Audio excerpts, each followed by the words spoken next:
Man Van is a mobile health clinic driving change for men's health. A few minutes could save your life. To get the Man Van out to your business or event, look today at getcheck.ca. It's cone season at McDonald's, which means vanilla cones are $1 each plus tax in the McDonald's app all summer long. Soft, creamy, and crunchy. For just $1 each plus tax exclusively in the McDonald's app. App download and registration required at participating McDonald's in Canada.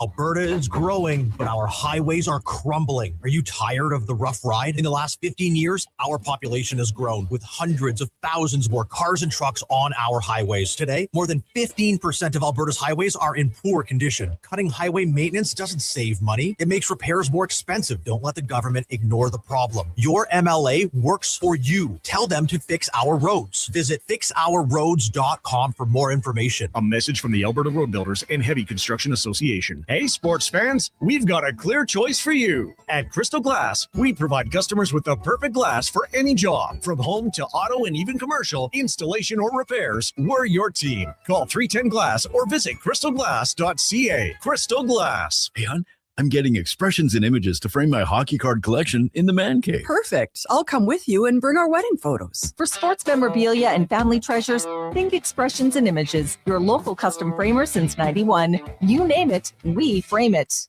From casual rounds to tournaments to weddings, it all fits at Colonial Golf Club. Excuse me, you mind if I play through? I'm in a bit of a rush. No problem. Why are you wearing a tuxedo? Oh, yeah, I'm getting married today. Just thought I'd play a round of golf before I say I do. Oh, looks like they're starting. Great course conditions, greens that are always fast and true, and only 5 minutes from Edmonton and Beaumont. Colonial Golf Club. For more details and a book, visit colonial.ca. Summit Restaurant. Located in the heart of the Silent Ice Center and just minutes from South Edmonton Common, Summit is your destination for exceptional house-made pizza, delicious entrees, and expertly crafted cocktails. Experience the perfect blend of flavor and ambiance in a modern setting. Join us for a straightforward yet elevated dining experience where our commitment to quality speaks to every bite and sip. Make Summit Restaurant your next night on the town.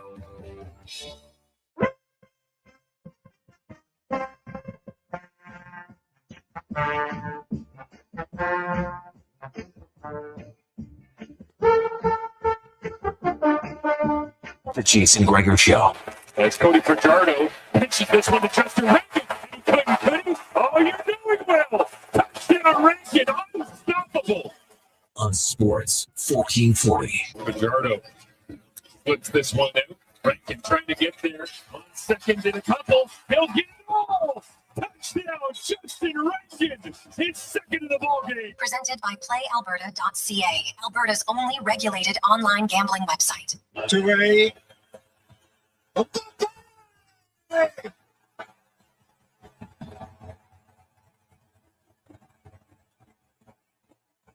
Simply irrepressible.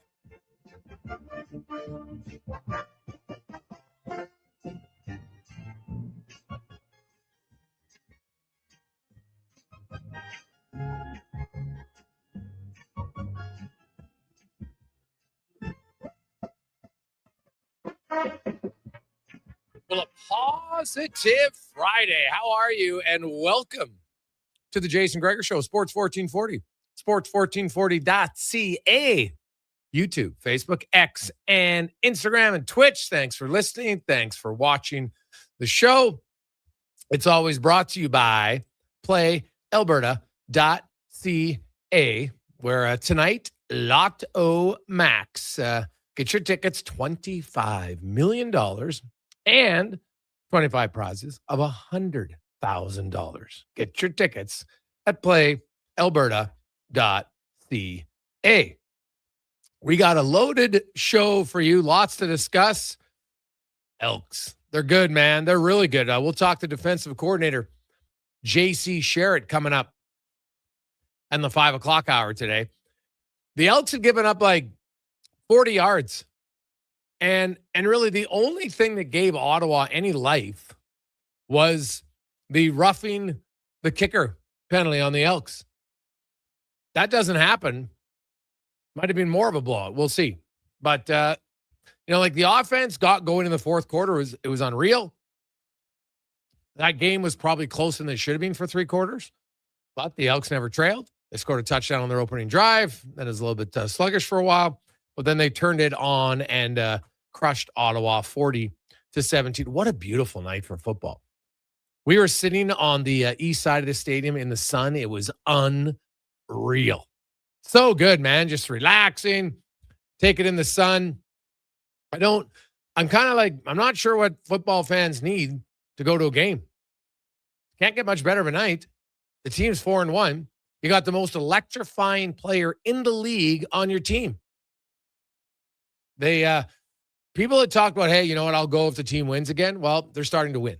So I know for some people, Thursdays aren't a big draw, and that's fine.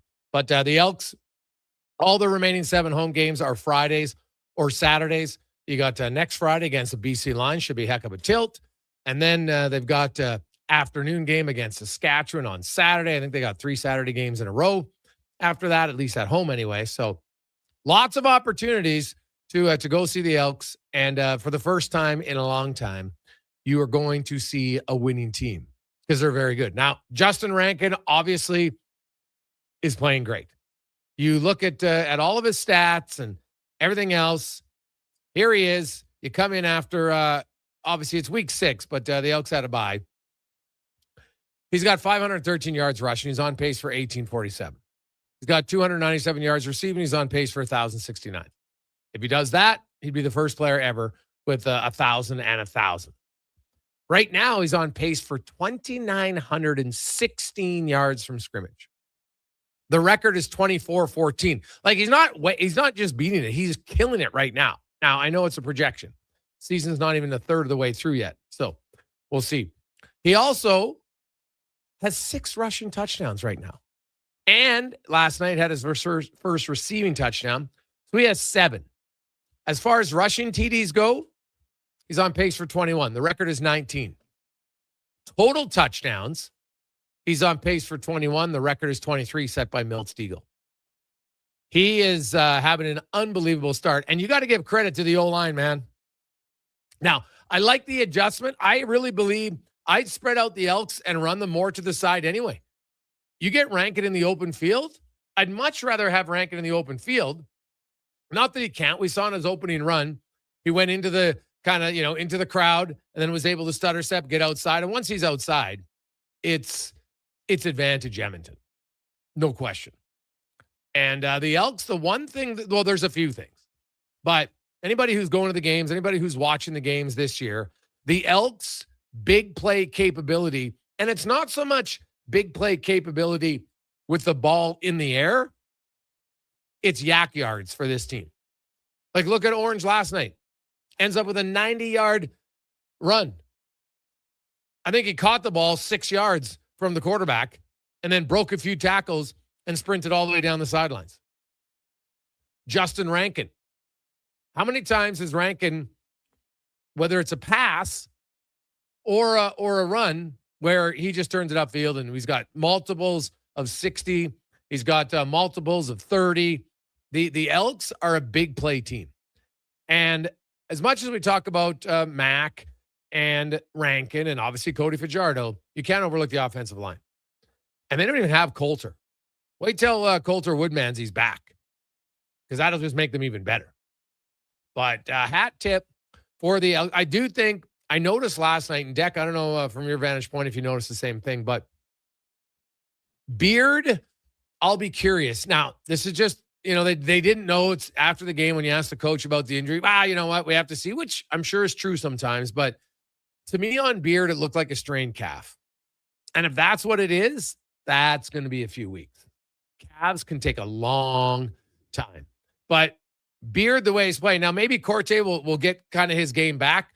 But from what I've seen, when Corte's in so far, Deck, he hasn't played to the same level as Beard at the center position. No, he definitely hasn't. He had the one bad snap there. It's not really his natural position. And then David Beard is the lead at it. Like, he was, I know it wasn't a great offensive line last year, but he was the team's most outstanding lineman nominee. 3 Down Nation, I believe, had him ranked as the 3rd best center in the CFL. So he's a really elite caliber player.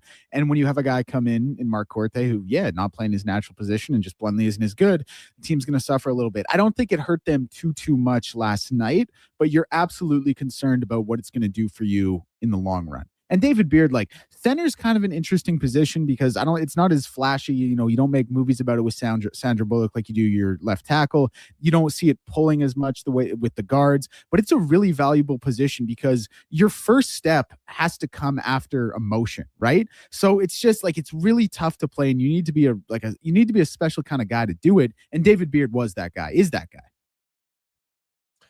Yeah. And so we'll see about, what they're going to do on the offensive line if Beard's out. But my initial, I'm no doctor. I'm not Struds. I didn't take pre-med by taking one class in university. But just having covered the league enough, when you watch guys, you look at it, that's kind of what I saw on that. So we'll see where it goes from here. But I'm telling you, green and gold fans, casual fans, you should go get yourself a ticket. Super cost effective. You have loads of fun tailgating. Like, before the game, man, it's an atmosphere there. On the west side of the stadium, you owe it to yourself just to go. Just go check it out. It is, they're building something. I know it's kind of slow. Yesterday was really the first nice day for an Elks game this year. They've only had 2 home games, but they're 2-0 at home. You want a winning team. You want a competitive team. You want a team that you can be proud of. Well, the Elks are trending in that direction. So that's good news for them. On the show, Dave Naylor will join us. We'll hear from Jake Lanferman, of course, head coach of the Riverhawks, as the manager, as they are in action this weekend at home. And the Riverhawks are rolling. They won another series over the Owls after dropping the first one. They won the last 2. And now they look to roll through another one. Also have Craig Button, JC Sherritt, LT will be by. We got Cam Tate, Wanye Gretz. So we have a loaded show for you. 833-401-1440. 833-401-1440. Spain and Belgium into the second half. Still 1-1. And we'll see. Spain obviously came in as a favorite. Not a massive favorite, but a favorite. And I do wonder, Belgium, ever since they kind of woke up from that slumber in the round of 32 against Senegal. They were down 2-0, 85 minutes in. Not good. They scored twice before game end and then won it in overtime. Then they went to take on the USA and absolutely obliterated them. Wasn't even close. Beating them 4-1. And now taking on Spain. So who knows? Could Belgium just get on a roll here and finish it out? We'll see. The Toronto Blue Jays are on the road in San Diego, and they have made a trade as Tommy Nance goes to the Minnesota Twins, as the Jays have probably a surplus of arms right now in the bullpen. They're going to get prospect Ryan Sprock, and Nance is 35 years of age. Sprock, meanwhile, he was drafted in the 8th round of the 2025 draft. He's only a 21-year-old, and he's basically playing single high and high A level ball right now. So this is obviously a prospect that will take some time. See where he's at, playing in Fort Myers for the Mighty Muscles. We could probably have a show just on what's the greatest minor league baseball team name. Because they've got some epic ones, man. Absolutely epic. Rancho Cucamonga Quakes, probably my favorite still. Going way back, anybody who's listened to the show for a long time knows. We get to Quakes. We kind of became fans of their show, of their team, excuse me. And then now we have the manager and stuff on the show. It's hilarious. So if you go through the minor leagues of baseball, there is some interesting names for sure. Now, Deck, I know you're a big MMA guy. What do you make of the fight with McGregor this weekend? Yeah, don't you listen. Never been a Conor McGregor fan. Not going to start tomorrow night. It's obviously always a spectacle when he fights, which is cool. I just think, you haven't fought in 5 years since you broke your leg. You lost both of those fights to Dustin Poirier. You haven't won a fight since a washed-up cowboy who was too scared to even be in the octagon with you since 2020. Before that, your last win was 2016. That was also the last knockout with your fist, which is this like crazy touch of death left hand we've heard about. Like, yeah, you got to touch a death left hand when you're fighting Chad Mendes and Dennis Seaver. It's a little different when you're 1-3 in the lightweight division in your career. So I don't have high expectations for him. Max Holloway still fighting at a very high clip. Didn't look great in the Charles Oliveira fight. It was a really tough stylistic matchup. Obviously, Ilya put him down, but since moving up to lightweight, the fight he had against Gaethje, who's now champion, knockout. What he did to Dustin Poirier in his retirement fight was pure class. So I like Max Holloway to take this one into deep waters and drown him. And I just think the time off will be too much to overcome for Conor McGregor. Yeah. I like the word you use there, spectacle.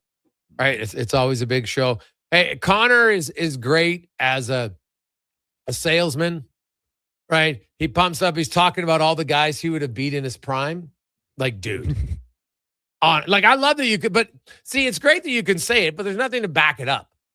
But him believing he would beat John Jones just on the sheer size, give me a break. Right? GSP? No. I don't think I don't think he could penetrate GSP's defense. Do you? No, GSP would that is on top. Listen, on top of everything else, that is just the worst stylistic matchup for him ever. GSP would just wrestle him for 25 minutes and there would be nothing he could do to get out from bottom position. Nothing. Yeah. No, I totally agree too. And then he even said Anderson Silva. I'm like, come on, man. Are you kidding me? The spider in his prime. Again, massive size disadvantage. He wouldn't be going anywhere. I don't think. So 833-401-1440, 833-401-1440.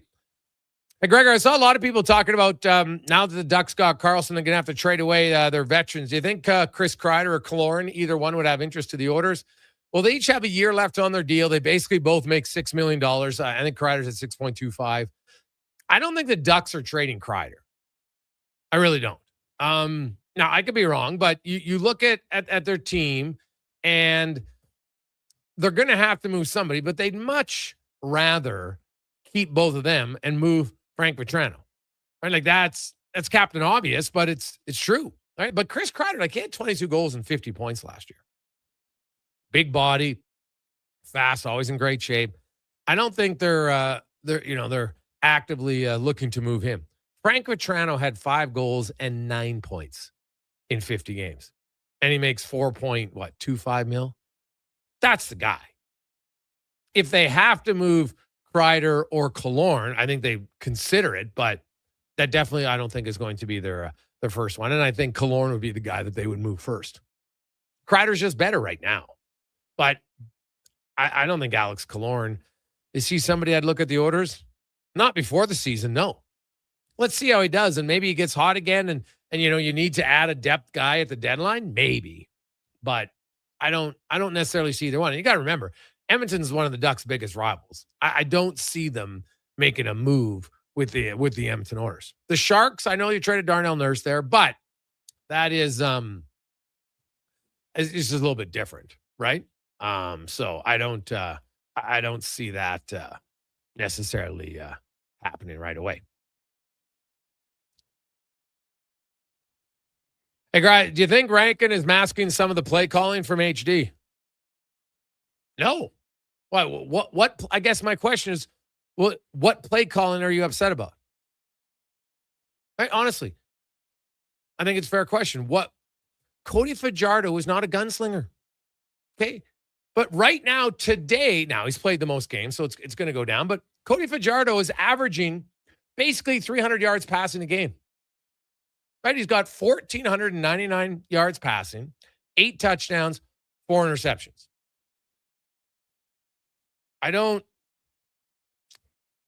The red zone offense at times I don't love. They've settled for some short field goals. That is fair. But that to me is on, I wouldn't even put that on the quarterback. Right? I don't love running into the pile on first down in the red zone for this team. It hasn't worked. So would I like the OC to be a little bit more aggressive at times? Sure. But I don't think the play calling's being atrocious. Do you, Deck? No, a lot of people have issue with the play calling, and I don't have But much they don't issue say with what it at their all. issue is. They just say, "Oh, I have issue with the play calling." Well, what? And quite bluntly, I think people have more issue with how the plays actually play out on the field rather than the play calling. I think they see what happens on the field, like whether it be, an errant throw or a short route or whatever it is, and they have an issue with that, and then just kind of revert to saying, "Oh, I have a problem with the play calling," which I've never had a problem with. Like, I don't think Jordan Maximic calls a bad game. I think there are spots he can call better plays. I don't like him in the red zone. I will say inside the 10-yard line. Yeah, I'm not loving their play. Well, it's funny you bring that. How did you feel about that second down shot they took to the back of the end zone early in the game?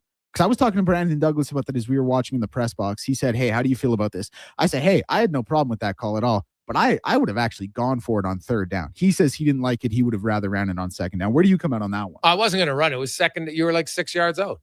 So I wouldn't have ran it. You're throwing to your best receiver. And I didn't mind that. I didn't mind that throw at that point. Not at all. Now, you're not going to score a touchdown every time. I get it. Right. But the Elks offense is not, Rankin's elite. Let's just say that. The offensive line has really improved. Cody Fajardo's playing pretty well. He hasn't had that many terrible throws, right? My concern about the offense is almost every game they've had a stretch that lasts a quarter long where they do nothing. That's my concern, right? Like after they scored on their first touchdown drive, they didn't really do much, Deck, for about a quarter and a half, right? We saw it in Winnipeg. They had an unreal first half, and then they kind of sleptwalked in the third quarter, woke up again late and scored that touchdown.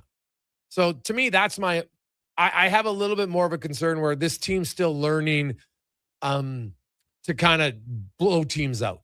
I know it ended up a blowout because it was 24-3 in the fourth quarter, but the game was 16-14 after 45 minutes. And Ottawa shouldn't have been in the game. Penalties were really the only reason Ottawa got back in that game, to be honest. But so it's not so much the play calling. I find the play calling and the execution for long stretches can be meh. So it's my only thing. Now no one's going to play a full 60 minutes and everything's going to be great, but I find they seem to have a good quarter, sometimes a quarter and a half. They don't really do much, but then they reawaken. They're 4-1, so I can't be that upset about it. Hey Gregor, wonderful win in the fourth quarter, but pretty cheap a kill him to kick a field goal at the end and not let Leak go for it. It was zero gamble, nothing to lose. Richard, you know why he didn't gamble there? Because he didn't want to brawl. That game was getting out of hand. There was a lot of cheap shots on both sides. You're blowing them out. It was 37-17 at the time, and you were going to gamble on 3rd and 5 in a blowout? No. With Dak earlier in the game, if you want to go 3rd and 5, 3rd and 4, okay, I can see it. But not in a blowout game. There's still a little bit of a respect factor there. The game was getting pretty heated, and I think that only would have amplified the temperature if he did it there. So I understand that Leak had a touchdown call back, but he's not the first guy to have a touchdown call back. So I actually didn't really have a big issue with them settling for the field goal. It's a blowout because role reversal, you would be livid if the opposing team tried to go for it against you at that stage of the game. Right? And here's the thing. Because the Elks don't really go for it that often anyway. We've seen them settle for 11 and 12 and 12-yard field goals. So it was actually at the 4-yard line. So we've seen them settle for that. So then in a blowout, if you did it, that would probably piss the opposition off more. Now, if the Elks were a team that had been gambling all year long inside the 5 on 3rd down, different conversation. So I respected Killam at that point. He's like, I'm just trying to keep the temperature from blowing over. He didn't want, Jordan Murray was on tilt. You saw it, Deck. Like his quarterback, he was on tilt. And rightfully so. I get it. But you know what? It's an emotional game. And guys get on tilt. Like you've already got one O-lineman injured. You didn't need somebody doing something dumb and getting kicked out of the game. Quick break. We'll return. Naylor joins us next. It's a Gregor Show presented by PlayAlberta.ca. And here comes Action Electrical Service Team sprinting onto the scene. These are your first responders for any electrical emergency. That's right. With their fleet of service vans and specialized gear, they assess, they service, and maintain electrical lighting and automation systems. They're all about rapid response. Quick diagnostics and repairs to restore power and safety fast. Hire the Action Electrical team to bring home a win for your project. Visit actionelectrical.net. Summit Restaurant, located in the heart of the Silent Ice Center and just minutes from South Edmonton Common. Summit is your destination for exceptional house-made pizza, delicious entrees, and expertly crafted cocktails. Experience the perfect blend of flavor and ambiance in a modern setting. Join us for a straightforward yet elevated dining experience where our commitment to quality speaks to every bite and sip. Make Summit Restaurant your next night on the town. Wondering what you can afford? Let Go Auto do the math with our free car loan calculator. No pressure, no awkward convos, just quick answers on your budget and payments. Bad credit? No credit? We got you. Text CHECK to 780-777-7777. That's CHECK to 780 all 7. Find out what you qualify for and start shopping with confidence. Go Auto. Drive what you love with payments that make sense.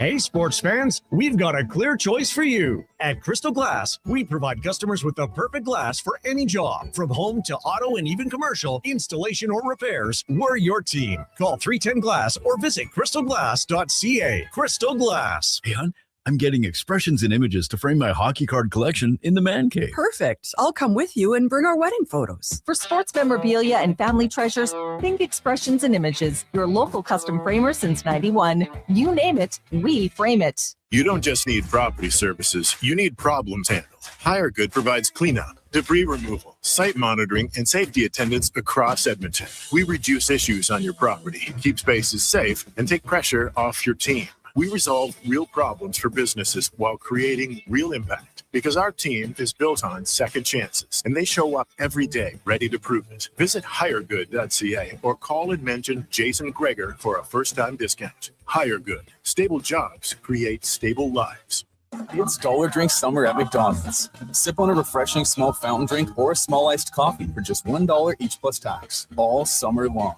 Only at McDonald's. Excludes flavored and cloud iced coffees. At participating Canadian restaurants. Taxes extra. Prices exclude delivery. For over 60 years, the folks at Diablo Boots have been selling the best Canadian-made boots. Handcrafted in Winnipeg, Canada West makes the best quality cowboy, biker, and work boots for Diablo Boots with replaceable soles and heels. Why buy cheaper quality like Area, Adjusted, and Red Wing made in China when Canadian-made is better? Support Canada's workers and Diablo Boots for the best boots. So save on boots by Save On Foods. That's Diablo Boots, 3340 Gateway Boulevard on the east side of Save On Foods. Canada West and Diablo Boots, the two best names in the boots business. Photographers, start your cameras. Vision Credit Union's annual photo contest is back. We're asking you to show us the people, places, and moments that made you glad you chose this rural life. Maybe it's the view from your farm, a walk down Main Street, neighbors pitching in, a weekend at the rodeo, or a sunset down a back road. Share your photo to show why life in rural Alberta is a choice worth celebrating. Enter and vote at whatsyourshare.ca.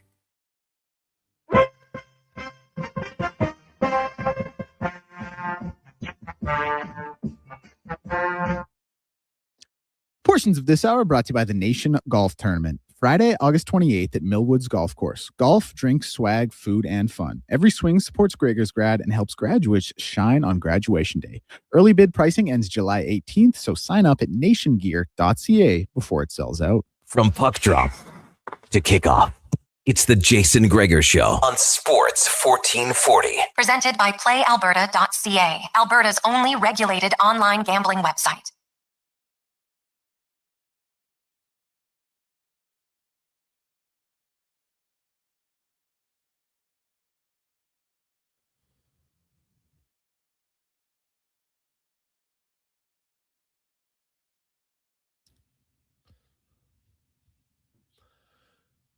Positive Friday rolls on. How you doing? Man, we've had sun for a few days. Now it's starting to feel like summer. Finally, it's a welcome change. I know there's a little bit of rain this morning, but hey, it's been sunny most of the day today, most of the day yesterday. So I'll take it. Okay. Beggars can't be choosers because it has been June was a disaster, but July looking better for sure. 833-401-1440, 833-401-1440. As it's time now to get to our big guest of the day, brought to you by Silent Rides Charter Company, one of Alberta's premier bus charter companies with state-of-the-art motor coaches that will safely take you or your group to your next destination. Book your ride today at silentrides.ca. As we are joined by Dave Naylor from the CFL on TSN, CFL Insider. And Dave, we were talking earlier about Justin Rankin, and we'll get to him in a second. But to me, like, Rankin's obviously been a talented player for sure. The biggest difference this year he has is his offensive line is way better. Yeah, and I thought you had a pretty good contrast to what Ottawa had lined up on the offensive line last night. I mean, that's just one of the differences you could just sort of see in the game, you know, whether it was pass protection and time to throw or just Justin Rankin having holes open for him. He can bounce it outside when they're not there, but so often, and this has been a theme for Ottawa really since week number 1, they just haven't been able to get the ground game going, and that often has more to do with your offensive line than it does a running back.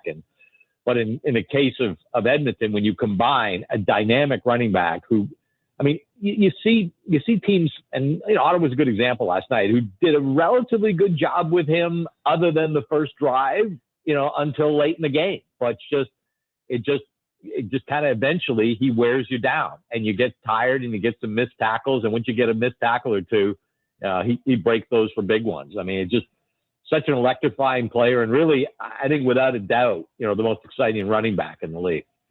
Yeah, no question. And he's bordered on one of the more exciting players when you get the ball in his hands. He just makes people miss. He can make some plays that look like just an average play. And then the next thing you know, he's gone 30, 40, sometimes 60 yards for a touchdown.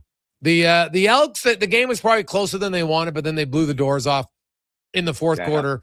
And 40-17, they're 4-1.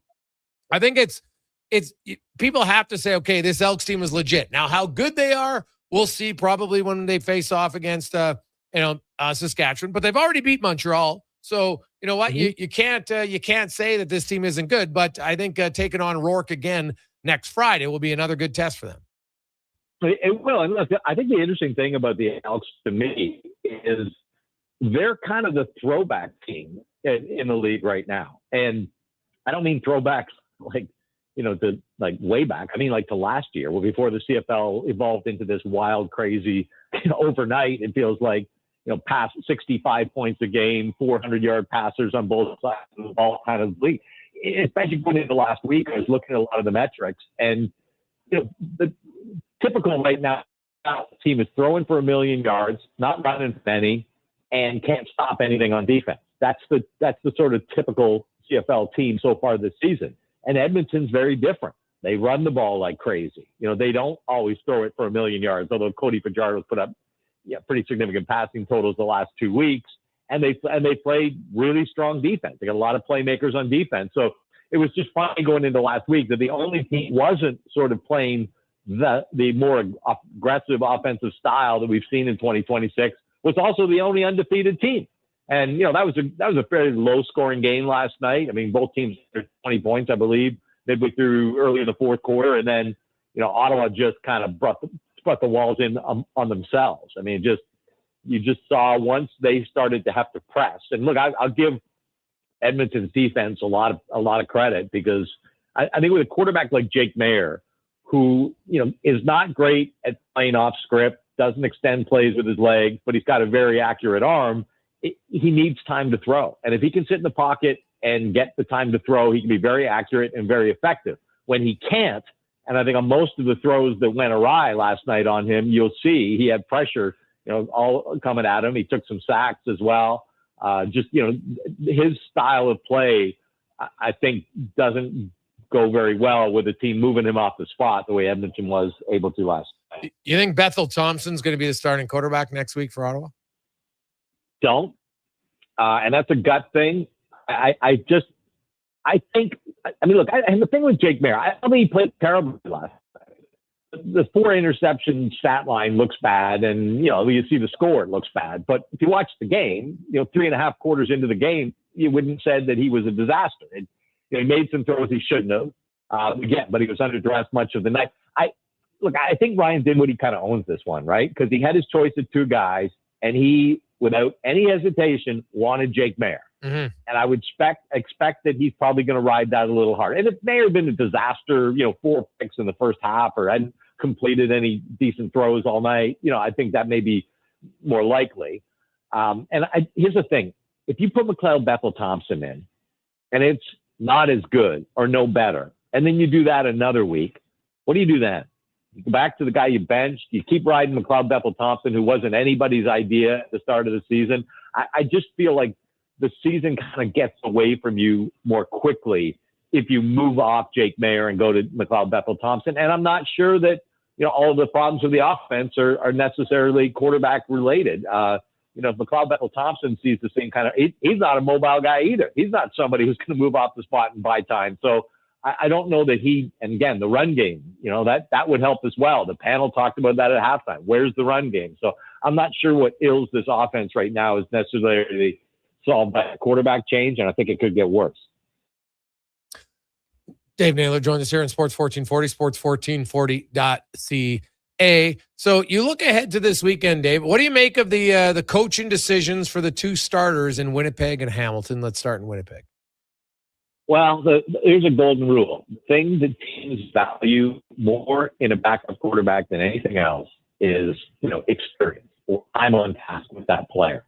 And in both cases, the guy who has more experience with that staff got the job. And, Jake Delagala and Trey Ford have about the same number of starts. I think Delagala has 11 in his career and Trey Ford has 10. So starting experience is relatively the same.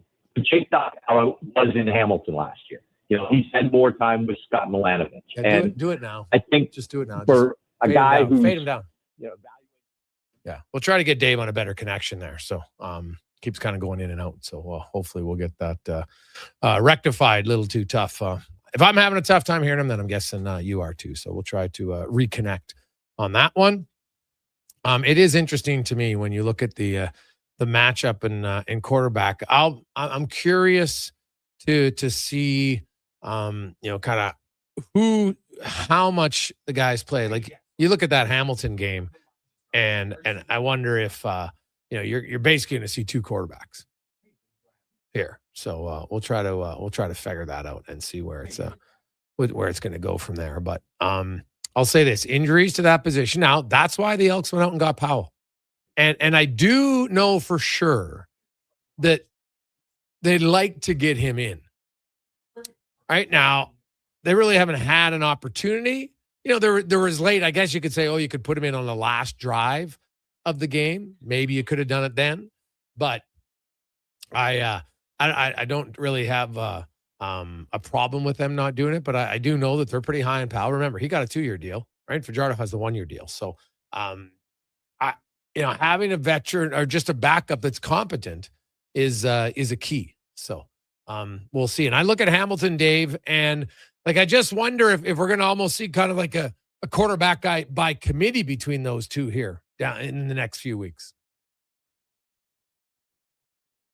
No, we don't have Dave. So, well, we're done. That's strike two. We're out. So just wherever Dave's at today, his phone's not working. So we'll see where it goes. 833-401-1440, 833-401-1440. Take a quick break. When we come back, we got a lot of texts to get to. Also, we'll hear, we're going to talk a little, some hockey talk, some news and notes from around the league, and a fun little Positive Friday. On Positive Friday, we have to have a few different conversations. So we'll get to that when we return to the Gregor Show, Sports 1440, sports1440.ca. Say hello to Alberta's home for reeling and dealing. With Play Alberta, you can spin into the excitement of popular slots like Cash Eruption and Desert Fantasy.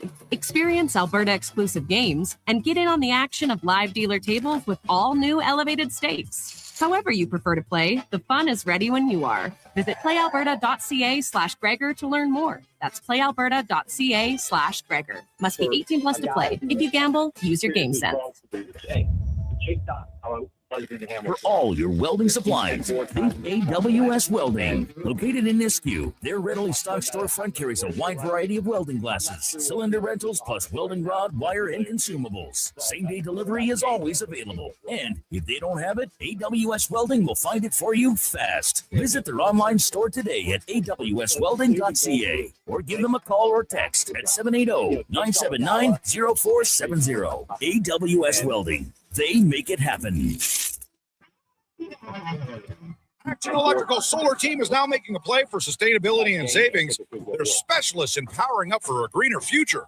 That's the strategy. Designing and installing high-efficiency solar panels. They're helping homes and businesses combat rising utility costs by harnessing the power of the sun. A smart move for efficiency and the environment. Hire the Action Electrical Team to bring home a win for your project. Visit actionelectrical.net. Mr. Rooter has deja vu. Mr. Rooter has deja vu. The bathroom is right over there, Mr. Rooter. Thank you, good sir. Wait, I swear I've plunged this toilet before. It was clogged with a snow globe. Am I living in a time loop? Oh, good. It's just a voodoo doll that looks exactly like me. Whew, what a relief. For a plumbing experience you'll want to relive, call Mr. Rooter. Get the lowdown with Low Tide. Weekdays from noon to 2 on Sports 1440. He's seen it all and then some. From stats to stories, he breaks it down like no one else. Proud to be Edmonton sports leader. Sports 1440. There's still time to book your tournament at the Ranch Golf and Country Club. As one of Alberta's top tourney courses, the Ranch makes hosting fun and easy for any group or business. No matter how unique or unusual, they'll accommodate your vision for an event no one will soon forget. Start planning your tournament today at their beautifully landscaped course on the outskirts of West Edmonton. On-site event coordinators are here to help, but hurry, availability is limited and booking fast. Visit theranchgolf.com. It's cone season at McDonald's, which means vanilla cones are $1 each plus tax in the McDonald's app all summer long. Soft, creamy, and crunchy. For just $1 each plus tax exclusively in the McDonald's app. App download and registration required at participating McDonald's in Canada.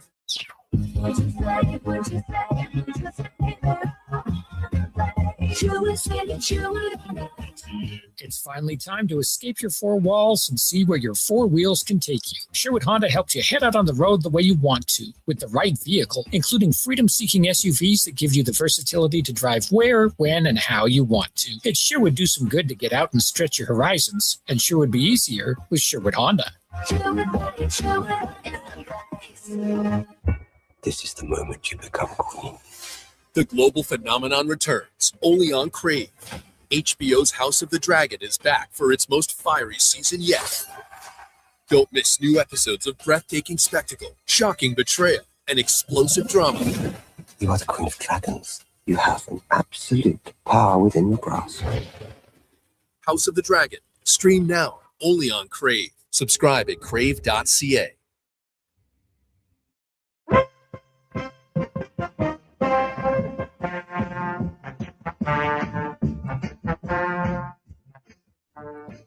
Portions of this hour brought to you by the Druid Irish Pub. Edmonton's favorite soccer home, the Druid Irish Pub is back in the Ice District across from Rogers Place. Watch all the games with $6.50 Heineken, only at the Druid Irish Pub. Look good, feel good, play good. It's the Jason Gregor Show. Thanks for listening to Sports 1440. Presented by PlayAlberta.ca, Alberta's only regulated online gambling website.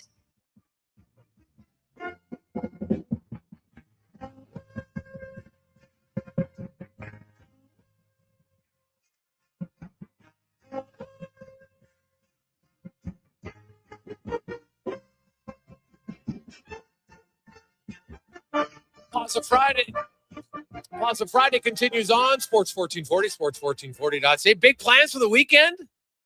Where are you going? I'm sure all of you cabin owners or cottage owners are looking forward to get out to the cabin. Hopefully the water's not too high. But, man, we get some sun and maybe going golfing. I know lots of the golf courses had a little bit of damage there for a while, but most of them have rectified it, and it's looking good. Hopefully we can get, a stretch here of some nice warm weather. I think we deserve it. We've had a fair amount of rain. Now, if we get a little bit of a sprinkle overnight, some nights, cool things down, I'll take it. But I don't see it. Hey, Greg's, from a fan sitting in the stands perspective, I loved having Fajardo make that last drive and almost get the touchdown. The excitement in the stands was electric. That's been missing for many years. Yeah, the fans sitting around me were all saying we want one more touchdown. It was fun, regardless of them settling for a field goal, which I understand why they did. And you know what? Hey, I understand it. I get it. You want, when you're at home, there's something just different about giving your fans, like that fourth quarter, the fans walk out of that building thoroughly entertained. You scored 24 points in the third quarter. Like, I don't think it matters that you kicked a field goal at the end instead of being 28. No, people are just like, man, we spanked them 24-3 down the stretch when it matters, right? So I think it's a good step for the Elks. Unfortunately, as Chris Morris has alluded to, like, they had to repair a lot of bridges. It's not just we're going to win a few games and now everybody's going to flock back. It's not how it's going to work, right? Like, people change their habits, and some people got out of the habit of going to games. I think that's fair. You got out of the habit. Now, that doesn't mean you can't get back into it. But for some people, they'll be like, oh, geez, you know what? Let's see. Okay, geez, now they're 4-1. Maybe they'll go to the Friday game and they'll be like, I'll go to on a Saturday game, which is fine. Fans have earned that right. But I just, we had people say, man, you can't go to the games and never win. Fair. But that is slowly changing, right? You're seeing it. The Elks are right now, they got the best record in the league. So they are winning games. And now we'll see. They take on BC next Friday night, 7:00, not 8:00, which is great, right? Thankfully, there's no more 8:00 starts on Friday. Like, I'm sorry. I don't think those are great. Then they're in Saskatchewan on July 23rd. And then you have a rematch in Edmonton. Like, that's ideal. You take on BC, and let's say they beat the Lions. Well, now automatically it's going to be back-to-back games, an away and home for the Elks against the Riders, who either A, are going to be tied with them or one game behind. Like, that sets up for an awesome stretch, right? You know that there'll be some Rider fans coming to the game, but I think there'd be a few more Elks fans. It's a Saturday. It's the afternoon. It's 5:00. Then their next home game is against Toronto on Saturday, the 15th of August. Usually it's pretty warm out, right? And then after that, they got a home game against the Bombers in August, getting close to going back to school. Kids are like, Dad, can I go? I want to go to a game before we got to go back to school. So I do think their schedule now sets up better. The Labor Day rematch in September, obviously week 15 of the season. Right? And then you got Hamilton on a Saturday later on. And then, that Friday game against Winnipeg, unlike previous years, could have some massive implication about the playoffs. Right? So if you look at the Elks' last 4 games, they play Hamilton twice, and they got Winnipeg and Saskatchewan. So this season, the Elks actually have 3 sets of back-to-back games against the same team. I love it. Honestly, I do. I wish the NHL had more of that. I really don't understand why the NHL, after having the blueprint of COVID and the opportunity to see what happens when you play multiple games in a row against the same team in the same city, that they don't do it now. Cuts down on travel, increases intensity. It's better for everybody. Honestly, now, not every game. I get it. Can't do it against East. Even if there's just 4 of those a year, start with 2 at home, 2 on the road. That's what I would do if I was the NHL. I don't think it's that hard. You have to play these teams anyway. Like, why do you have to go on a road trip and go to LA, Anaheim, San Jose, and Vegas? Why can't one trip be, okay, we're going to play Anaheim 2 games, LA 2 games? Hell, the Oilers wouldn't, like, you could do that and not even have to move hotels for a week. But you don't have to play back-to-back nights if you don't want to. Play Monday, Wednesday, a Tuesday, Thursday, whatever it is. And then the next trip, 2 in San Jose, 2 in Vegas.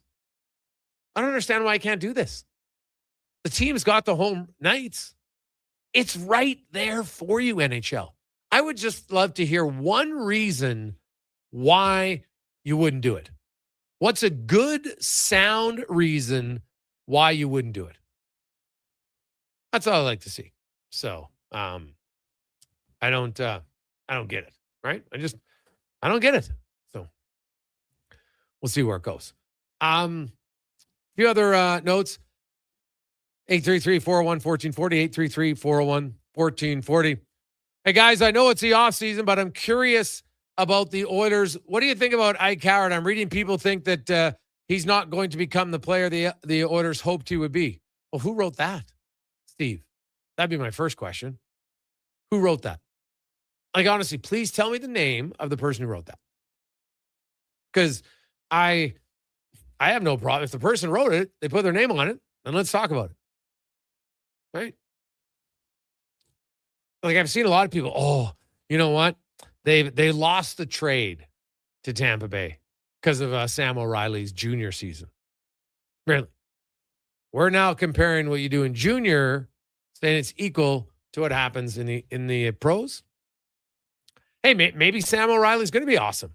I don't know. He did have an unbelievable season of junior. No question in my mind. Right? I don't doubt that for a sec. It was a phenomenal year for him with Kitchener. Right? Won the OHL, won the Memorial Cup. He had 28 points in 18 playoff games. It's fantastic. Right? He had 17 goals in 18 playoff games. Unreal. Now, is he going to be that prolific of a goal scorer at the next level? We could go through the laundry list of guys who score a lot in junior. Now it's hard. So I don't know how good. What I do know is that Sam O'Reilly's played on winning teams. He's won 3 championships, right? 3 in a row. London, Kitchener. 3 in a row. So he's obviously been on good teams, and he's been a pretty good player. No question about it. So how good can he be? I don't know. But Isaac Howard, as a rookie in the American League, scored 24 goals in 47 games. There's not a lot of guys that are breaking down a half a goal a game in the AHL every year at 21. I'm telling you, go look. It's a hard league against men. You look when Howard came. I don't put too much stock in his 29 games in Edmonton. Didn't play very many minutes, but he also got to learn a lot. He would be like, because the players know, if you're not quick enough, you know it. Or if it's like, man, I got to get better reaction time. Like when I get the puck, I got to get it off my stick, right? You learn all that by playing in those games. Whether or not you're able to do it, now that's the question. But I think it's way too early to say that, Ike Howard. Like I know his name's been out there and people put it out there for months. And for me, I've been saying for months that there's no chance you trade him because you acquired him because you thought he could be a goal scorer. There's nothing that he's shown yet that suggests he can't. Look at his last 2 years of hockey. He's produced. Now, he hasn't produced at the NHL level, but I don't think anybody expected him to produce at the NHL level. Right? If he has 50 goals split between Michigan State and Bakersfield in 84 games, it's pretty good.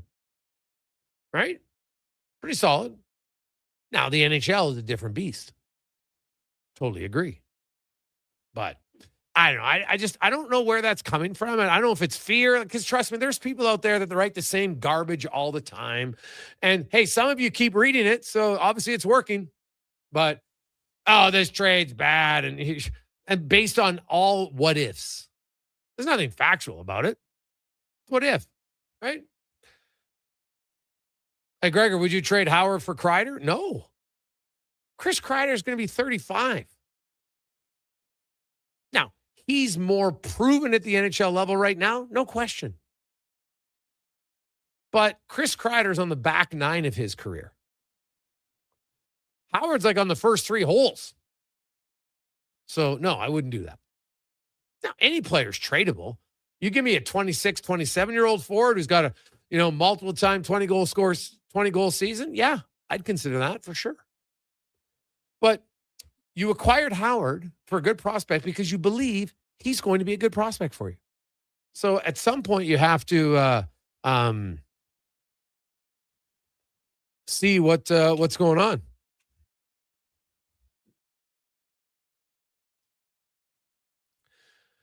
(833-401-1440)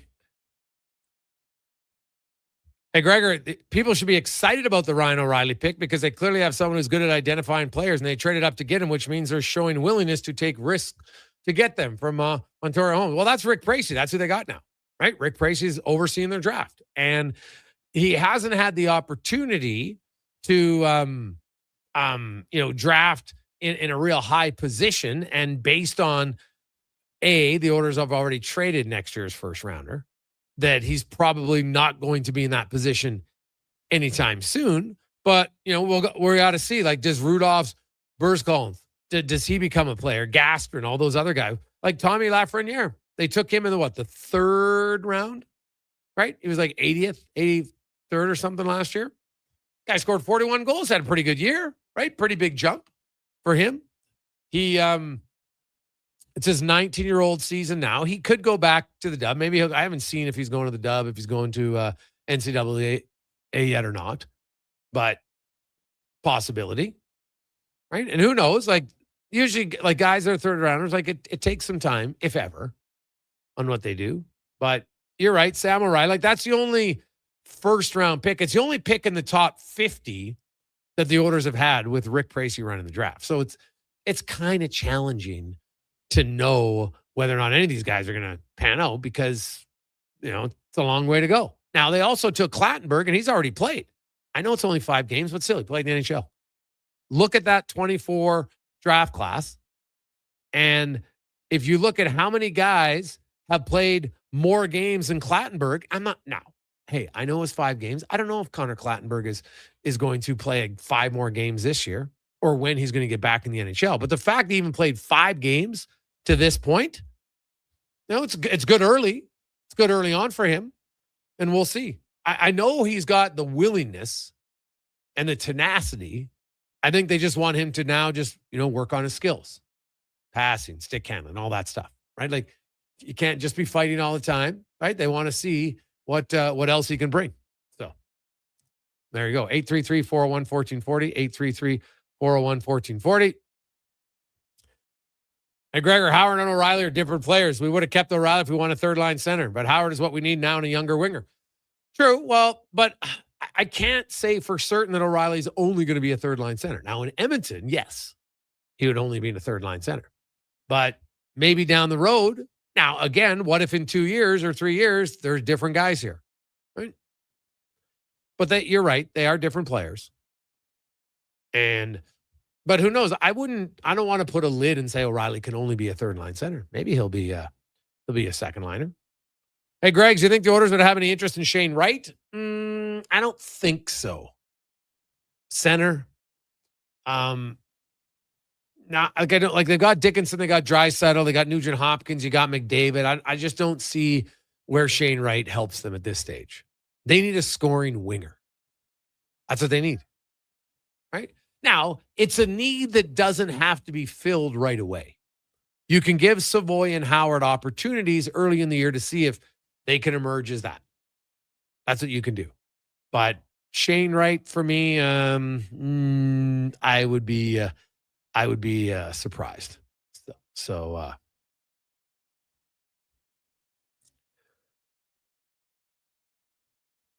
hey, Gregor, I miss the days where you get 8 games against each team in your division. Mind you, that was 5 teams. Rivalries are fun, especially in hockey. As a fan who lives in GP, it'd be fun to go with some of my Flame fan friends for 2 games in a row. Yeah, could you imagine that? Right? Like, one year you play Edmonton, host Calgary 2 games in a row. Now that you could, Calgary's probably not one where you say, hey, we can just do a home and away because it's so close. But you still could do it if you wanted. Right? Like, imagine a Friday, Saturday night when they open the brand new facility in Calgary.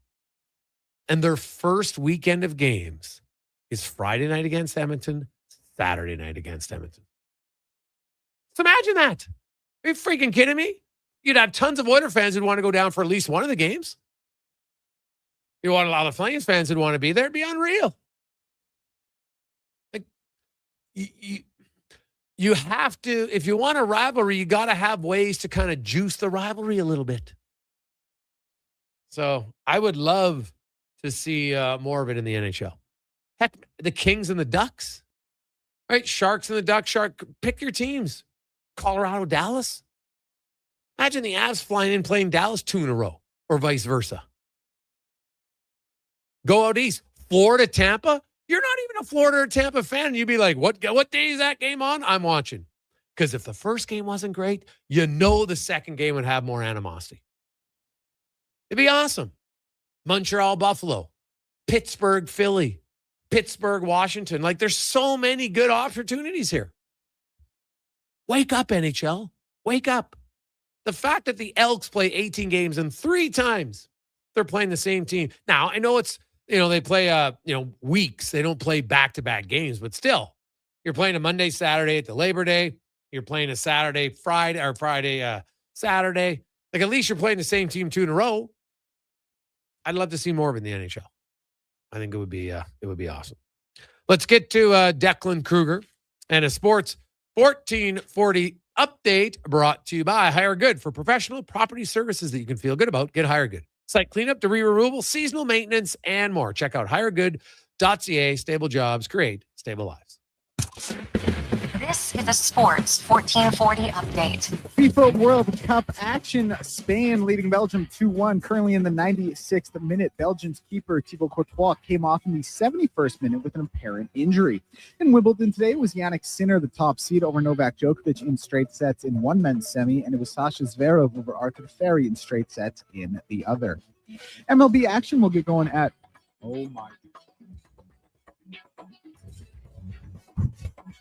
FIFA World Cup action. Spain currently leading Belgium 2-1 in the 97th minute. Belgium's keeper Thibaut Courtois coming off in the 71st minute with an injury. In Wimbledon action, it was Jannik Sinner over Novak Djokovic in straight sets and Sasha Zverev over Arthur Ferry by the same mark. MLB action will get going at 4:40 today with the Brewers and the Pirates, as well as the Phillies and the Tigers. And then tonight we'll see the Blue Jays in action in San Diego taking on the Padres. Shane Bieber on the bump for that one. Riverhawks will also be in action tonight versus Marion, 7:05 first pitch down at Remax Field. And the CFL rolling on as Week 6 continues. Toronto and Winnipeg at 6:30. I'm Declan Kruger. This is the Sports 1440 update. It's Sports 1440, a Stingray radio station broadcasting on Treaty 6 territory. Download the free iHeartRadio app and listen to CKJR wherever you go.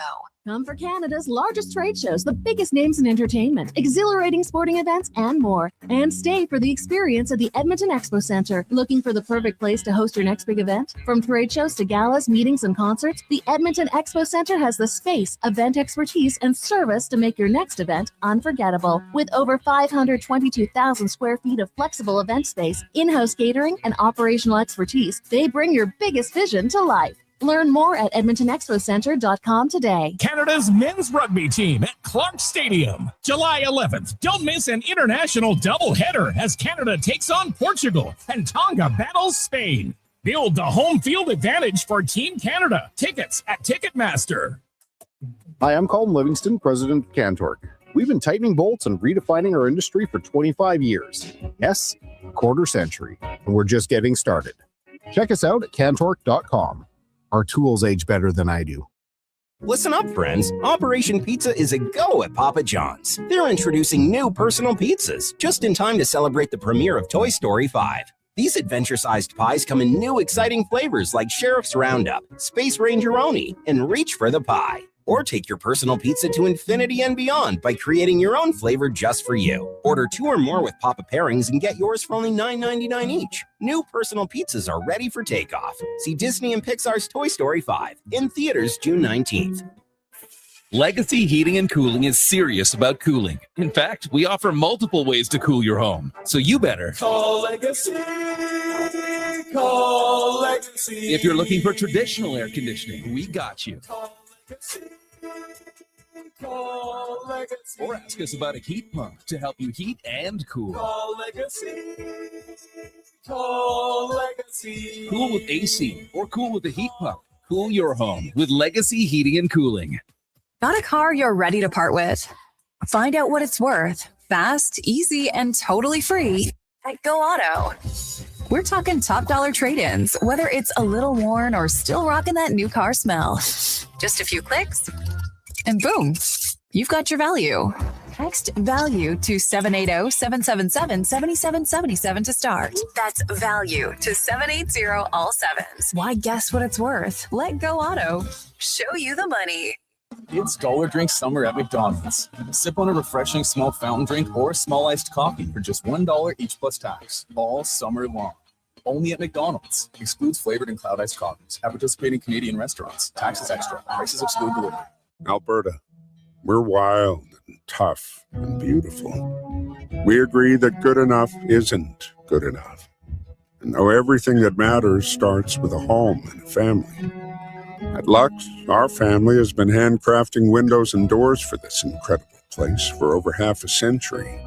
There's no place we'd rather be. Everything we are is windows and doors. A company born and bred and made in Alberta.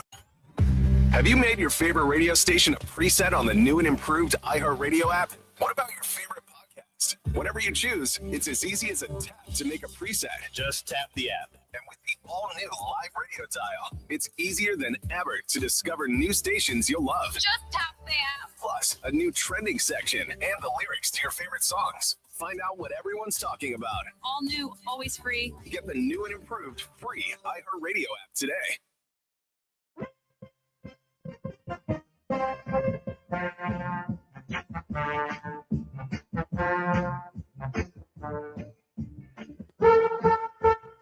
Portions of this hour brought to you by CanTorque. We offer sale, rental, repair, and calibration of hydraulic, pneumatic, and battery-powered torque wrenches, stud tensioners, and flange maintenance equipment. Order today at CanTorque.com. Look good, feel good, play good. It's the Jason Gregor Show. Thanks for listening to Sports 1440. Presented by PlayAlberta.ca, Alberta's only regulated online gambling website.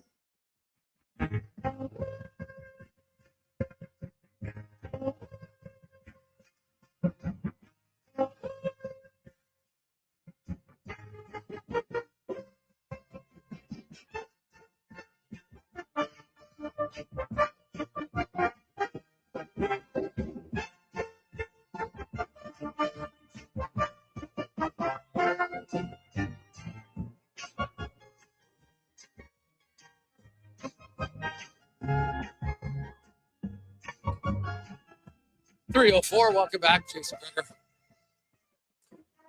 Declan Kruger, Donovan Paulson. Spain is moving on. So Spain and France, two of the favorites at the start, are now going to meet in the semifinal. And we are down to 6 teams remaining in the World Cup. Tomorrow, 2 games, Norway and England.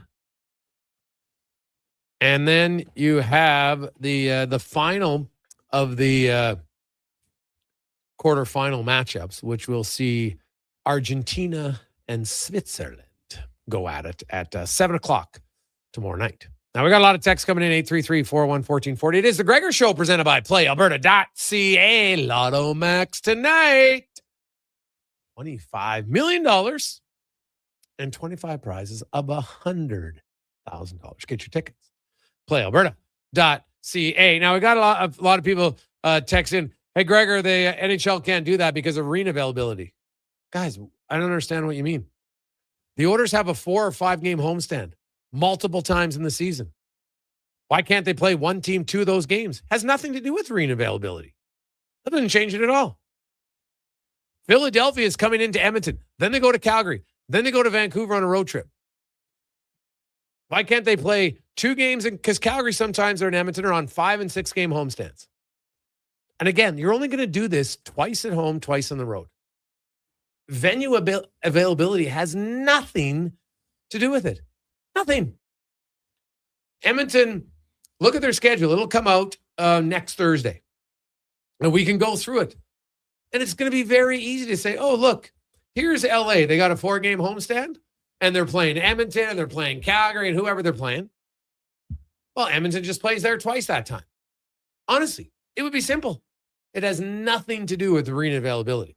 I can tell you that. That has 0 to. You already have the home dates, right? The opposition of the home dates is irrelevant, right? Now, teams will go do road trips, sure, right? And that's why it would never be against Eastern teams, right? It's only going to be because you only play them once a year at home or once a year on the road. It's going to be against teams in the Pacific, and it could even be teams in the Central Division for Edmonton. If you're a Metro team, you could do it against Metro teams or Atlantic teams. Why the NHL?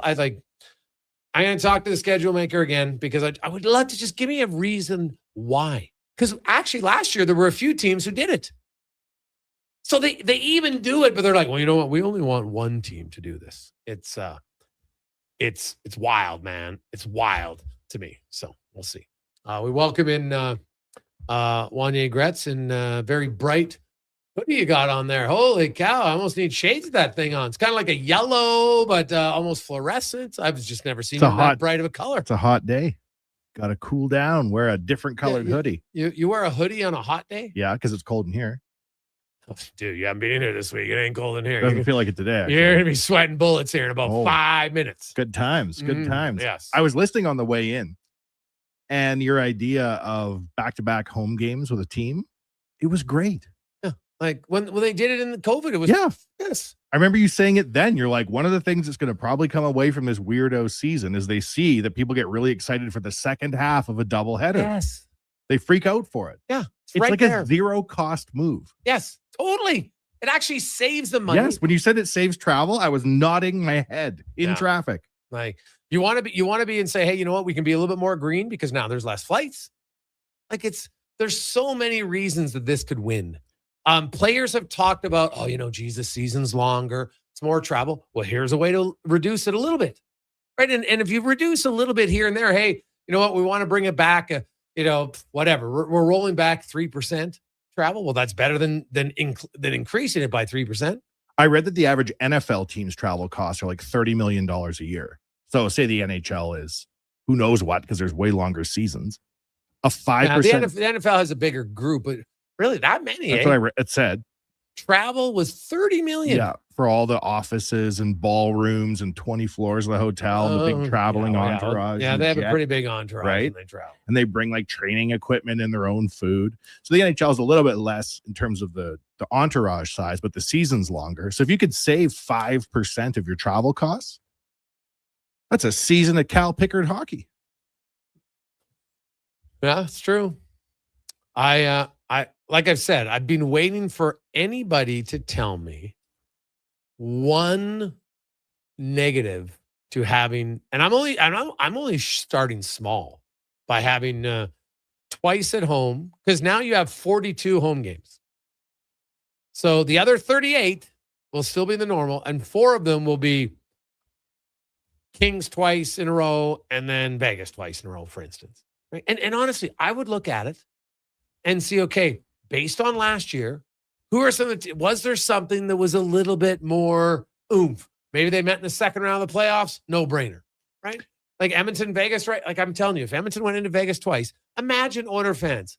I could go on a road trip to Vegas and see the team twice. I could go on a road trip to LA and see the team twice. Like lots of options here for everybody involved to make it better. And one of the things they're grappling with, and a lot of leagues are, how do you make like a random February game important? Here's how you do it. Yeah. Make it a Subway Series back to back. And suddenly game 63 of the season has a whole new significance to it. Hey guys, I was at the game last night. It was amazing. We had so much fun. The LRT showed up every 17 minutes. When they know the game is over or about to be over, can't they just tighten that up for about 30 minutes to clear the people? We're going to try something different next game. I would pay to have the train come more often from Catherine. Catherine, that is a very valid point. Right? Because you can organize it.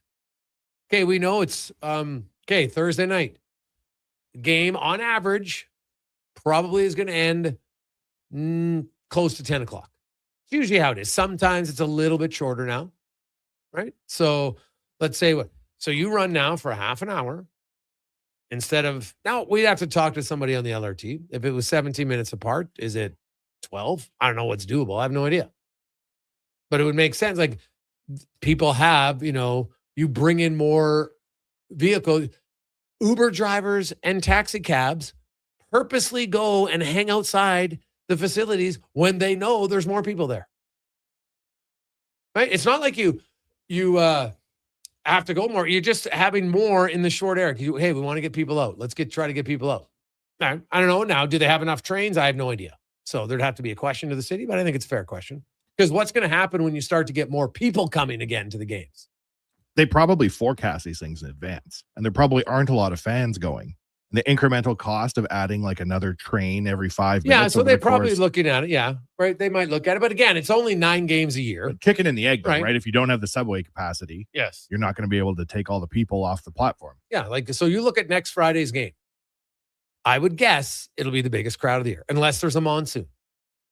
I would plan that there'd be an average. Let's just be realistic and say it's going to get up to 24,000. Now they would know, they have tons of data.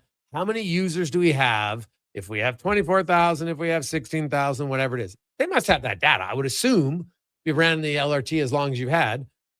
Like, it's not new that the Elks are at the stadium. Like, oh, geez, we've never had a football game at the stadium. But the attendance is way down. No, but you'd have years of I see data. what you're You saying, can go yes. back and look. Okay, Yeah. on a Friday night when you have 24,000, what's the average number? Like, there's no way they wouldn't have that data. It's guessing how many people go to the game that's hard, probably. Yeah, I know, but you can make an educated guess, right? Give or take a few thousand. Like, I don't think the difference between 22 and 24,000 is going to be monumental for the LRT. What was the attendance recorded last night? I think it was 17, something like that. Is that up year on year? Thursday nights haven't been great. Yeah. It's obviously up from game 1 because it was a monsoon, so can't really count that. But like last year, the Elks had a few games that were 28, 29,000. Right at the end of the season, right? One was in August. Yeah. And that Saskatchewan game normally gets a good crowd, but winning will help. Historically, it's always done it. You get a winning organization. Chris Morris was very honest in telling us that he had a lot of bridges that he had to mend when he took over as president, right? And I know they've done a ton of stuff. Like it's not Copper Jacket-esque, but there are a group of local business people that have been involved. They've sat down, they've had meetings. Okay, how can we go about? And now they're starting to kind of put their tentacles in different areas in the community. I honestly believe they should look at doing something like the Copper Jackets. I firmly believe it. It's infinitely more affordable. Like, you could get way more companies. You could say, you know what, I can afford 2 tickets to the Elks. Or like 2 tickets to the Elks, you get enough companies to do it. Season seats, like it's not remotely the same as 2 Oilers, right? First of all, it's only 9 games, right? I guess 10 if we talk a preseason game or playoff, but whatever the number is, right? And let's just say round number, it's $50 a game, $50 a ticket. So it's $100 a game. You can get season tickets for $1,000, right? There'd be lots of companies that say, you know what, I'll do it. Mm-hmm. I think there'd be way more people than you think. And they build it back up because I think it's very important to the community to get the football team. It's probably not going to ever go back to the 80s. I understand that. But it doesn't if you can make it an event and the lower bowl is full at 32,000, that's fantastic. Right? You become very profitable as a team because I know what the number they need to hit is. So now every game, now you're making some money, great. But more importantly, you're building things like, when we had Chris Morris in studio last and he's talking about that facility they're building year round right by Clark Stadium. That's a massive thing that helps the community. It doesn't benefit the Elks. They're putting the money in. They're not going to be making cash after cash. Like, sorry, it's different than building hotels in the Ice District where you make all the money off of it. What's the facility got in it? It's going to be a year-round training facility for football, for minor football and minor soccer. That's great. Yeah, it's fantastic. Right. And so I look at those are things, but again, it takes time. I was at the game and then I went to the Riverhawks, drove past it, and that was a same time that night, right? Both games are going on. Yeah. And Riverhawks looked well attended too. So like overall, I think summer sports attendance is trending up in Edmonton, right? It just, the casual fan needs to know. And like you were talking already earlier today, at 4-1, they're actually number 1 in the league. You have a pretty fair bet if you come to a game now, you're not going to see them get shellacked. Like they're more than competitive. No, they're an entertaining team. There's no Without a question doubt. about it. So it's the old adage, build it and they will come. And I think eventually you'll have more people start to come, right? Like there's going to be some people that say, I'm not going because they changed the name. That's fine. I don't really understand it that much, to be honest, but that's okay. If that's what they want, that's what they want. But I'm like, if you're a real big football fan, why would you limit yourself to the opportunity? Like the name, it's just a name. Can we be mad forever? Well, some people choose to be. I guess. Right? So Hey, guys, they used to run them quicker and add cars to the train when there was 35,000 going to the games from Vic. See, there you go. So there's a way to do it, Vic. You're bang on. Like, this isn't going to be overly difficult. And I'm sure the city, we could reach out and call somebody over there next week and just ask them, say, hey, what's the plan here? Somebody explain it to us. Very simple, just so people know. Hey, do you have, when we reach this threshold, we add more cars? It's probably that simple. If Declan's calling the plays now for the Elks and you're calling the city and getting the LRT cars sped up, there's a lot of value in this room. Now, here's a great question that I don't know the answer to from Inspector Trav. Hey, boys, can you tell me why Ford and Jackson have 2 mouth guards on their helmet? Never seen that before. Is that a superstitious thing? I honestly never even noticed. I always chuckle at some of the guys who have mouth guards, like in hockey or football. Half the time, they don't even wear it. I'm like, is this just a decoration? Right? Like, watch Leon Draisaitl skating down the ice and he's just chewing on his mouth guard. It's comical to me. So I'll ask Ford and Jackson about it. These guys need to realize the impact that they're having on the kids. Wanye Jr. the other day had an orange slice in his mouth and he was playing with his little stick and it was hanging out. And I said to him, what are you doing? And he said, just like Leon. Oh, well, I'm like, what? Oh, yeah, I get it. Why have it in your mouth altogether? Is there insurance reasons? Because they make so much money, they have to wear a mouth guard? No, you don't have to wear a mouth guard. Most guys wear it because when you put it in, if you're ever going to take an errant stick or a puck to the face, you got to, like, that's going to limit the pain. It's not going to reduce it completely, but it might save you from, having a chipped tooth and looking like Lloyd Christmas. So that's why they wear it. But some guys don't, right? Everybody's different. So I just kind of find it like the chewing on it. I don't know why. It just annoys me. Just like Leon. Like, no, but not him. Like Chucks. Like, there's lots of guys that do it. I don't know. I don't like it. Like, it doesn't impact my life. It's not like, it's just like kind of look at him like, it seems stupid. I'm like, either put it in or take don't it wear out. it. Yeah, one of the two. That's how I would do it. Don't tease us. Hey, Gregor, you're bang on. If they played Ottawa, Florida back-to-back, I'd be watching it for sure. Exactly. See, not only would it excite fans for your team, but you might watch 10, 15 minutes more of another game because of it. And that's what you want. You never as a company or a business are like, you know what? We don't want any new clients, right? Like sometimes, hey, you know what? Maybe depending on what your business is, we can't take on anybody else. There's a waiting list. Okay, that's a good problem to have.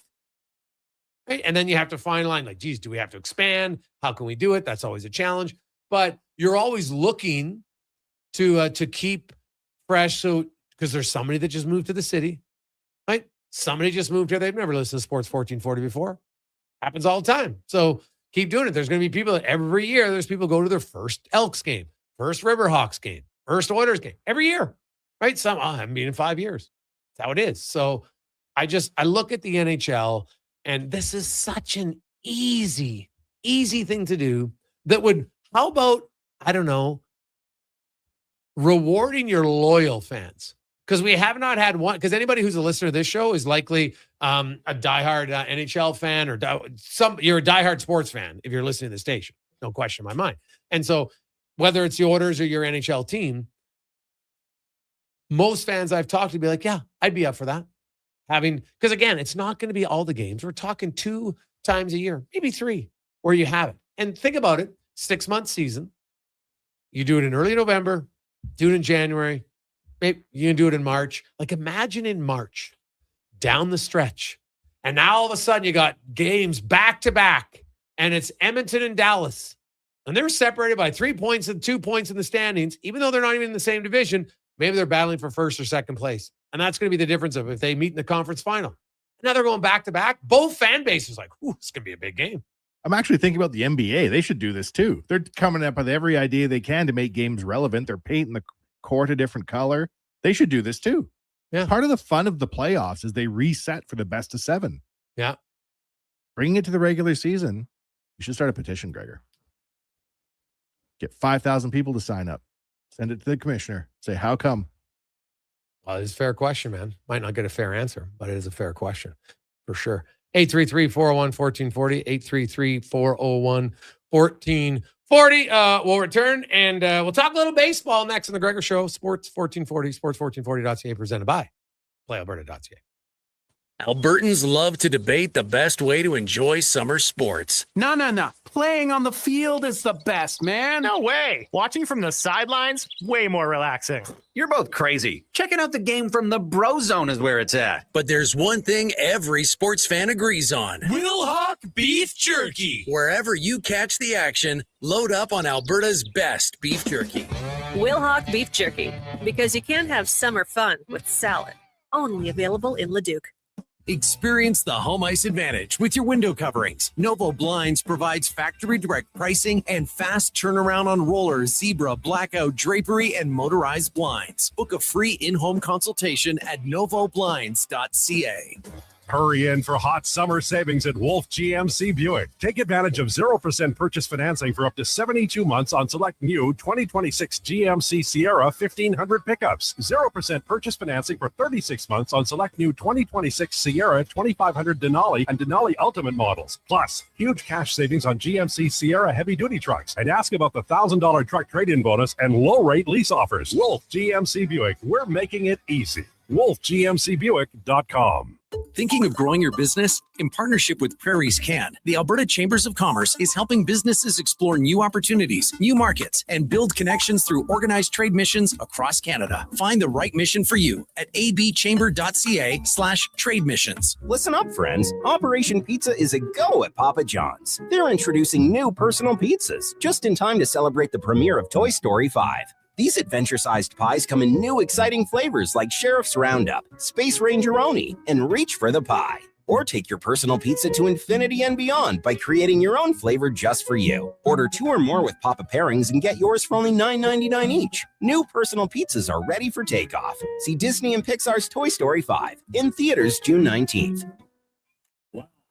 For silly hockey fans, your partner in power just skated onto the ice. EWEL.ca, the new e-commerce website for electrical wholesalers Edmonton, is ready for the power play 24/7, 365. UL skates to where the puck will be in 5 years. Now that's forward thinking. Killer selection, slamming products from the best brands, and legendary service. Don't sit on the bench. Get your account today at EWEL.ca and win that project. Plug into your partner in power. Get an EWEL.ca account today. Whether you're a craft beer connoisseur or more of a wine aficionado, there's always something new to discover at Sherbrooke Liquor, a unique family-owned independent liquor store. The selection, incredible. The non-alcohol section is also very impressive. Sherbrooke Liquor, expert, knowledgeable staff with a passion for unique finds. More than just a liquor store, we're a community. Alberta's best, the one and only Sherbrooke Liquor. Wine, spirits, and oodles of beer. Visit SherbrookeLiquor.com. Do you have neck or back pain? Ever go for treatment hoping for a simple fix only to realize your stubborn spine is basically a science project with attitude? Hey, we get it. And honestly, we're a little sorry because great rehab does take proper experimenting. But at Leading Edge Physiotherapy, we don't just toss exercises into the beaker and hope it doesn't explode. We start with the right diagnosis, then mix hands-on care, precise manual therapy, and evidence-based technology. The formula your body actually needs. Science and skill with gratitude, not attitude. LeadingEdgePhysio.com. Bashaw Concrete Products. From concrete and septic tanks to blocks, precast water pads, Jersey barriers and aggregates.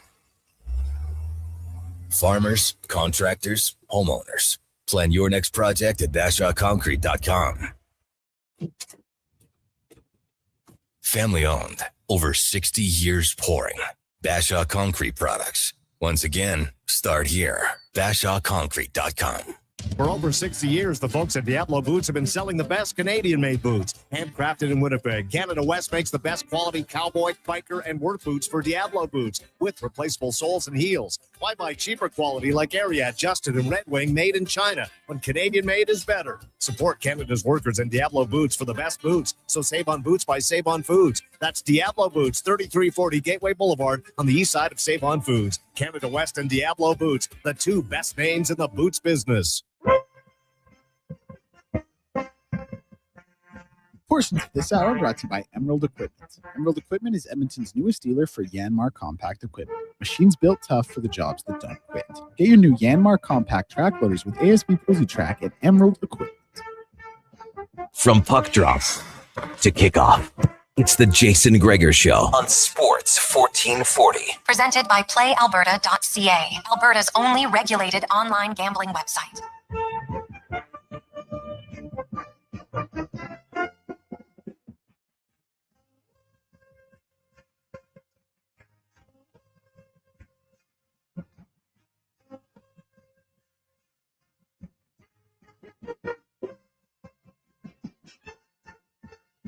$327. Lovely Friday afternoon. How you doing? Get your tickets for Lotto Max tonight. $25 million and 25 prizes of $100,000 at PlayAlberta.ca. And while you're there, you can check out the Jason Gregor Show odds boost specials for tonight. We got a little MLB triple play, some CFL winners, and the Jays. We're going to ride the hit parade for the Toronto Blue Jays tonight. Nothing crazy. Just a few actual hits. Dare to dream, dare to dream. Check it out at playalberta.ca. So, we'll see. Should be fun. When you look at the season, it's not always how you start. It's a little bit maybe how you finish more. And lately, they are finishing a lot. The Edmonton Riverhawks, after a little bit of a slow start, are really picking up steam as we go in the room, brought to you by Action Electrical. Take action on your savings with the most diversified electrical contractor in the province, actionelectrical.net. As the manager of the Riverhawks, Jake Lanverman, joins us once again. Jake, welcome back to the show, my man. How you doing? Doing well. Thank you for having me on. Well, Jake, you guys probably started a little bit slower than you wanted, but you really picked things up here in the last month. What's kind of changed for your club? Yeah. No, the start obviously wasn't where we wanted to be. I think the first 10 we were 3-7, and it took a lot. The entire team kind of rallying together and getting everybody on the same page, and some late additions that we expected to get there eventually, kind of molded together to be the perfect storm where we're at right now. So 17-15 is a lot more ideal than the start for sure. So you look at it now and how it works. Obviously, if you win the first half, you get an automatic spot in. So looking at your team, kind of, you know exactly where you're at. Do you just have to finish first or second in the second half? What do you need to do to make the playoffs? So there's a front half and a back half clincher. Whoever outright wins the back half, the last 27 games, has the best record, clinches that back half spot, and then it goes to the two best overall records outside of that. So if Wenatchee was to win the back half, then it would be going down to the next three best overall records. So it's a little confusing. It's taken me a few years to really get honed into it, but all I know is if you keep winning baseball games, you're usually in a pretty good spot. Yeah, no, that's totally fair. So right now you guys have the fourth best record. So I guess theoretically that would put you in, at least in the North Division.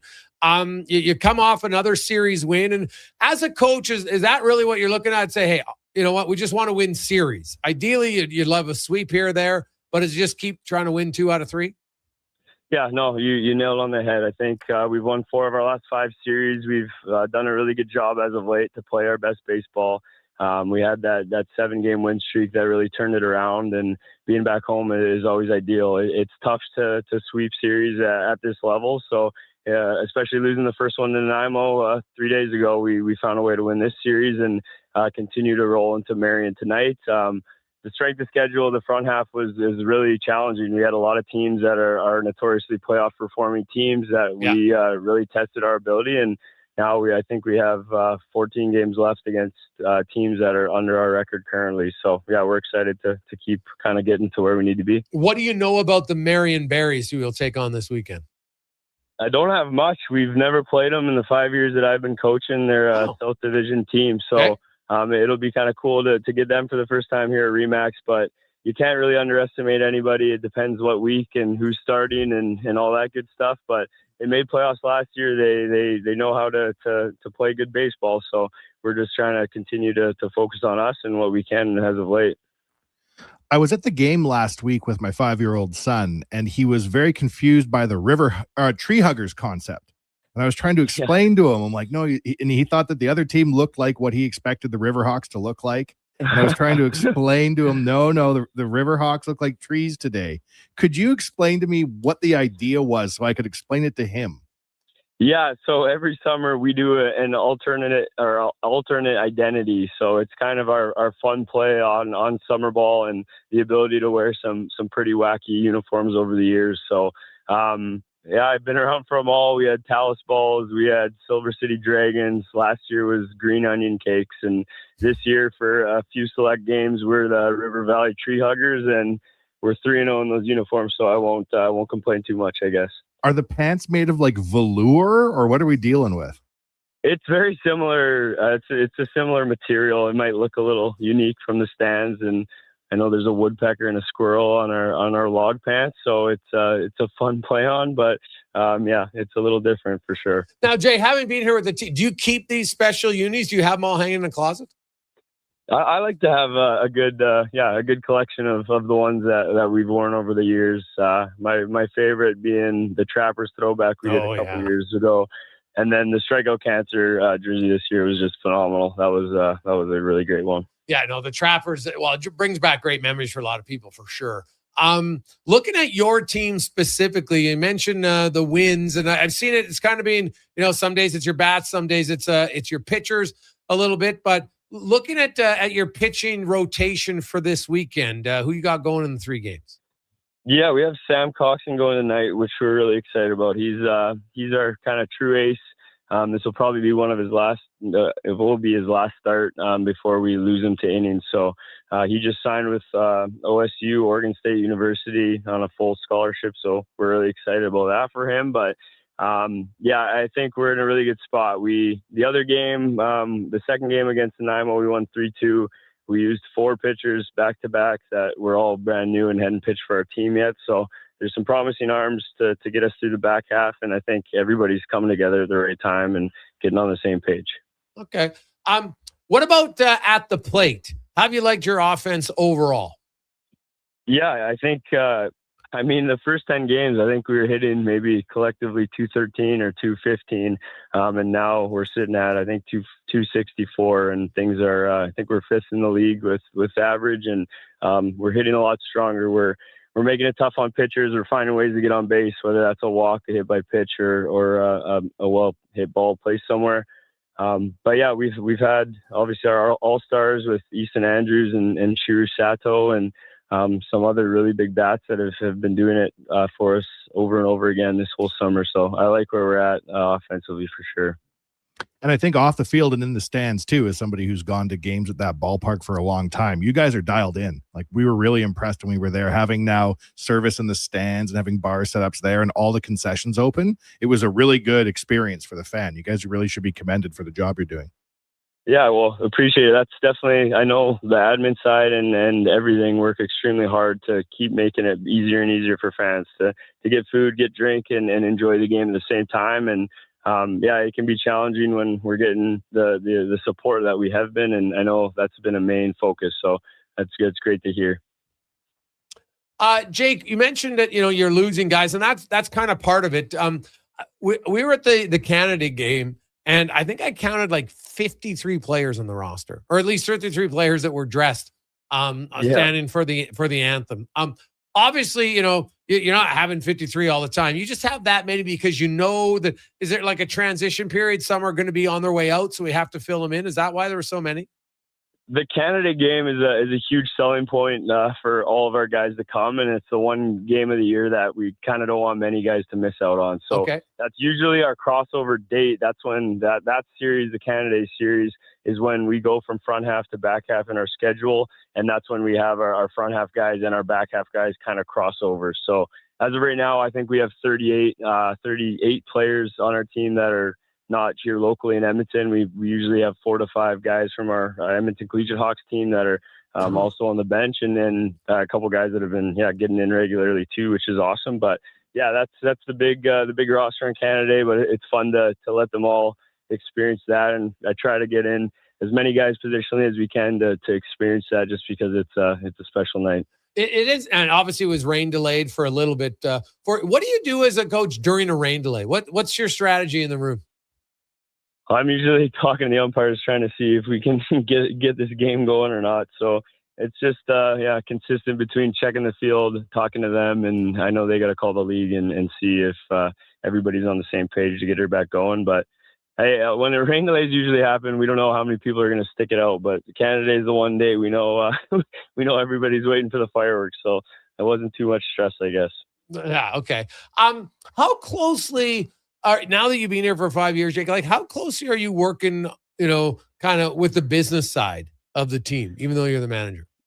There's a lot of things on the baseball operations side specifically that I've kind of learned to help out with in our organization. But 5 years working with a lot of these individuals has been just a great experience. I know I've seen Steve Hogel and Ryan Gregg, Matty Murdoch kind of grow into this masterpiece of what we have and how hard they work to make everything off the field so great. So fortunate that they do everything that they do so that we can put a good product on the field and hopefully keep fans that are here to watch the baseball specifically, for sure. Well, Jake, good luck against the Berries this weekend. Hopefully you guys can get a series sweep and just keep moving on up the standings to secure yourself a spot in the playoffs once again. I appreciate it. Thank you very much.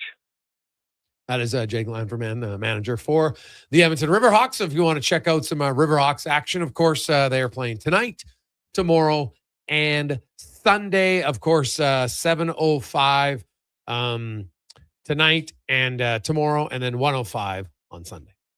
When we look at the Elks and their attendance and their attempt to, rebuild bridges in the community, the blueprint's right there. Like the Riverhawks have done an amazing job over the last few years of improving steadily season on season. And when I see the people that are going into games, because I live right near there, it's not baseball experts looking to see a 75-mile-an-hour knuckler. I don't even know my numbers, Gregor. Yeah. It's people who are nice, who are looking for a nice time. Yeah. And I refuse to believe in the long run, the Elks can't find nice people looking for a nice time totally agree. With 20,000 more people a night. Yes, you can. Like there's fewer games, right? Like look how many games the Riverhawks have. The Elks only have 9 regular season games and one preseason game. And then obviously, hopefully playoffs. And for the first time in a long time, it looks like there's a good chance it'll be a playoff game. Now, whether or not it's at home, we'll see. But that definitely helps. And it is one where they dug themselves a hole. Not this current regime. Chris Morris had nothing to do with the previous one. Obviously, it's funny. Ed Hervey comes back and suddenly the team's starting to be more successful again. Like it's not a fluke. Go back and look pre-Ed Hervey days, how the team was from 2007, right? Now, he was part of the team in scouting, but he wasn't, trust me, he wasn't trading Ricky Ray. I can tell you that right now, right? That was their GM in the middle of the night, one of the worst trades in history. But all of a sudden, Hervey comes in as the GM. Now the team gets better. Then they win a Grey Cup. Now he leaves.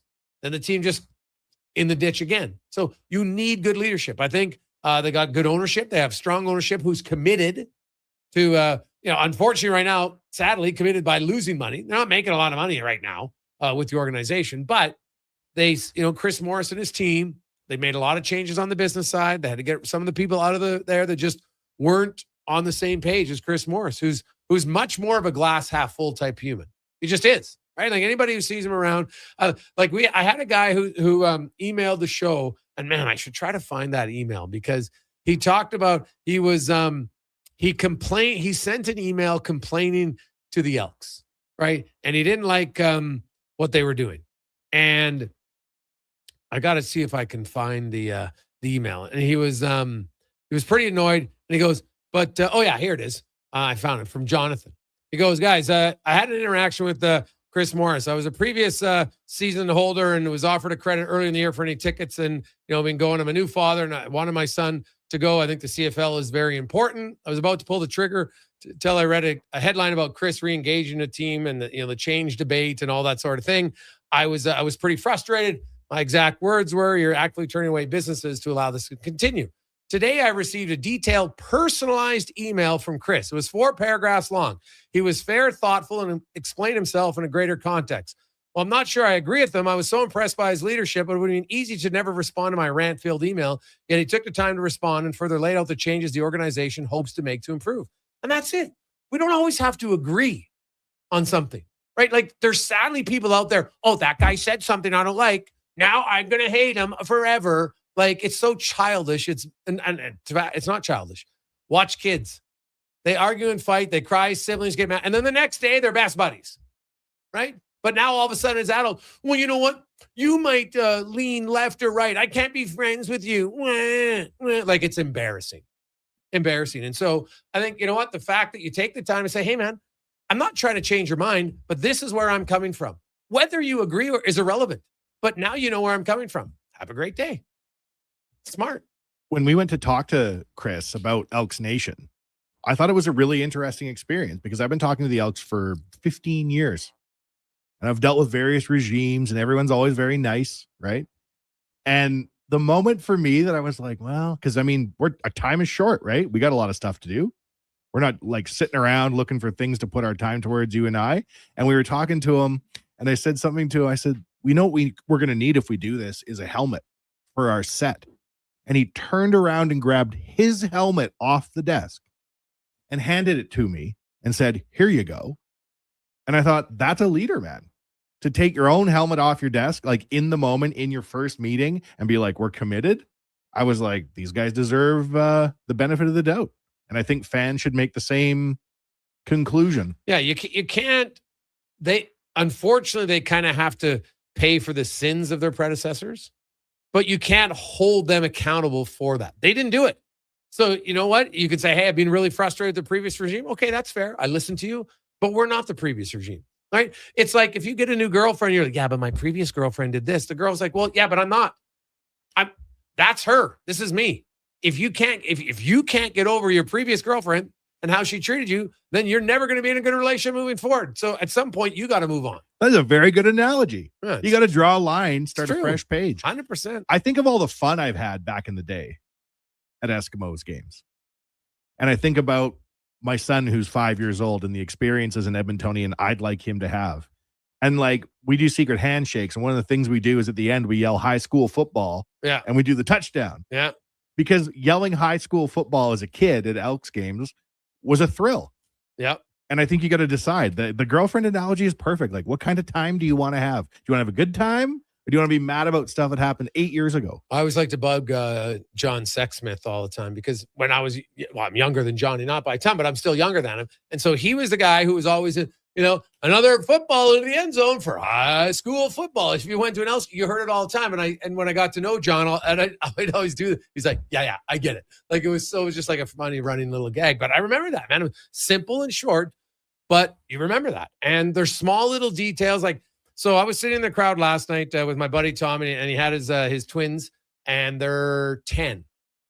And his young boy has twin boy, son and daughter.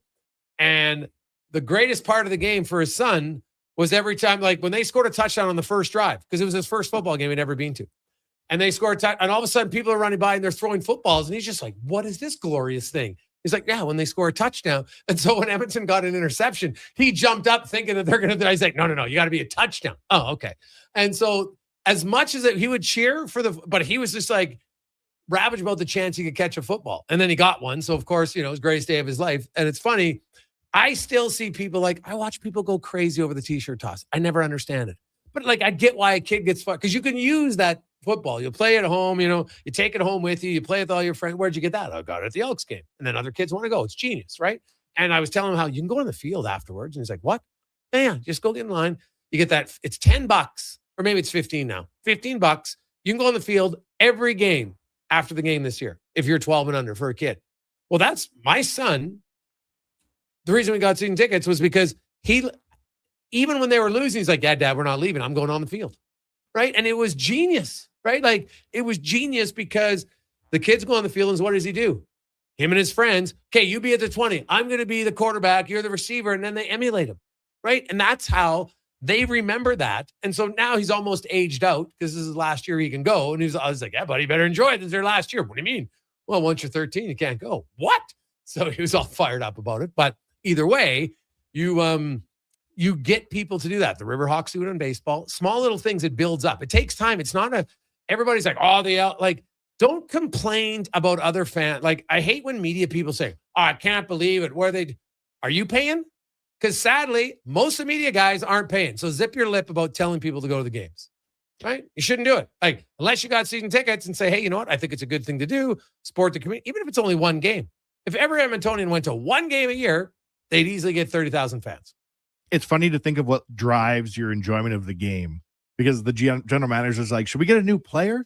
You might be better off, general manager, buying 5 bouncy castles for your parking lot and letting kids under 8 bounce for free. You know what I mean? Yeah. When you look at the Riverhawks, when you look at the Stingers, they've done a great job of their fan experience. The Stingers, I don't know if you've been to a game. Like, oh yeah, I've been it's there. big league, right? Yeah. It's fun. We went and sat courtside. It felt like J-Lo. It was amazing.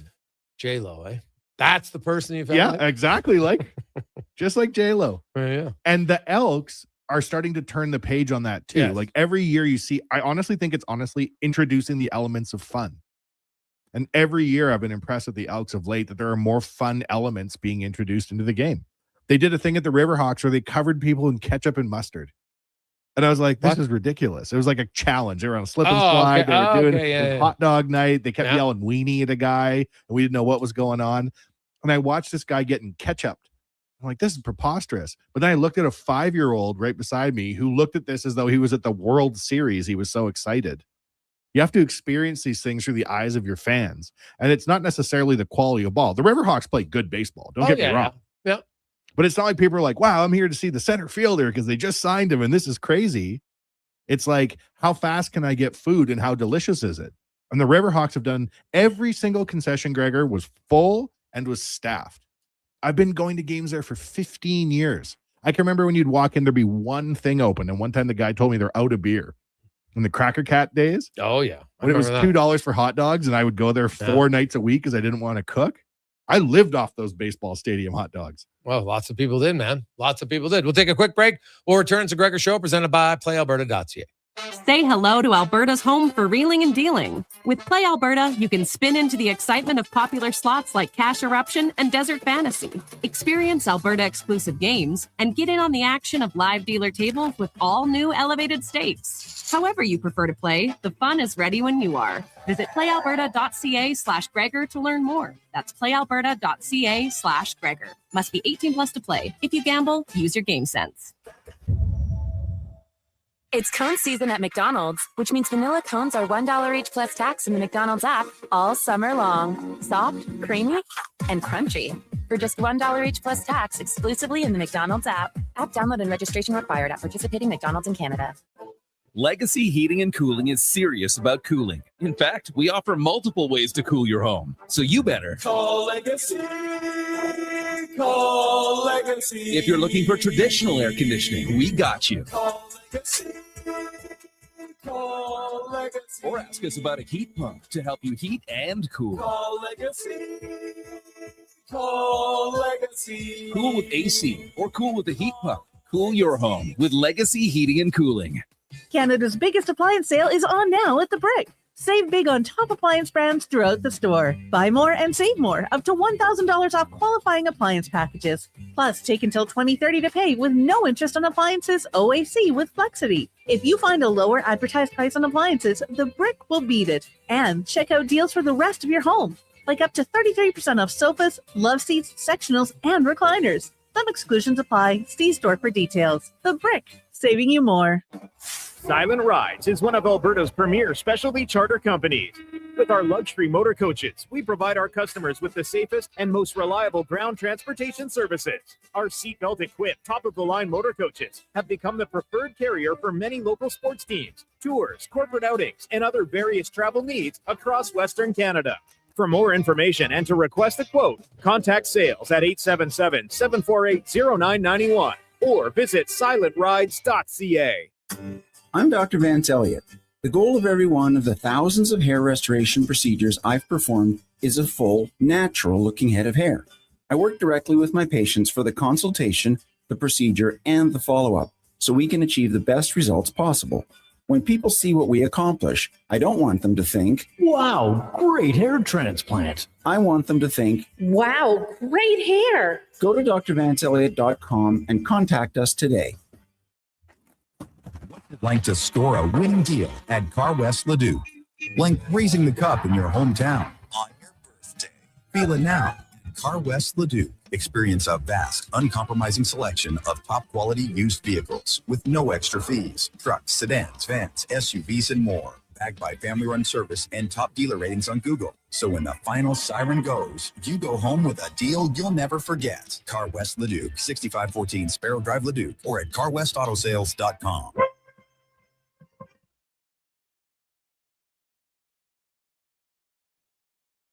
Portions of this hour brought to you by Papa John's. Looking for a tasty lunch? Papa John's has you covered. Get a small 2-topping pizza for only $9.99 with code S999 at papajohns.ca.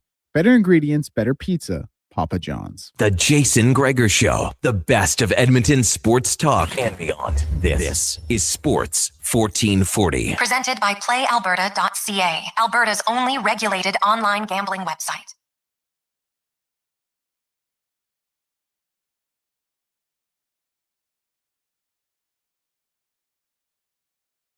We roll through. Jason Gregor, Wanye Gretz, Declan Kruger, Sports 1440, sports1440.ca. Man, it is a jam-packed show right now.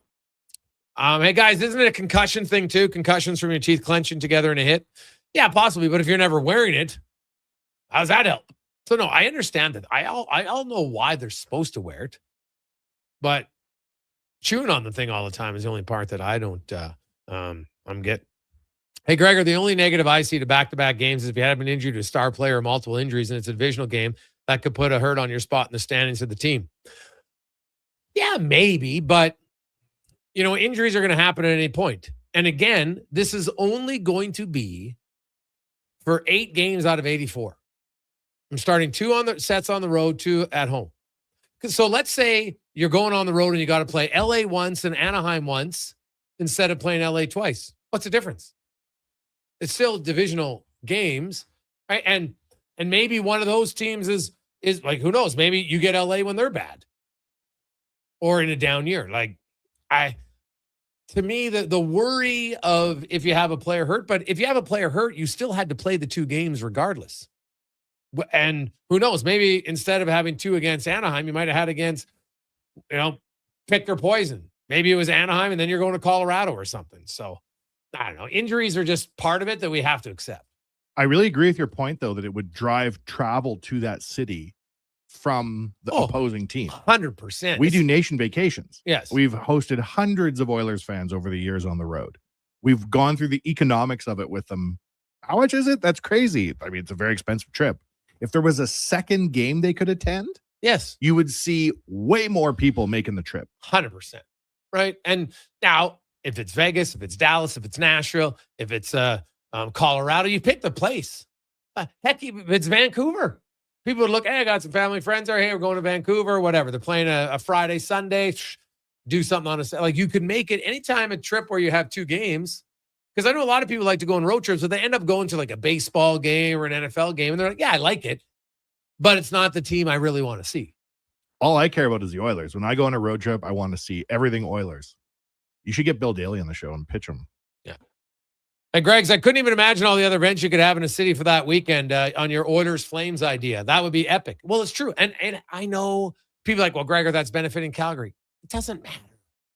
I'm just talking from an experience standpoint.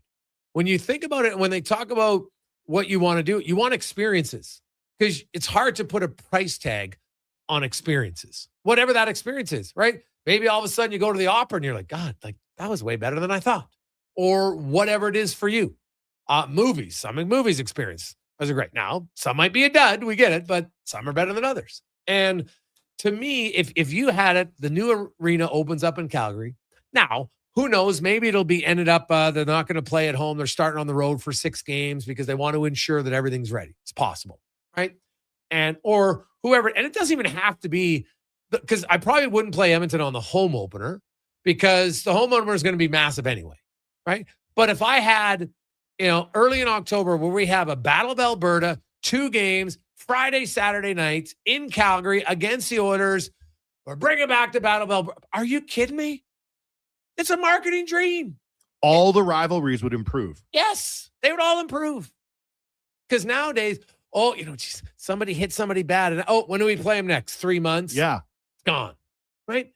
And what are you worried about, NHL? that your fans might actually get more emotionally connected to the games? Oh, God forbid that happens. Well, we might have one more fight. Oh, God. Like, as we all know, rarely do people get hurt in the fights. Extremely rare. Look at the numbers, especially nowadays that you don't have like the trained super heavyweights anymore. If you're paying attention, Commissioner Daly, Vice Commissioner Daly, it reduces your travel costs. It increases the relevancy of irrelevant games. It encourages all your regional rivalries, and it makes the regular season more important. What more could you want? I can't think of anything else they could do that's effectively free that could bring all those benefits to the game. Yeah. That's the thing. Like it is, yeah, and it doesn't mean that every doubleheader is going to be out of the park awesome.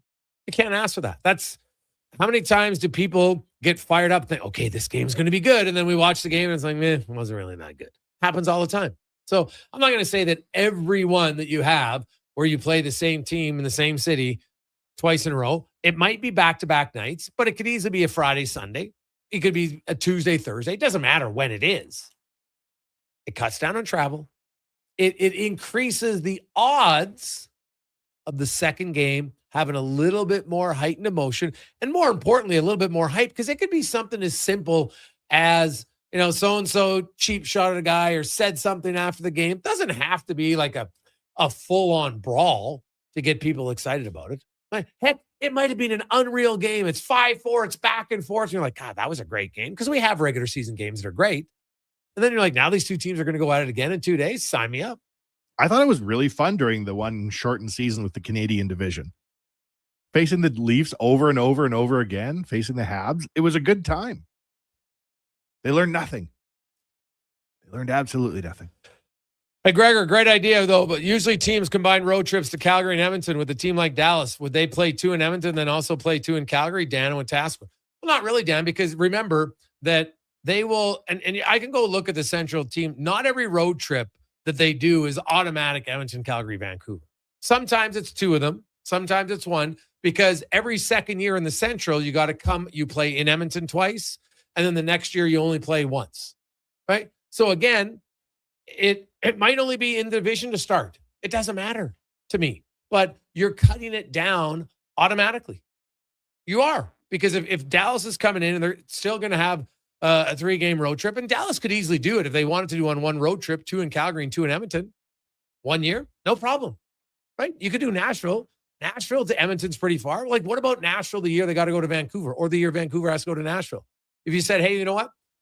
Instead of 2 trips all the way to Nashville, you're only going to have to do 1. You're just going to play them twice. Once every 8-10 years. It's a small amount, but it all adds up. So that's how you'd have to do it. Like sometimes you're going to have lots of teams that come to Edmonton, that come to Calgary, right? Again, we're talking 2 road trips a year. Not even road trips, just 2 times on the road where you play in the same city twice to start and see how it goes. If you're fixing problems, I got one more for you. Sure. You know those cool sabers of beer those fans get to drink out of? Have you seen these? They're plastic sabers filled with beer. In Buffalo? And they raise them up? Yeah. Can you invent something like that for us? Wow. Because that'd be sweet. Here's the thing. If we're going to be bluntly honest, the Oilers organization doesn't necessarily have a reputation of lots of fun at their games, right? Like they don't. Like they've been, you know what? They look and say, hey, we don't have to change things. People come, which is true, right? Playoffs, obviously they do things different in the playoffs, but I think it's kind of sad that in North America in general, we really only like to make the games an event in the playoffs. It's not just in Edmonton, it's around the league, right? Like that there's some places that are better. Like look at Vegas. The reason Vegas became a place that people are like, oh my God, look what they're doing, right? Like from day one, their pregame in the regular season with the night and everything was awesome. Fans are like, God, I wish we had something like that. Right now, you got to be willing to spend the money, but that gives your fans something to want to go to. Because even the most diehard season ticket holder, like I wonder how many of you go to all 41 home games as a season ticket holder. One thing I bet you it's a small percentage. One thing I'm blown away that's gone away. Back in the late 90s, I was a little kid going to games. Do you remember the pregame show, how great it was when they did the renos to Northlands Coliseum, put the new scoreboard in? Like the one year they were out at Capitol Raceway and they were racing. Do you remember these pregame shows that Don Metz used to do? Oh, yeah. I remember the one when they had Smith and LaRock, and they would, because their show intro, yes. They would go out, and they did it at Castle Raceway, right? And they had them out there racing the vehicles. And then there was another one time. They had them in it was like a theme. Yeah, I thought it was great. And I remember being a kid and going to those games, and it would go dark, and then they would say, "You are watching Oiler Vision, the sound and the fury," and everybody would go crazy. And I swear that's when Oilers Nation popped into my head. I was like, how come there isn't like a thing like that? What is Oilers Vision? What are we even talking about? Also the derrick coming down from the roof. It's stupid, but like the tradition of going to the game and it would get toxically smoky in the old arena from the fireworks. But when that derrick started coming down, I remember as at the first time they did it. Yeah. And we all came in and we saw the derrick up there. This is pre-social media, and they'd managed to keep it mostly a secret. And when that derrick first came down from the roof, like there were nights that derrick was half the fun. Yeah, that's very true. They got to bring back the pregame excitement, because that used to be like Metallica, and that now obviously in the playoffs, it's really exciting.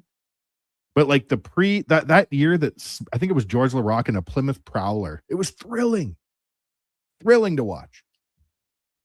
833-401-1440, 833-401-1440.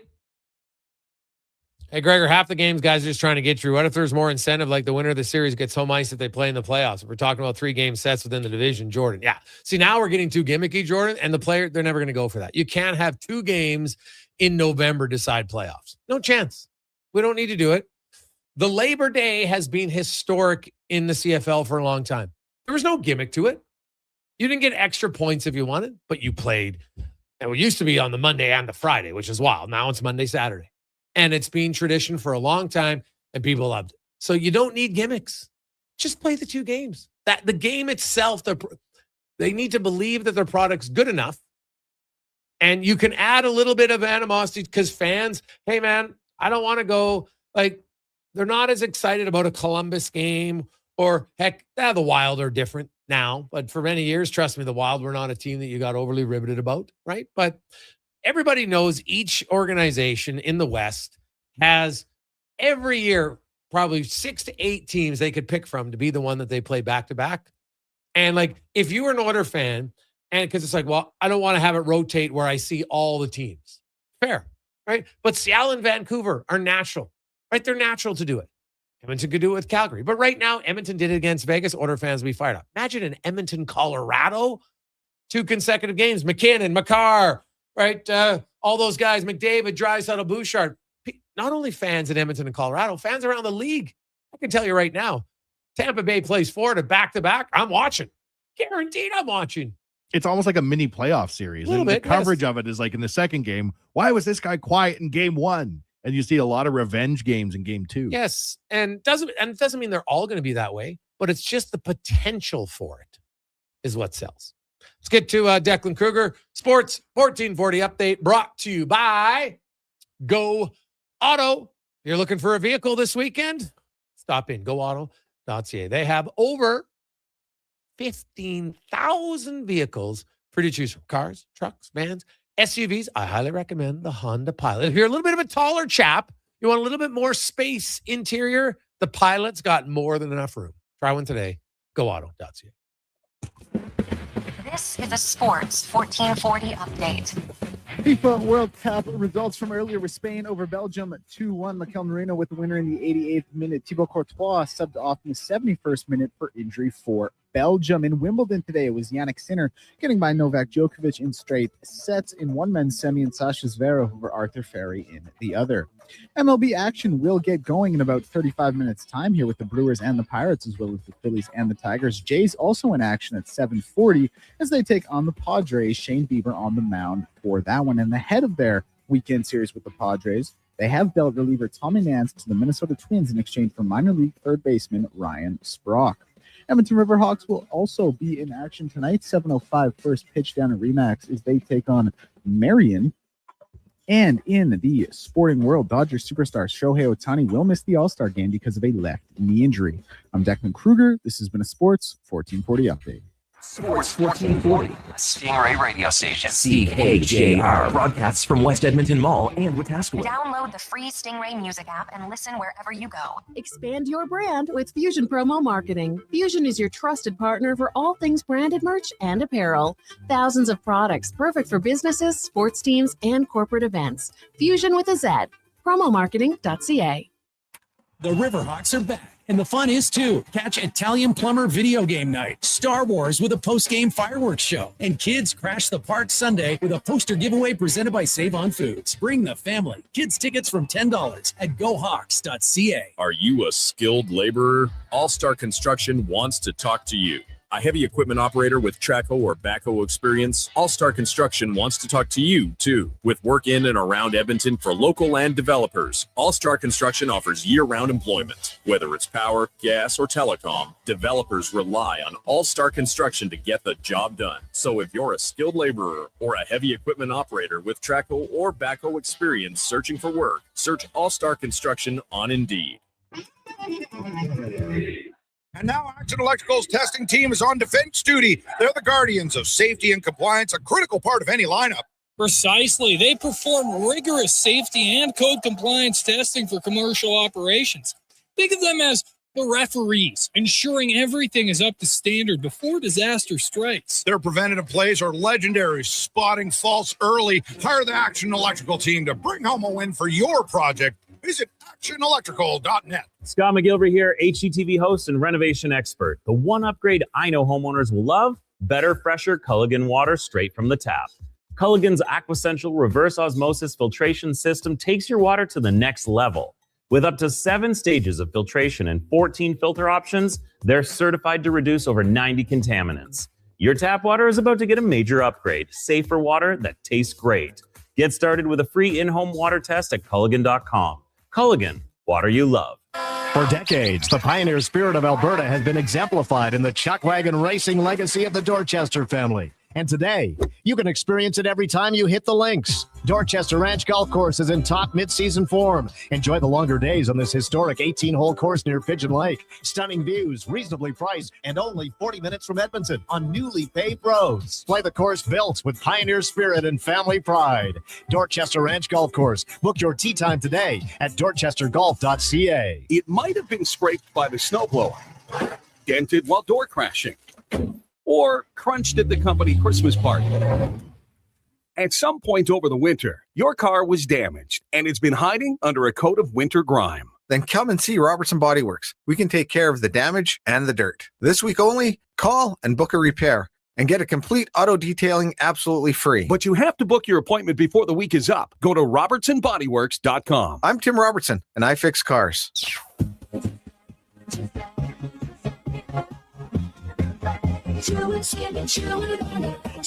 It's finally time to escape your 4 walls and see where your 4 wheels can take you. Sherwood Honda helps you head out on the road the way you want to, with the right vehicle, including freedom-seeking SUVs that give you the versatility to drive where, when, and how you want to. It sure would do some good to get out and stretch your horizons, and sure would be easier with Sherwood Honda.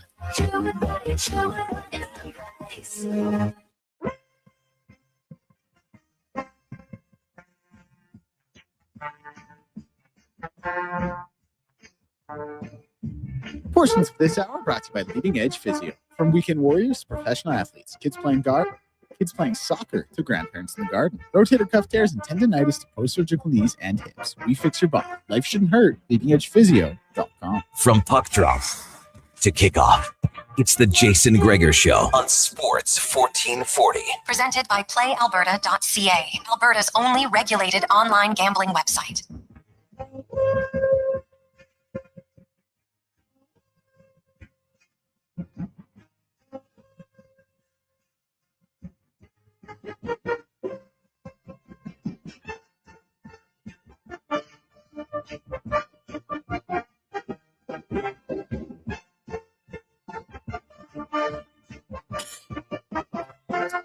Rolling through a lovely, positive Friday. How you doing? Hope you're having a great day. Jason Gregor. Wanye Gretz, Declan Kruger with you, Sports 1440, sports1440.ca. We got a lot of texts flying in. Be awesome. 833-401-1440. It's a Gregor Show every day, Monday to Friday.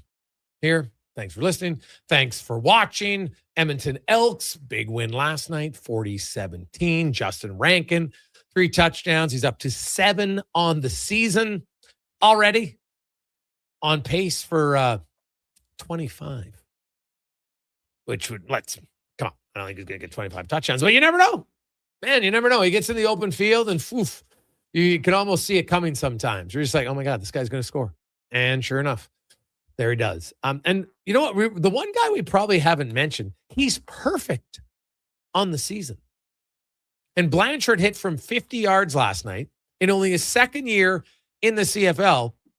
He is 13 for 13 on field goal attempts this season for the Elks. Like, very quietly, just talk about a guy going about his business and doing exactly what he's supposed to do. It's amazing the range of field goal kickers, how it's changed. Oh, God, yeah. Like, it's one of the more dramatic things that you can see changing. In, like, 20 years ago, what was considered a routine field goal. Well, anything above 40 used to be like, oh, okay, if you're good above 40, that's pretty good. And now, like, some of these NFL kickers. Well, even in the CFL, right? Like, you wait until we'll see longer field goal attempts in the CFL when they move the goalpost to the back of the end zone. And why has this happened? Are people's legs getting stronger? Well, it's no different than, stronger, faster, bigger. Everything. They train better. They have better technology. They know how to maximize the human body better than ever before. And that includes field goal kickers. Like, their leg strength, obviously, is much better, right? So you got Brett Lottler in Ottawa. He's actually 14 for 14.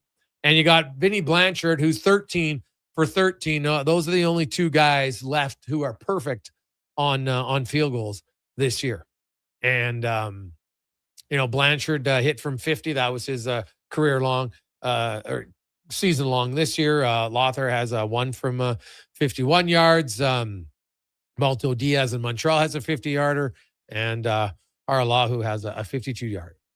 And, well, actually, Mark Leggio, actually, the longest is Jude McCatney from Calgary, a 57-yarder. So every kicker except Sean White and Alex Hale have field goals of at least 50 yards. It's incredible. Season. So they've not a surprise. We've seen it over time. And you're going to see guys here, like somebody, there'll be a 60-yarder. You just got attempted. It's not like that. No one's attempted it yet, right? And I think coaches eventually be like, you know what? These guys, coaches never used to attempt 60-yarders or even 55-yarders that often. Now they attempt them way more, which is good. Now, I do want to, hey, let's get to our little roundtable here, fellas, that we've been doing at 4 o'clock. Although, I'm gonna throw a curveball in it today because we have some breaking news that we want to discuss. So just because I'm really curious about this. So, how would you describe this as leadership, or maybe teammates not really liking each other? Declan, Kruger. Yep. Bam and Hero fighting in Vegas. What's happening? Yeah, listen. Tyler had made a little bit of a comment about Bam after his departure from the team. They were at a summer league workout. I guess Bam kind of called him on it, and it got physical. It's a weird one because they had a lot of years and a lot of really good runs together. You thought it would be all cordial. You thought it would be all love. I kind of tend to fall in the camp that these are 2 guys who are ultimate competitors. Both have been all-stars for that team. Both were the 2 franchise players.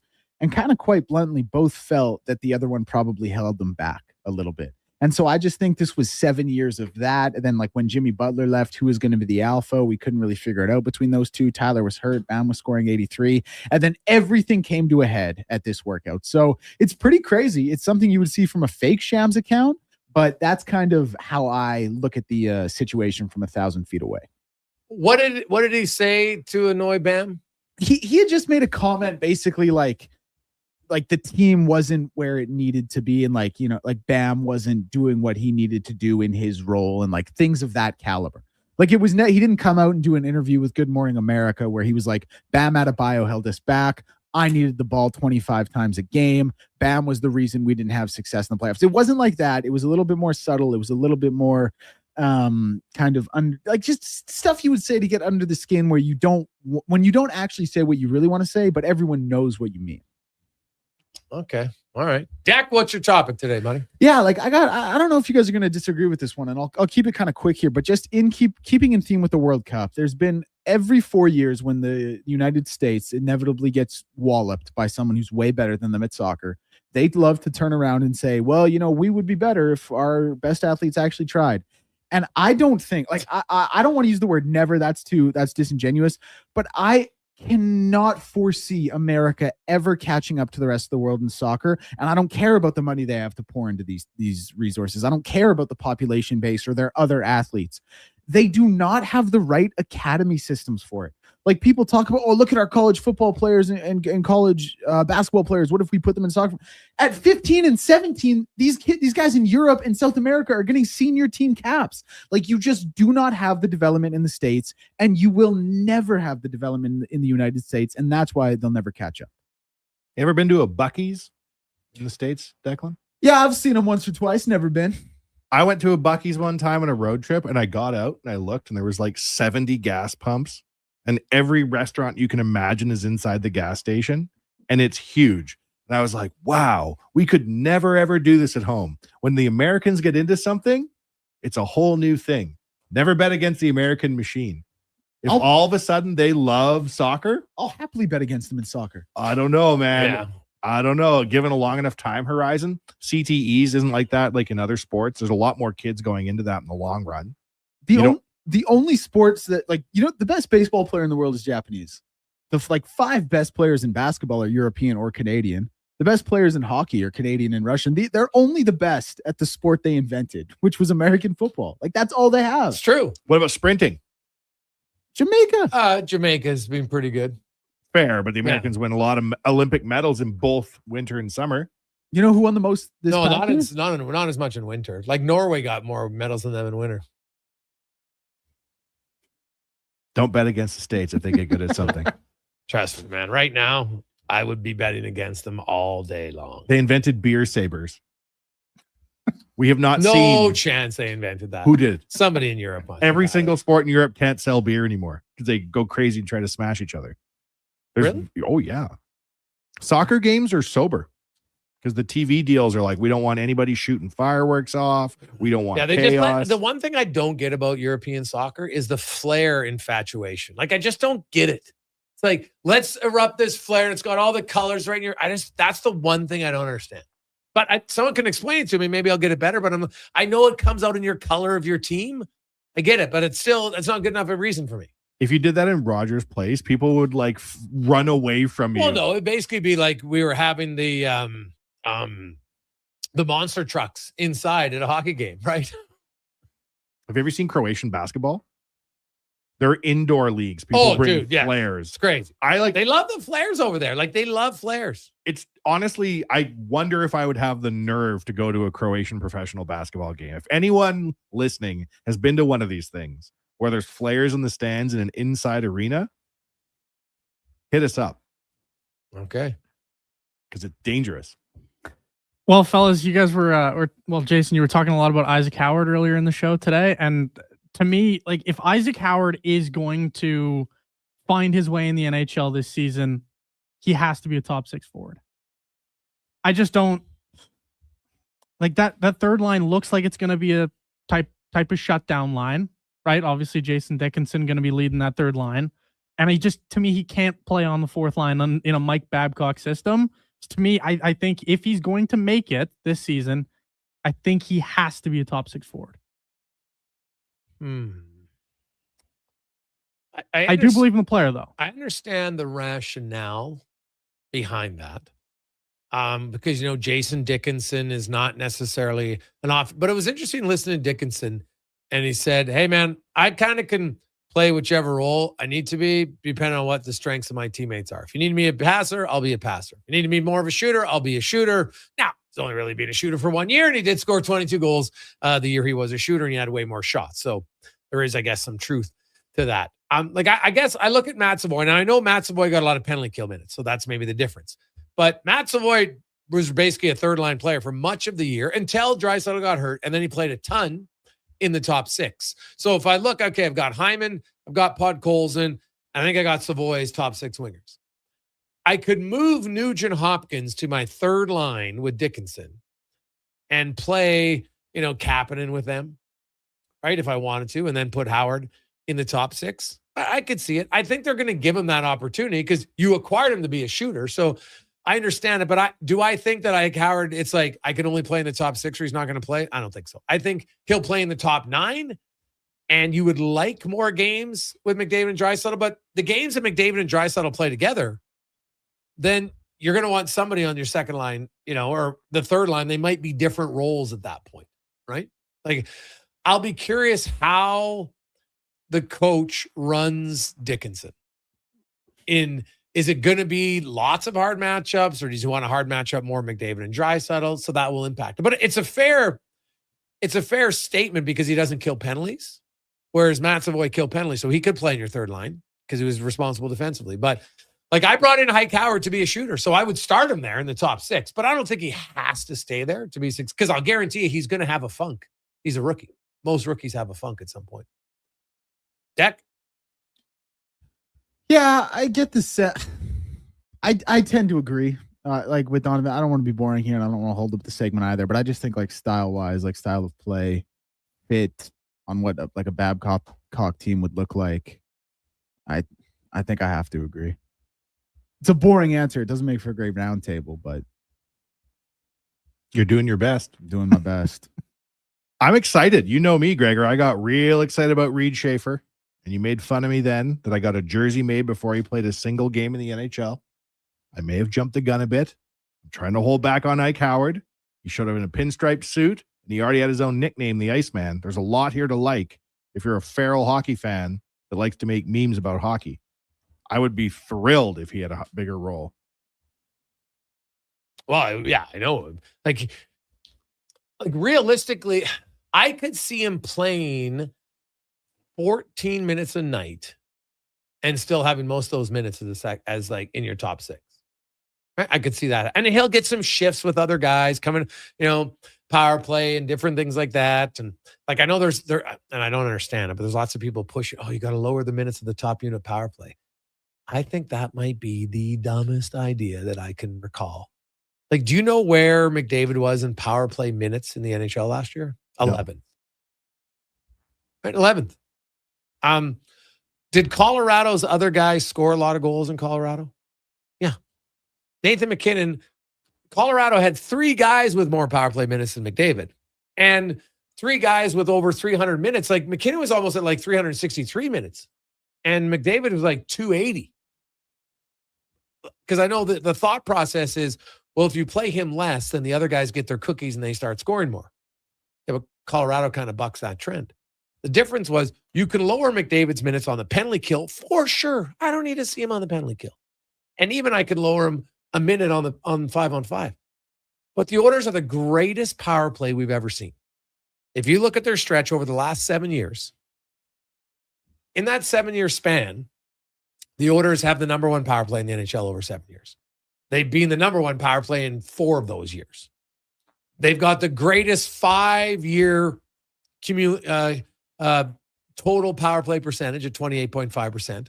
The Islanders also had 28.5 way back in 5 years from 78, I think, to 82. But over a 7-year span, no one ever had as high as the Oilers, 28.1. And you're going to take away their best weapon? No, I'm not doing it.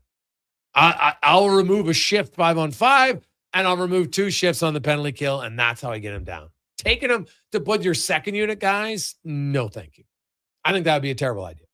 The last ice time to take away is power play. That should be the last minutes you take away. 100%. When it's that dominant, McDavid and Draisaitl are the 2 key. And don't underestimate Nugent Hopkins' contributions on the power play. I think I know he's not the flashy guy. He's not the big shooter like Draisaitl. He does a lot of little deft plays that really help the power play. But I do think that a Savoy or a Howard might be able to maybe Nugent Hopkins changes after a minute or so. I could see that. But McDavid and Draisaitl, if they're averaging $130, they're still averaging $130 for me. So That's how I would do it. We'll come back. We got 5 questions on the Gregor Show presented by PlayAlberta.ca. You got a go-to coffee spot, a trusted barber, even a lucky game day jersey. But when it's about looking your absolute best, there's only one name you need. Mr. Dirk. Family run since 1939. We're experts in crafting impeccable tailor-made suits and offering a wide variety of everyday styles. Pair that with personalized one-on-one fittings and the convenience of on-site tailoring. Mr. Dirk elevates your style game. Visit our Edmonton store or explore MrDirk.com. Score big on style with Mr. Dirk. You may get up early, but more than likely, the team at GS Construction have already gotten up before you, grabbed a coffee, headed to the site, and started their day. So while Edmonton wakes up, GS crews are already underground, quietly keeping things moving, upgrading, and laying the new underground infrastructure for our growing city. If you're the kind of person who goes to sleep with their steel-toed boots on, GS Construction wants to hear from you. We're looking for a maintenance foreman as well as a building and yard attendant. Visit gsconstruction.ca for more. Hi, Mike here from Northgate Chevrolet Buick GMC. Car shopping sucks. That's right. Going back and forth 100 times just to get a price. Give me your credit card for a test drive. What's all these extra fees? That sounds ridiculous. At Northgate, we do things a little differently. Good deals on new, pre-owned vehicles, good people, and a great selection. Stop in and see us today. 13215 97th Street or visit us online at northgategm.com. You're in Northgate country. Canada's biggest appliance sale is on now at The Brick. Stay big on top appliance brands throughout the store. Buy more and save more. Up to $1,000 off qualifying appliance packages, plus take until 2030 to pay with no interest on appliance OAC with Flexity. OAC with Flexity. If you find a lower advertised price on appliances, The Brick will beat it. And check out deals for the rest of your home, like up to 33% off sofas, love seats, sectionals, and recliners. Some exclusions apply. See you in store for details. The Brick, saving you more. You don't just need property services, you need problems handled. HireGood provides cleanup, debris removal, site monitoring, and safety attendance across Edmonton. We reduce issues on your property, keep spaces safe, and take pressure off your team. We resolve real problems for businesses while creating real impact because our team is built on second chances and they show up every day ready to prove it. Visit hiregood.ca or call and mention Jason Gregor for a first-time discount. HireGood. Stable jobs create stable lives. Everything is going to be okay. If you're feeling the weight of too much debt, you have options. I'm Dan McDicken, a licensed insolvency trustee with Favor. Becoming debt-free is possible, and a personal bankruptcy or a consumer proposal will get you there. Schedule your free Favor Focus session at faber.ca today. You'll learn how a consumer proposal will eliminate your debt by paying a percentage of the amount owed without interest. At Favor, we've got your back.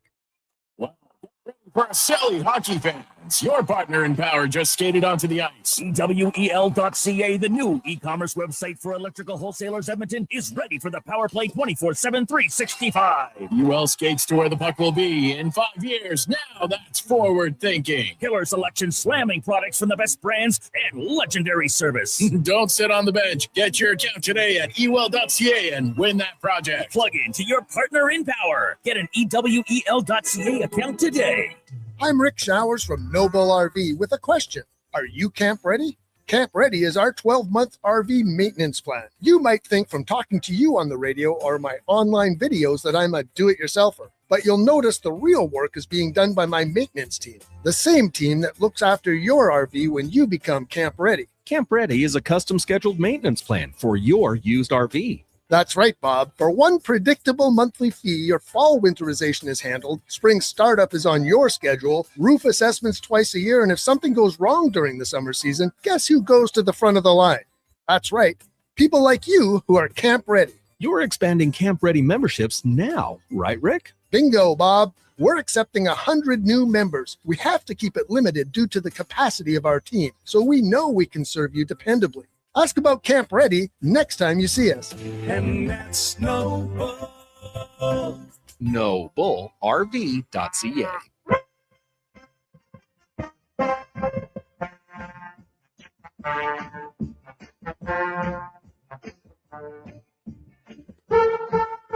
Portions of this hour brought to you by the New Edge Physio.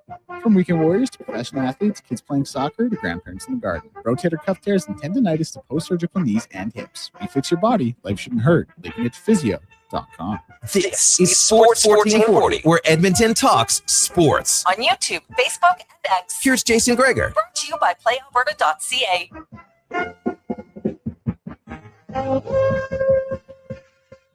Coming in 833-401-1440. We've touched on a lot of topics already in the show. I love it.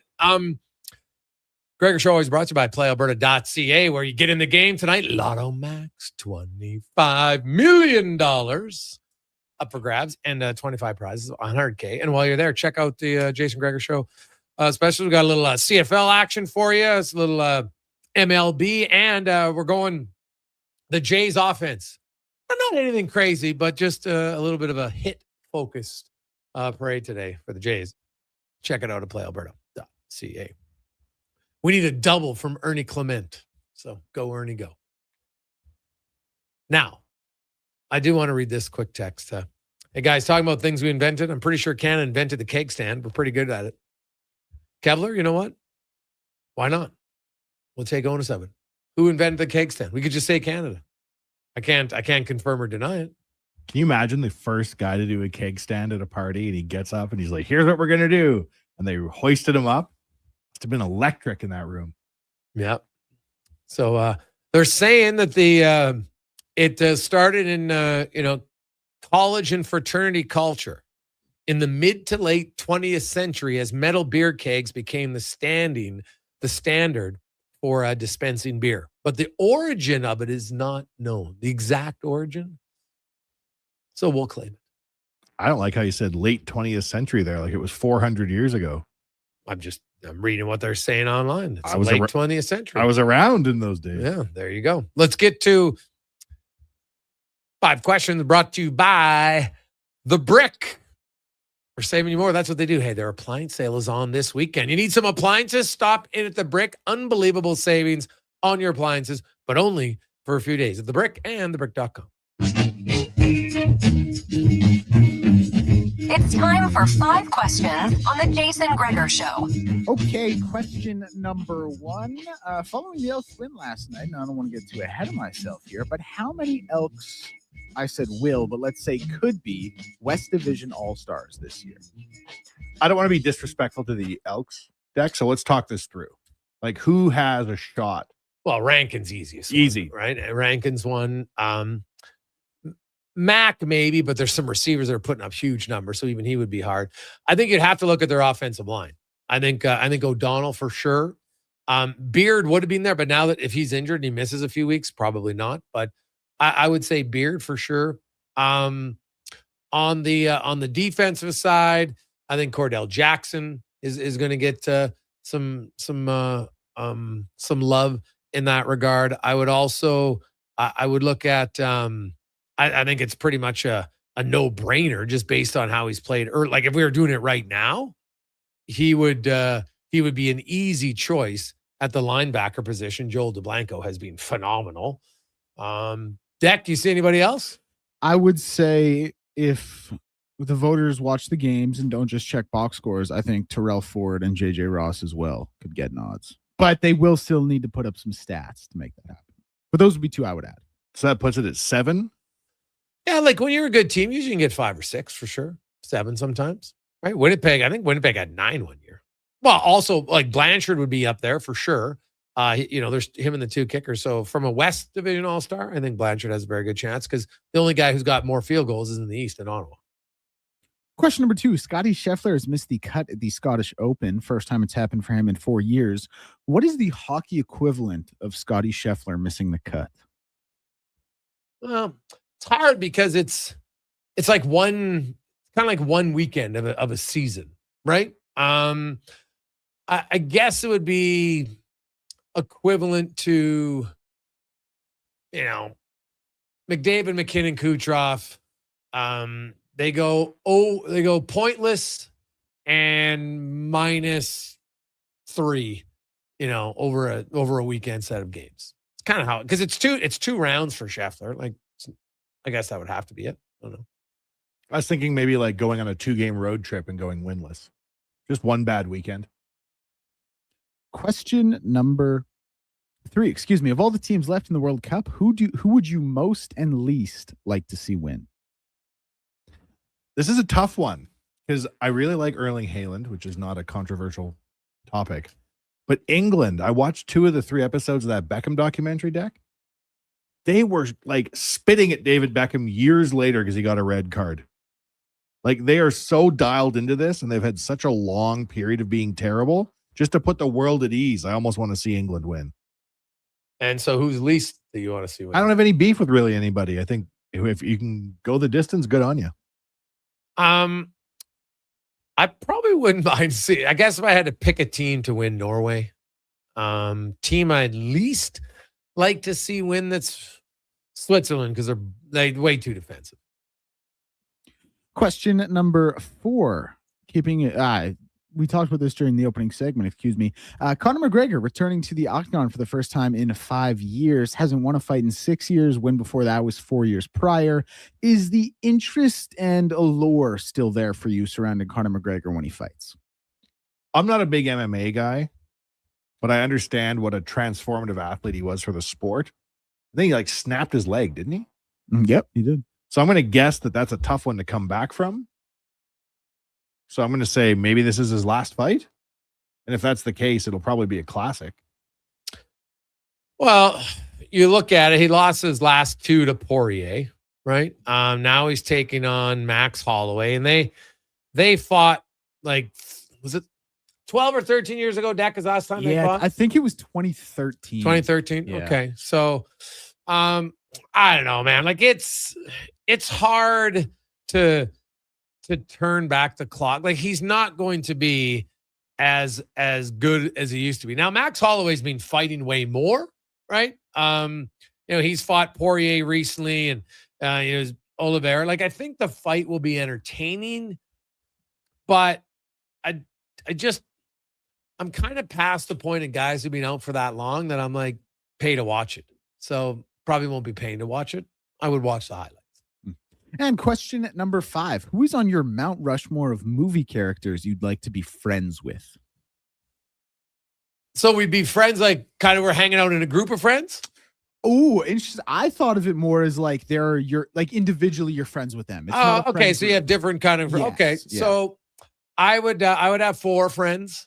I'll start with Bernard Beanie Campbell from Old School and Vince Vaughn. He was a really good, loyal friend. His speech as a married guy still makes me laugh to this day. So you got to have a guy who, he's happy where he's at, but he's also very realistic about the situation, doesn't hold back. Andy Dufresne from Shawshank. Why wouldn't you want a smart guy as a friend, right? Had pretty good scruples, pretty good morals, right? Can endure a lot. So I think he'd be loyal, right? He was a pretty loyal friend. Will Hunting from Good Will Hunting, because smart, you're going to learn. Like you always want to have people around you that are a little bit smart. I said, man, pay attention to this guy. I'm going to learn. He was a super loyal friend. And you always know if you got in trouble, he's there. So that's a good thing you want for a friend. And then the other one is, there's all types of different friends that you can have. And my last friend would be Kelly Van Ryan from Wild Things. Denise Richards. Yeah. That's kind of my Be a question, fun friend. Deck. Can I just get some clarification on a few things? Yeah. In this alternate universe, the movie character is a real person that I can be friends with. Yes. And they will befriend me back. Yeah. And we will find ourselves hanging out in some sort of situation. It's not like my friend on the other side of the world. Yeah, I mean, I'll say yes, but I think it's also important to know you can lose friends too in the real world. Like this friendship isn't guaranteed forever, so act accordingly. Well, this kind of gets to my point is like, is this a friend with benefit type situation that like I could go after? And this person has to see me in life? Listen, I've given you chapter 1. What happens in the rest of the book is up There's to no you guys. guarantees in life, dude. It's Margot Robbie in The Wolf of Wall Street in my case. She's kind of a wingnut. Well, that's all right. She's the Duchess. Well, you've always liked crazy. So, yeah. I would then use Brad Pitt in Ocean's 11 as my wingman to meet Margot Robbie in Wolf of Wall Street. And then I would I don't think he would like snag her up. This is my situation. I'd also bring James Bond to endorse me to Margot Robbie in The Wolf of Wall Street. Probably not Pierce Brosnan. That's for darn sure. Roger Moore? No. He might snatch up Margot Robbie in The Wolf of Wall Street. I don't know if I could hold him off. So you're gonna check down to Sean Connery? Yeah. Robert Lazenby, James Bond. No, who is the word? Timothy Dalton. Go with him. He sucked as Bond. I mean, just endorse me and make it on your way here. Yeah, I'm bringing the worst Bond. Should be like, oh yeah, this guy's not even a good one. So Margot Robbie in The Wolf of Wall Street makes the guy crash a helicopter deck. I could see myself being like, you know what? I'm going to drive it into the ground and impress her. Now this is a good one. Hey boys, I'd want to be friends with Kenny Bleeping Powers. Well, you'd have a few laughs with old Kenny. There's no doubt about that. Like, I thought about Lloyd Christmas, but I'm like, dude, I think I might get a little annoyed. Like, you couldn't have a buddy who's that dumb after a while, right? Like, it just wouldn't be good. I don't think. So I'd be like, what do you mean we're not getting on the bus? What are you talking about? Like, that wouldn't be good. I'll close it out with Jason Bourne. That might be cool to hang out with. Except your life expectancy. But see, I always thought Bourne was he's like a solo guy. I don't think he'd want to be friends with anybody.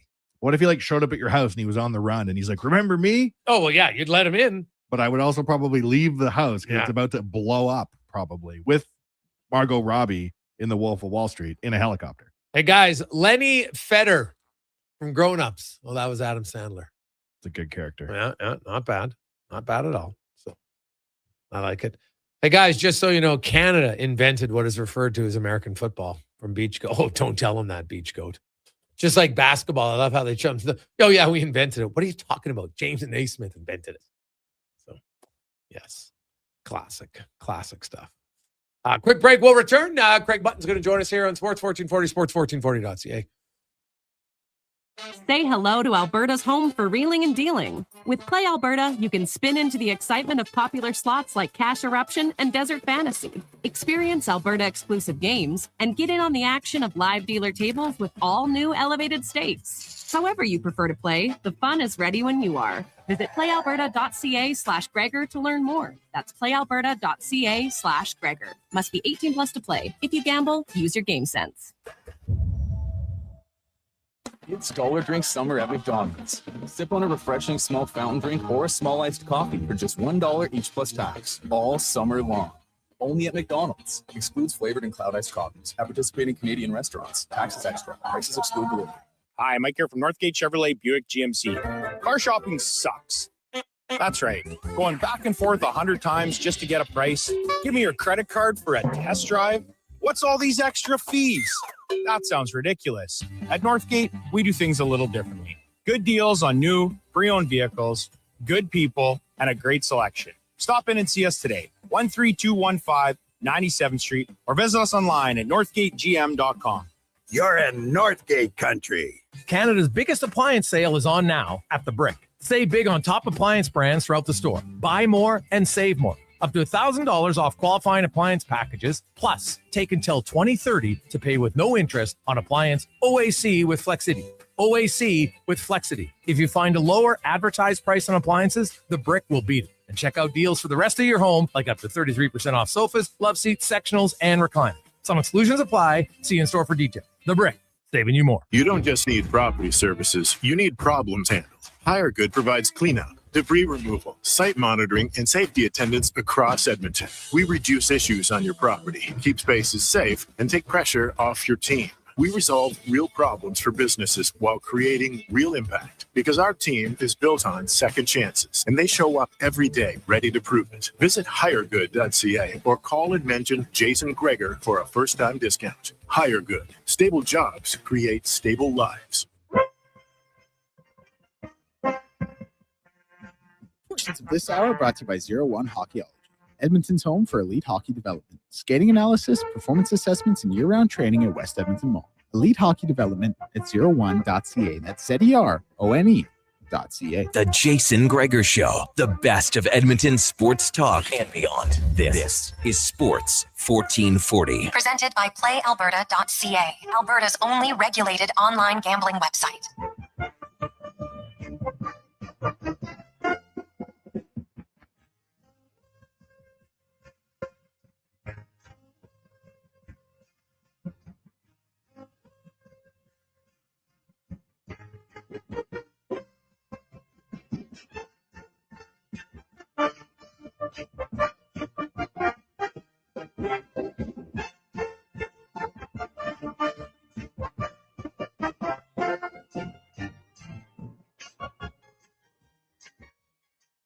And Gregor, Wanye Gretz, Declan Kruger, Donovan Paulson on a busy Friday afternoon. Beautiful day out. And hey, speaking of missing the cut, what about Nelly Corda? She's been absolutely killing it this year.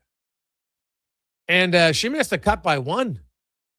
She shot a 3 over on Thursday, which was wild for her. Like, she is the best women's golfer going right now. And she just couldn't, even she couldn't find it. It's weird that both her and Scheffler both missed the cut in the same weekend. Wild. Because they are easily the best golfers on the men and women's side right now in the PGA and the LPGA. Just tells you, man, on any given weekend, something can happen in golf. Let's go around the NHL, brought to you by McDonald's. And hey, something can happen for you this weekend that's really good. Where can you go to get something for $1 nowadays?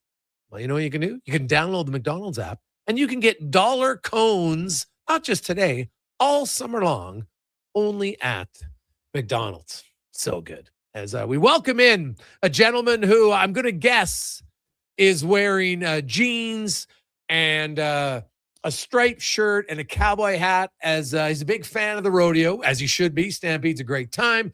Craig Button joins us. Now, Butts, my question is, what color is your cowboy hat? It's white. Oh, nice. I'm in Calgary. Yeah. It's going to be white. There's no way it can't be white. Okay, that's fair. And it's a Smith built. Yeah. So ain't messing with anything. And, tonight we're off to Ella Langley. So I'll be in full garb. Ooh, I like it. Now, do you go to do you watch the Chucks? Do you like to go to the rodeo?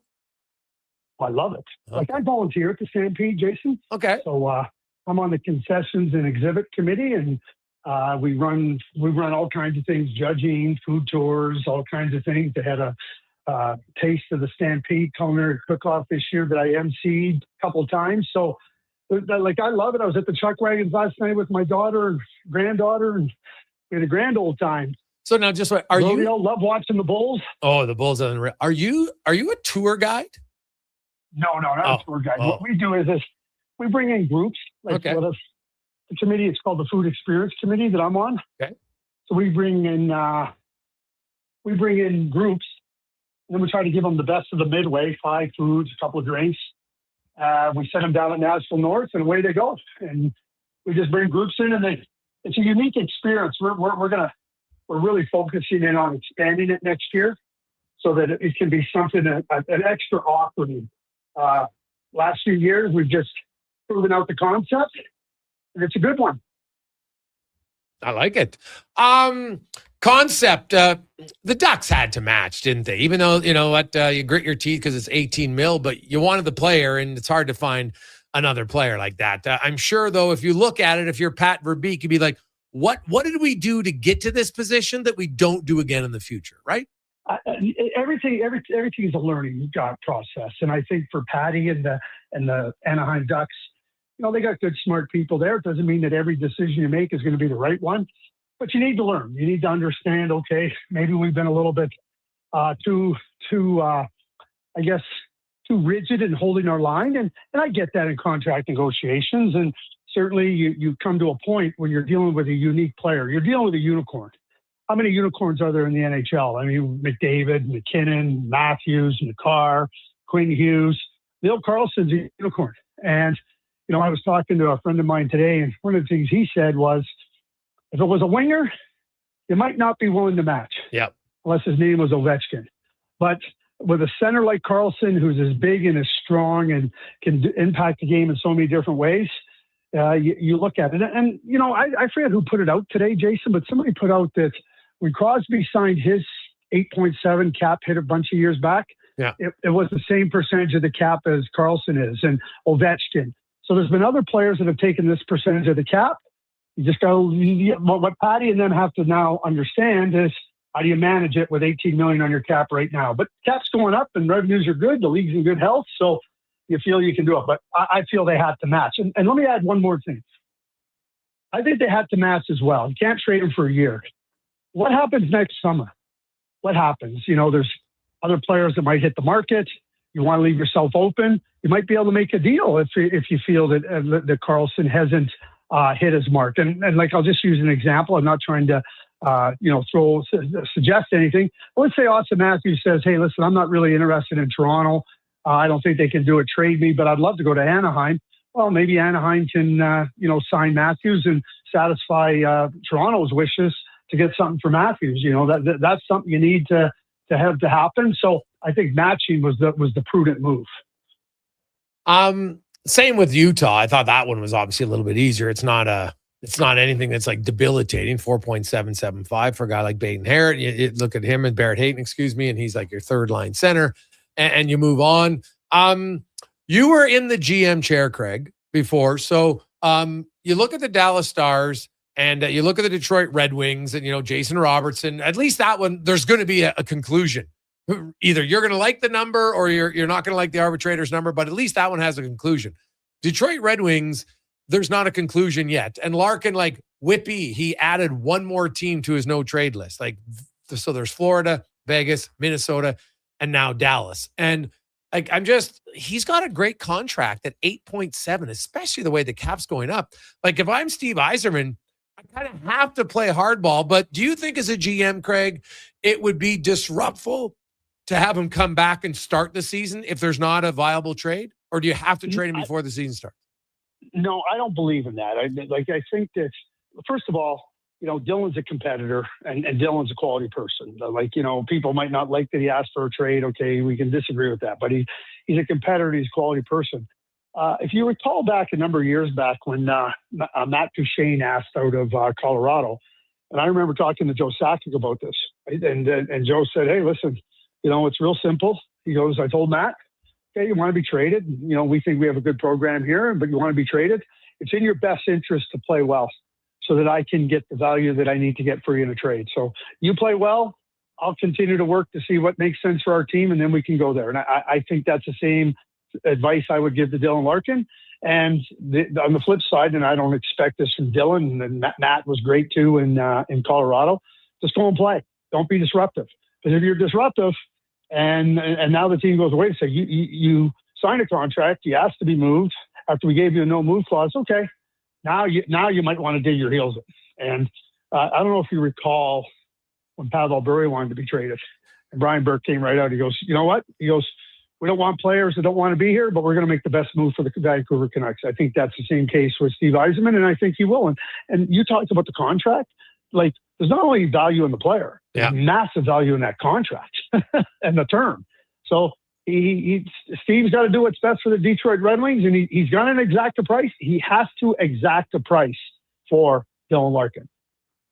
Well, and you look at it, he can't just go with prospects. Like they haven't made the playoffs in a decade. He needs players.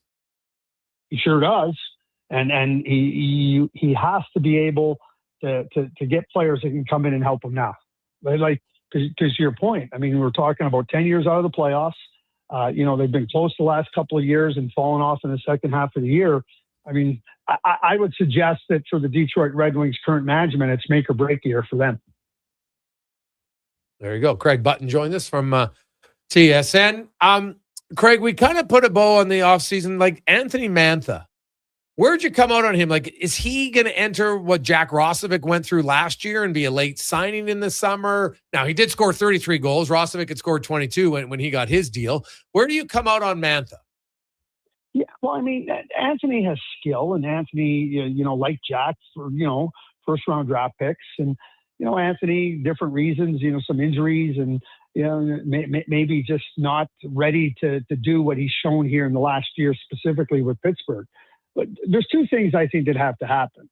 Number one is that player and his viewpoints on what he feels is a contract that's amenable to him probably has to change. He probably thought, hey, listen, how many times do we hear this? Oh, you picked a great year to have a big season. Yeah, that's good if you've had a lot of good seasons prior to that. The problem for Anthony is he hasn't. So teams look at that and go, okay, we saw what you did this year, and it's appealing, but it's not appealing on a long-term contract. And so I do believe that Anthony's going to have to find himself with adjusted expectations, shorter-term contract. Maybe the dollars are going to have to be a little bit less than he expected, but along the same lines of Jack Roslovic in terms of okay, you're going to have to go out and you're going to have to show what you can do. Look, like Jack, what did he come in for? 1.5? Was it 1.5 million? Yeah, 1.5. On a 1 year deal. He goes and signs for 2 years at $4 million a year. Yeah. So again, when you haven't shown that consistency in your performance, it's buyer beware. And I think the buyers are being beware. And that's why I say there has to be an adjustment. Now, that being said, without you even asking me, I'd try to find a way to get Anthony Mantha, and let's go right to the Edmonton Oilers. If I'm the Edmonton Oilers, I'm saying, no, listen, come here for 1 year. We'll pay you whatever the dollar figure is, and you're set up now to have 2 good years. Now you might be able to really cash out. Yeah, I think Edmonton, if you would look, like, it'll probably be more than 1.5. Like, let's say it's 2.5 or whatever, not 3 million, or whatever the number is going to be. But on a 1 year deal, yeah, I'd consider it for sure if I was Edmonton. If not, though, like, because Edmonton doesn't need to overpay. They could play the regular season and say, hey, let's see what Savoy and Howard can do. Maybe they can't do it, but then we can acquire, because we're going to have all this cap space. Then we can acquire guys at the trade deadline. But what if all they need is one of those guys to emerge this year? And I think people forget Matt Savoy's final 24 games coming out of the Olympic break, he had 19 points. Now, Leon Draisaitl was out of the lineup for 16 or 17 of those games, so he got more of an opportunity. But lots of guys get opportunity, Craig, and they don't produce with the opportunity. Savoy produced when he got the opportunity late last year, and that's why he's the guy in Edmonton. Like, I know, hey, Howard's one, but I look at Matt Savoy, and because of his awareness defensively, he's a guy that I think should get every opportunity to be a top 6 role in Edmonton to start the season. I concur with you all the way, Jason. Listen, the one thing that Matty Savoy has shown is that he can contribute in other areas if he's not scoring. His game really rounded out. I thought it rounded out. Good penalty killer, good defensively. Isaac Howard hasn't shown that if he doesn't score, how does he help you? He hasn't shown that he can do that. So, I'm not saying he can't show that, but that's what he's going to have to show. Like, if you're asking me now between Isaac Howard, real hope with Isaac Howard, give Matty the chance to elevate. Because I think based on what he showed last year and being a well-rounded player, he can elevate in a significant way. Isaac Howard has to prove himself. Yes, no question on that. What's your expectation of, like, because a lot of people are like, oh, Mike Babcock, he's going to come in and be hard. Yeah. And they're talking about, lowering the minutes. Well, I would lower McDavid's minutes on the PK. It's a no-brainer for me. And probably even a minute on the 5-on-5. But I'm not lowering his minutes on the best weapon you have, which is the power play. It's not harder minutes. It's easier. Why the hell would I want to play my second unit more? It doesn't make any sense to me. I've got the greatest power play the NHL's ever seen. Why would I want to weaken it? You're exactly right. With Dickinson in the fold, right? And, we'll see what Josh Szymanski can do. We talked about Matty Savoy and what he's done. Kapanen's back. I mean, he had some injuries last year. But the reason you have to play players a little bit more is because you don't have other players that can fill in those minutes. Like, that's the bottom line. Mm-hmm. I've never met a coach ever that won't play the players that they feel will help them win. It's where Chris Knobloch looked at his lineup and he goes, these guys can't help me win. If we go back, I'm not saying I'm being a little bit harder on that, but, they signed Trent Frederick. Like, where did Trent Frederick start last year? What line did he start on? First line. And then he said, so, like, people say, give Trent Frederick a chance. Give him a chance? You're playing with Draisaitl or McDavid? And then he just kept notching down. Do you know why? Because he was no good. That's why. You think Chris Knobloch didn't like Trent Frederick? You think Trent Frederick was a guy that earned any? Trent Frederick earned nothing last year. Nothing. He was given anything he got, and he couldn't take advantage. You talk about Isaac Howard. I mean, Isaac Howard was better than Trent Frederick, in my view. So, coaches are going to play the guys that earn their ice time, and the good coaches do that. Okay, you want to make a change in the coaching area. That's fine. Mike Babcock's going to come in and do the same thing. He's going to ask players to perform to the best of their abilities. He's going to ask them to earn their ice time. He's going to need players that can play in different areas of the game that can help and ease that ice time on your top players. You're right. You're not going to take it off. Those guys on the power play in Toronto, they played all the time. Like, they had one unit in Toronto. It was a great power play in Toronto with Marner and Hyman when he was there, and Matthews and Nylander. It was a great power play. And then, but why do you suffer? You suffer because at 5-on-5, you don't have enough other players to play that role. And I think that with some of the additions in the team and some of the, I guess, hope that you have for some other players, something to wait and see. But Mike Babcock has always shown that he can max out the potential of a team. We can debate what the potential of the team is, but he has always shown that he can max out on the potential of the team. Lastly, Craig, when you look at the Oilers summer from where they were at the end of the season after the trades and signings, how do you look at their team now? Oh, I think they're and keep in mind too. Okay, that was also with the specter of not knowing what Dickinson or Murphy were going to do. Well, they become re-signed, right? You move the money on Darnell Nurse, you bring in Ryan Shea, you get Kapanen re-signed, you bring in a different coach. We talked about Matty Savoy. I think they're in a better place. I think they're in a much better place than they were when the season ended and the uncertainty. I think you're going to see a 3 goaltender rotation, and I think that's what you got to do. So everybody would like to have a tandem. Everybody would like to have a number one, but sometimes the hand that you're dealt is the hand you have to play. And I think Freddie Anderson showed that he could do that last year in Carolina. Could Devin Levi be their Brandon Bussey, and can Tristan Jarry find his game again? But I'd rather have 3 than be uncertain about more than that. And I think once they traded for Jarry and he showed what he wasn't, now Ingram can do it. He showed in little stretches that he could, but there was massive uncertainty around the goaltending. I think that in and of itself has changed somewhat, and I think that's a good thing. Lastly, Craig, if someone was coming down to Stampede, what's the food they have to try this weekend? The food. Well, I'll tell you what, Jack the Ripper. I'm a big barbecue guy, but his brisket is outstanding. It really, really is simply outstanding. The Ogopogo Nashville chicken mac and cheese. I know it sounds kind of wild at the Stampede, but that's a pretty good one. And the dumpling hero has lobster dumplings. Pretty bloody good. Ooh, okay. I love it. Craig, my man, we always appreciate you coming on every Friday with us during the year. And we know we get you off for the summertime. So thanks as always for everything.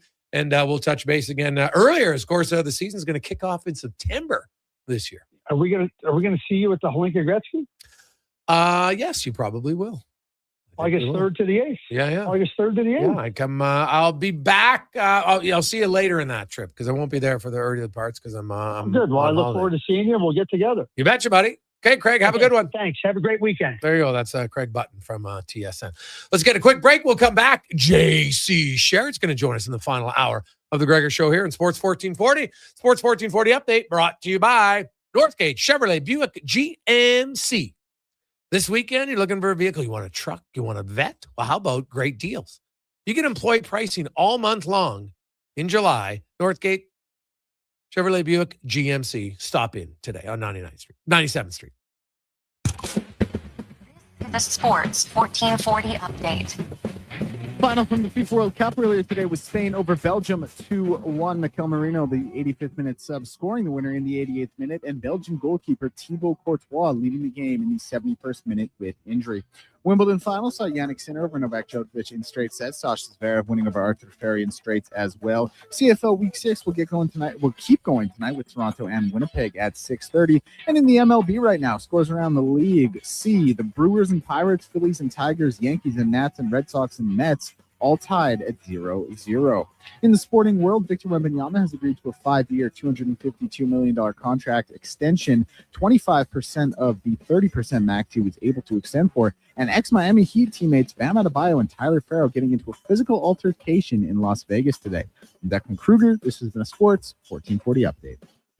Sports 1440 in West Edmonton Mall and Wetaskiwin. CKJR is a Stingray radio station. Download the free radio player app and listen wherever you go. Only Crave has your favorite summer obsession, Love Island USA. The reality sensation is back. Hello, Islanders. And so is irresistible host Ariana Maddox. Here's to a great summer of love. Sexy singles, jaw-dropping drama. Who's ready to play? Love Island USA. Stream now, only on Crave. Subscribe at crave.ca.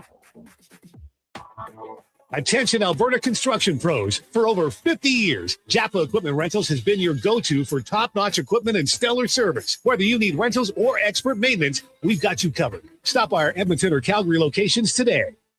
Are you a skilled laborer? All Star Construction wants to talk to you. A heavy equipment operator with Traco or backhoe experience, All Star Construction wants to talk to you, too. With work in and around Edmonton for local land developers, All Star Construction offers year-round employment. Whether it's power, gas, or telecom, developers rely on All Star Construction to get the job done. So if you're a skilled laborer or a heavy equipment operator with Traco or backhoe experience searching for work, search All Star Construction on Indeed.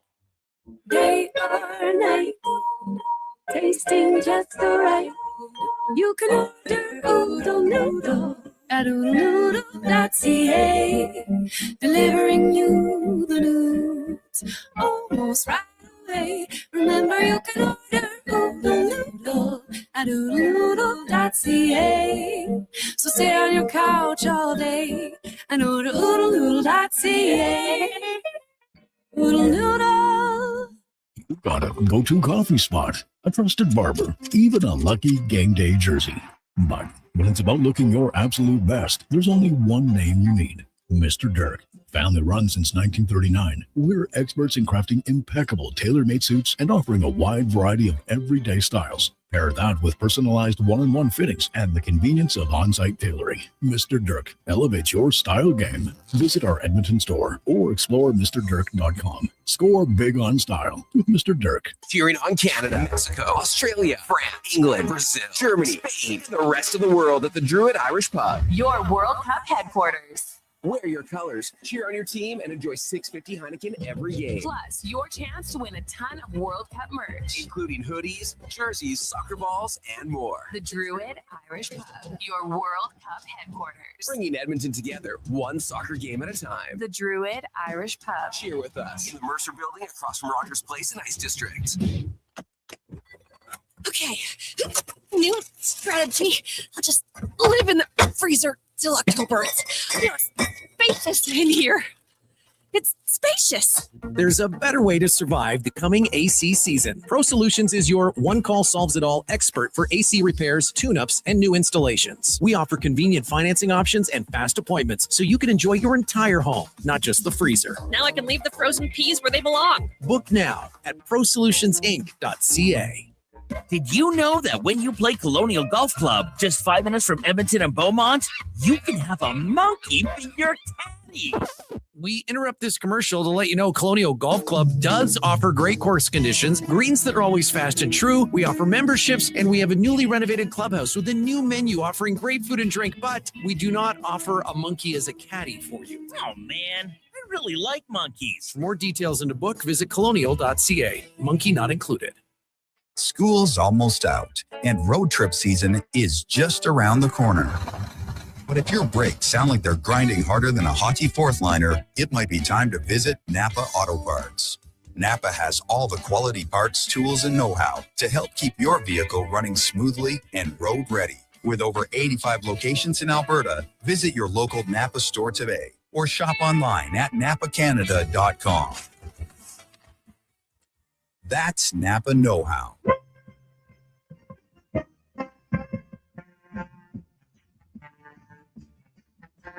Portions of this hour brought to you by Crystal Glass, your clear choice for residential windows. Locally manufactured and installed, Crystal Glass provides a beautiful product and incredible customer services for all your residential needs. Call 310 Glass or visit crystalglass.ca for a quote. Look good, feel good, play good. It's the Jason Gregor Show. Thanks for listening to Sports 1440. Presented by PlayAlberta.ca, Alberta's only regulated online gambling website.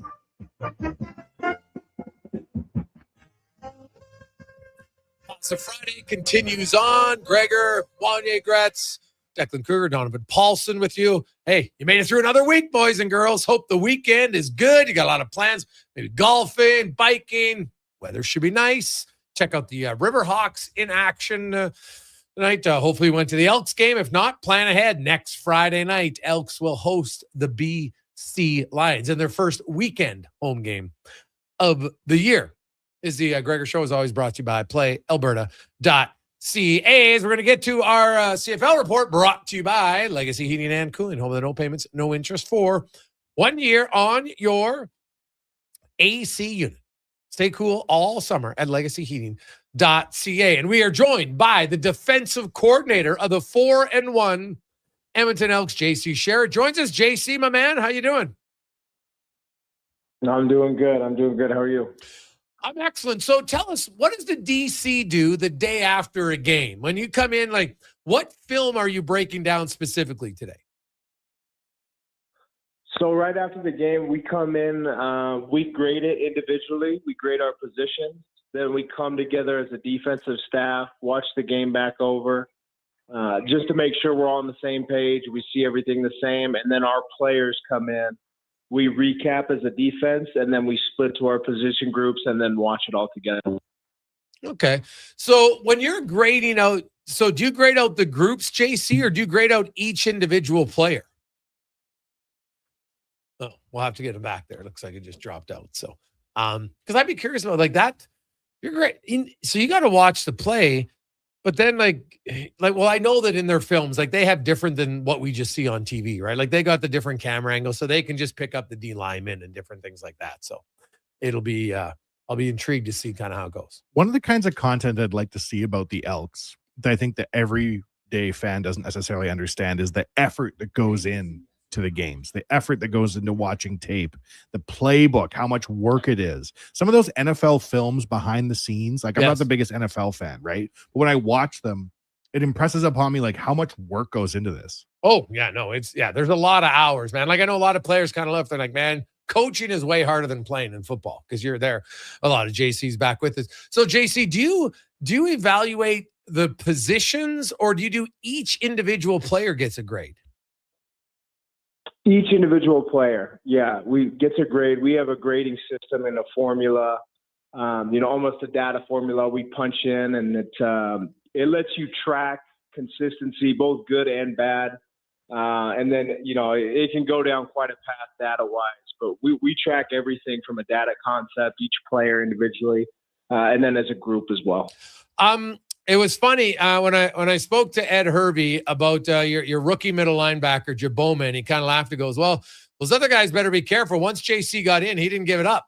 And Jaboma, I look at week 1 against BC, and then I looked at him last night, and I know that Ottawa is not BC, but still, man, I thought a pretty significant improvement. What did you see as a middle linebacker from your rookie middle linebacker in his second start? Yeah, I think you're spot on. He made some mistakes in the BC game, which, that's the jump from college to professional. One step to the left when you should have went right, and it's a 50-yard run. And you could tell he really, really took his footwork and his run game to heart through the whole week.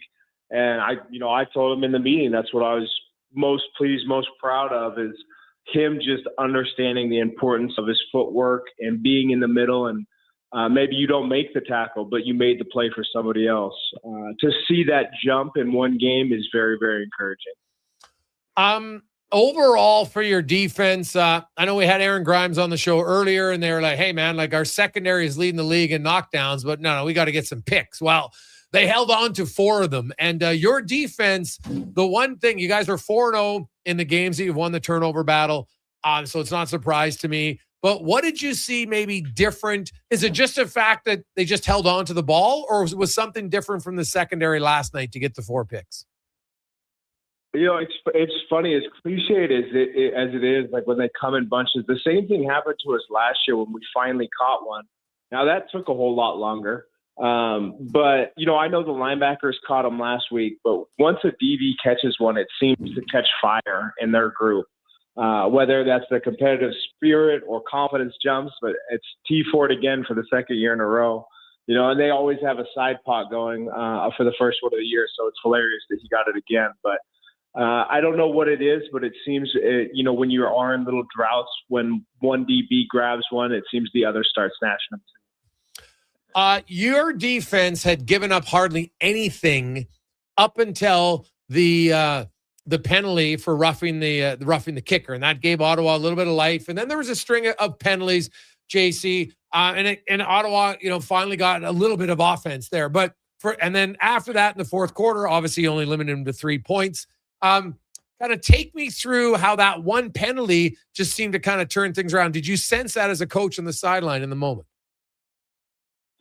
Yeah, I mean, it's so CFL game to me. Like, it's just you're never safe. The games can turn on top of each other constantly. It was disappointing. It's just, to me, the jump of, from average to good, from good to great. It's the teams that, okay, a penalty happened, but are you able to limit the bleeding? Where we weren't defensively, which was frustrating. So I think that's something we'll look at, because the fact is the offense we're about to face is a lot more high-powered, high-octane, and just the team in general, when you can't get away with some things like that at times. So that's something we're very focused on, is just being able to handle sudden change and capitalize. JC Sherritt, defensive coordinator for the Green and Gold, joins us. JC, how much do you think a sack, I know that sacks aren't everything, pressure means a lot, but how much do you think that sack for Robbie Smith can kind of get him going, maybe be a big impact for him moving forward in the D-line? I think absolutely, because I not only that, I think just his overall game. There was a lot of plays that went on. It was great to see the sack because he had the type of game where he deserved that. So to watch him play a complete game versus run and pass, and then finally get paid off with that, I think it's something absolutely he can build off of. So JC, from last week to this week, what did you feel was the biggest improvement for your defense? I just think our overall approach to run game and tackling, we were coming off our worst performance in both on the year. And it's two things we pride ourselves a lot on, especially the tackling aspect. Numbers can be skewed a certain way, but tackling is very straightforward. That's the eye in the sky doesn't lie. So, we always track first contact and then the yards gained after that.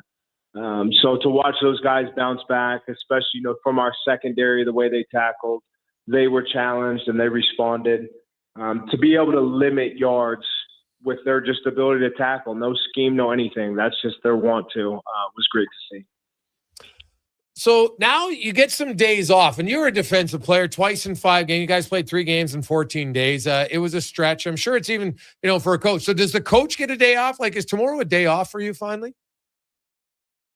No, it's not a day off, but it'll be good. It'll be good for those players to take a break. They deserve it. But I shouldn't say we're going to be in working, but it's not the pedal to the metal of a 4-day window. You get a little bit more time to put the plan together and analyze some self-scout things that we've got to get to, and it gives you a little break to get ahead on some things. Okay, so. Do you now, JC, for tonight, like, would you watch the other game live, or you're like, no, it's not a team we're playing next week, I don't need to watch tonight's game? No, yeah, I'll watch it. I'm not gonna rewind it and pause it and analyze it or anything like that. But I'll definitely have it on. I'm a fan of the game, and it's we'll watch it as a family until it's time to go to bed. And it's great just from obviously entertainment perspective. But you always want to watch it as a coach, because there's just always things that pop up in games that you can ask yourself, like, oh, how would I handle that? That's an interesting call in that situation. So just things to make you think. And I mean, there's no better work than watching an entertaining game while also putting in some work hours technically. Yeah. No, that is very fair. Give me your thoughts as a linebacker, and let's go back to a young JC Sherritt. How would you approach defending Rankin? I would take full speed shots through his legs and hope that I grabbed one of them. I think that's it right there for me. That would be my strategy. But it seems like if you hesitate for a second against that guy, or you're off by just a little bit, you're gonna have some issues. So he's as talented as I've seen up here. I always thought the more compact, shorter backs were the hardest ones to tackle. So he's a matchup problem for anybody. And he's, especially if he gets into the open field, like we're seeing that time and time. You give him a little bit of space, and it is deadly for the defense. Yeah, and I think we talk about it a lot because the first time I saw him, I was the linebacker coach in SAS, and we knew he was talented, but you didn't know he had that kind of speed. And I don't know if he did have that kind of speed 2 years ago. And you look at the work that he's put in, the work he puts in every day. I mean, he shows up in the morning, dang near when the coaches do. He's the first guy in, so it's always fun from a coach's perspective or just a former player perspective to see that guy who shows up before everybody else continuously get better. It's very fun to watch. It's a player who's earned everything he's got. JC, as a defensive coordinator, I know when you set up your system, I don't think you set it up for one individual player by any stretch, but as you get to know Carney more, are there sets that you can build around him that you feel could, allow him to be as disruptive as possible? Does it work that way when you're deciding what defense to run in certain situations? Yeah, I think absolutely. When you look at it, when you know what play's coming, like most teams we face 2nd and 5 or longer is almost 100% pass. That enables you to get creative. Whether we line him up on the inside or line him back at linebacker depth, there's no question. You just want to put him in the best position for the team, but you also know the best position for the team is putting him on their weakest, most likely. So it's, we're always thinking about what's the best move to win the play at the time. Yeah, okay. That makes sense. And Joel DeBlanco has, he's come in and the guy just keeps improving. And right now, he's arguably maybe the best linebacker in the league. What have you seen from DeBlanco early on in the season that's allowed him to be such a difference maker every game? Similar to Rank, honestly, is he puts in serious work into his game. The guy's dynamic warm-up before a game is like a half hour long. It's unbelievable. But he's very strict on himself. He's very hard on his mistakes, but he's hard on himself in a good way. Where if he's off, if he's got the wrong leverage, if his footwork is off, if his eyes are off, he's not okay with that. And it's not coached that way either, and he takes that to heart. So it's just somebody who's very hyper strict and wants the best out of his game and the best out of the opportunity he's been given. Does he remind you of any linebackers you played with or against? That's a good question.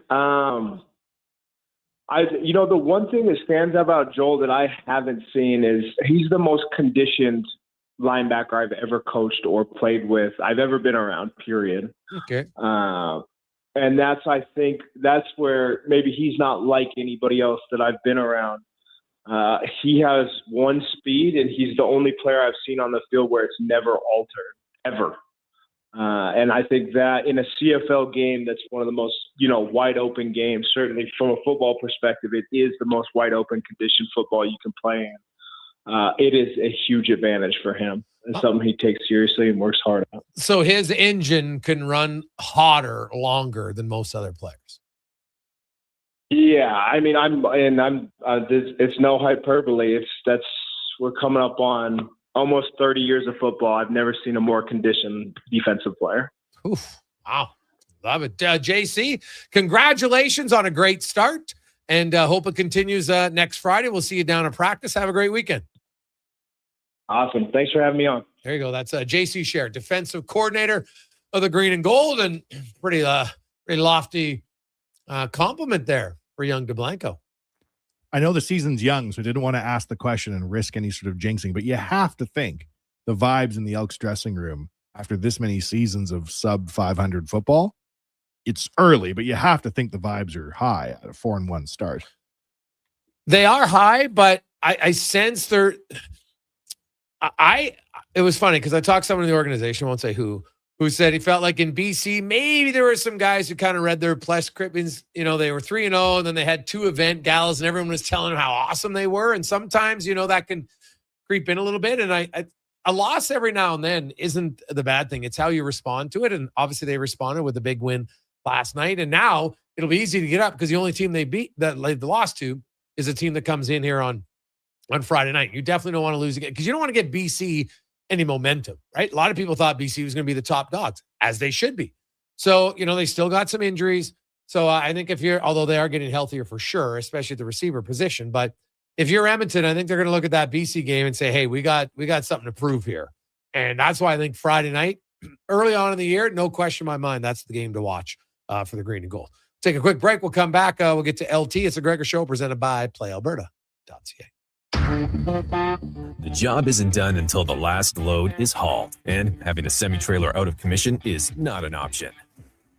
Whether replacing or adding to your convoy, Edmonton Trailer has a huge inventory of new and used semi-trailers, trusted by the gravel, logging, oil field, fluids, and freight industries. Find a trailer right for you online or at one of their 3 locations. For sales, service, parts, rental, and finance, when you're in it for the long haul, Edmonton Trailer.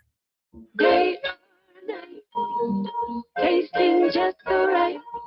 You can order oodle noodle at oodlenoodle.ca, delivering you the news almost right away. Remember, you can order oodle noodle at oodlenoodle.ca. So stay on your couch all day and order oodlenoodle.ca. Oodle noodle. You may get up early, but more than likely, the team at GS Construction have already gotten up before you, grabbed a coffee, headed to the site, and started their day. So while Edmonton wakes up, GS crews are already underground, quietly keeping things moving, upgrading, and laying the new underground infrastructure for our growing city. If you're the kind of person who goes to sleep with their steel-toed boots on, GS Construction wants to hear from you. We're looking for a maintenance foreman as well as a building and yard attendant. Visit gsconstruction.ca for more. Canada's biggest appliance sale is on now at The Brick. Save big on top appliance brands throughout the store. Buy more and save more, up to $1,000 off qualifying appliance packages. Plus, take until 2030 to pay with no interest on appliances OAC with Flexity. If you find a lower advertised price on appliances, The Brick will beat it. And check out deals for the rest of your home, like up to 33% off sofas, love seats, sectionals, and recliners. Some exclusions apply. See store for details. The Brick, saving you more. When your project can't afford downtime, call Japa Equipment Rentals. From excavators and wheel loaders to compaction equipment, Japa has the machines you need. Trusted since 1972. Visit japaequipment.com or stop by our Edmonton or Calgary locations. We just dropped a massive payload at NISQ 4.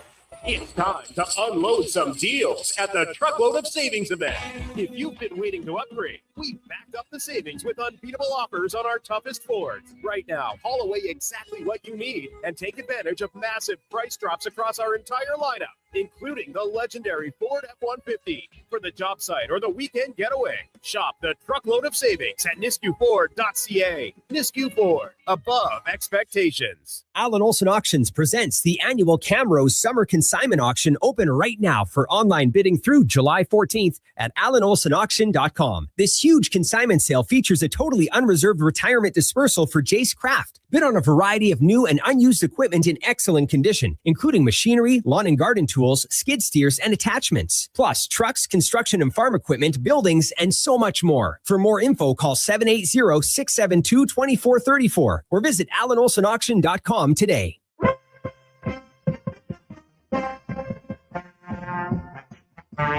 Portions of this hour brought to you by Sherbrooke Liquor, the best place for wine, cocktails, and beers from all over the world. Plus, a variety of excellent non-alcoholic options. See more at SherbrookeLiquor.com. Pro sports, local sports, minor leagues, you got it all. It's the Jason Gregor Show on Sports 1440. Presented by PlayAlberta.ca, Alberta's only regulated online gambling website.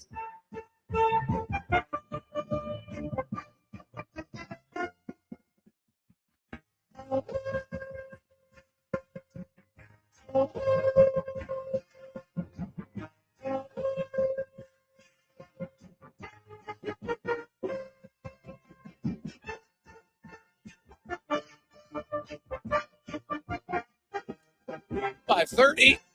We continue on the Jason Gregor Show. We're down to six teams left in the World Cup. Belgium is out after a 2-1 loss to Spain, as Spain and France will now play on Tuesday in one of the semifinals.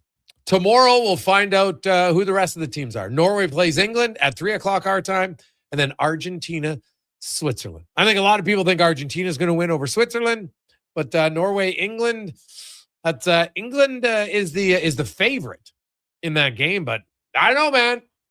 Like, I get why they're the favorite, but Haaland, the way he's played, it's hard to just rule him out just yet. If you're a sports fan and you're happy on some level for Knicks fans, finally, after all these years, seeing the Knicks win an NBA championship, England winning the World Cup would change a generation of British soccer fans. Like, it would, they would view it as like the highlight of their lives. Yes. I totally agree with you. It would be a big deal. Speaking of big deals, how about the Grade 8? Did you see what he did? That's pretty cool. He got invited. And it was only a small group. That's what I kind of liked about it. It's a small group of people, these fans, and they go to this pub, and it's like a beer drinking club. It's like the one guy, and I love the guy's honesty. He's like, yeah, we're going to have our biggest turnout. We have like 30 people, right? But whatever. And then Ovi showed up. Well, they buy a beer for Ovi every time. Every time. And they leave it for him, and no one drinks it, and they put a card out saying, for Alexander Ovechkin. Yeah. Like, it's funny. Yeah. So, you know what? Good for them. And more importantly, good for Ovi. Like, have a little bit of fun. You know, he made those people's day. They're just like, oh, my God. Right now, Ovi's never want to turn down a beer. Good for him. He loves his beer. So, you know what? Maybe we'll do one of those for our next guest, right? Just leave him one day he'll show up to have a beer for our next guest, because he's like a ghost in the wind. You never see him. As an internet skeptic, I was like, oh, this is fake. If that was fake, those Russian guys are as good at actors as any generation. Like, they were so thrilled Ovi showed up to have a beer with them. It was quite cute. Oh, God. Yeah, it was awesome.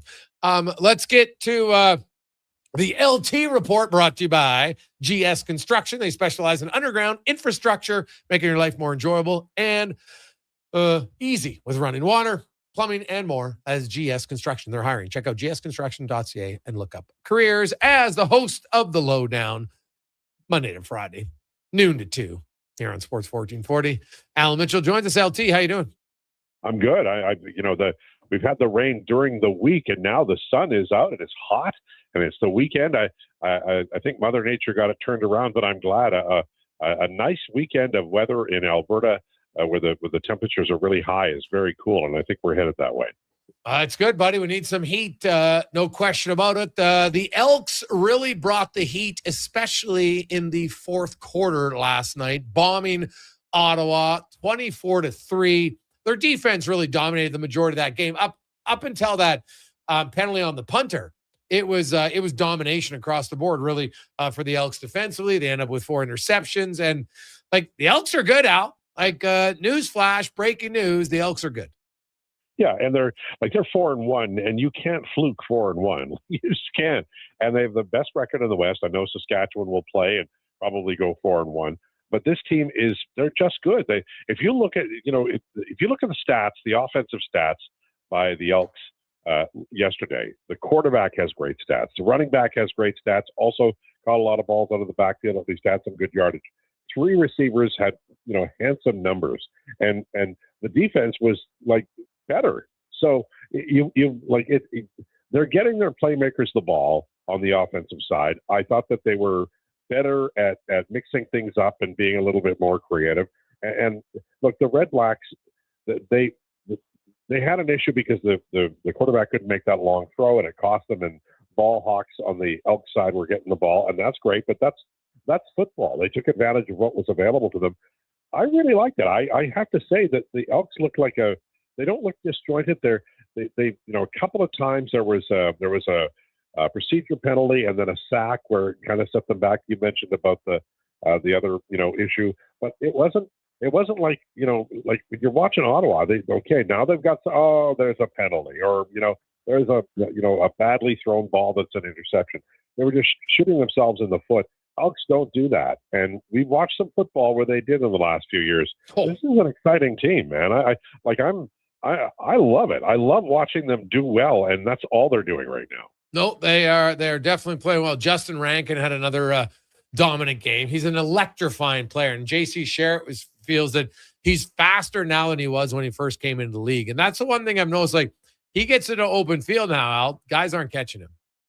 Yeah, and he can move. Like, he's got great moves. He's a guy, a back who if he keeps doing this, we'll remember him a long time, because this is like, look at the numbers on this guy. Holy moly! And we're early in the year, and I know that it's a long year, and who knows if they run into a really good defense for 2 or 3 weeks in a row, maybe the numbers dive or whatever. But he has a look of a guy who's going to post some ridiculous totals by the end of the year.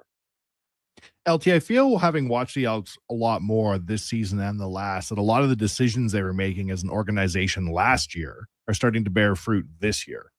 And I feel like at 4-1, do you feel like maybe they've it's early in the season, but have they maybe broken the curse almost that was over this team for the last few seasons? I agree totally. And I think that if you go back and you look at how much change there was year to year in terms of management, in terms of coaching, in terms of personnel, and look, it's a league where you cheer for laundry, but you're always building, and the CFL draft is important, and recruiting players and keeping them year over year is important. And I remember when Fajardo came in, they're like, okay, you got a veteran quarterback, and you need that too, and you need to be building up a backup eventually, just in case he's needed. And it feels to me like the Elks are just making sound personnel decisions, and then they're not. It's not like a saloon door where there's so many guys coming in and coming out, and eventually somebody's going to leave here and go to BC and become a star. Elks seem to have a really good idea about how long it takes them to assess a player, and they're doing that due diligence, and it's paying off.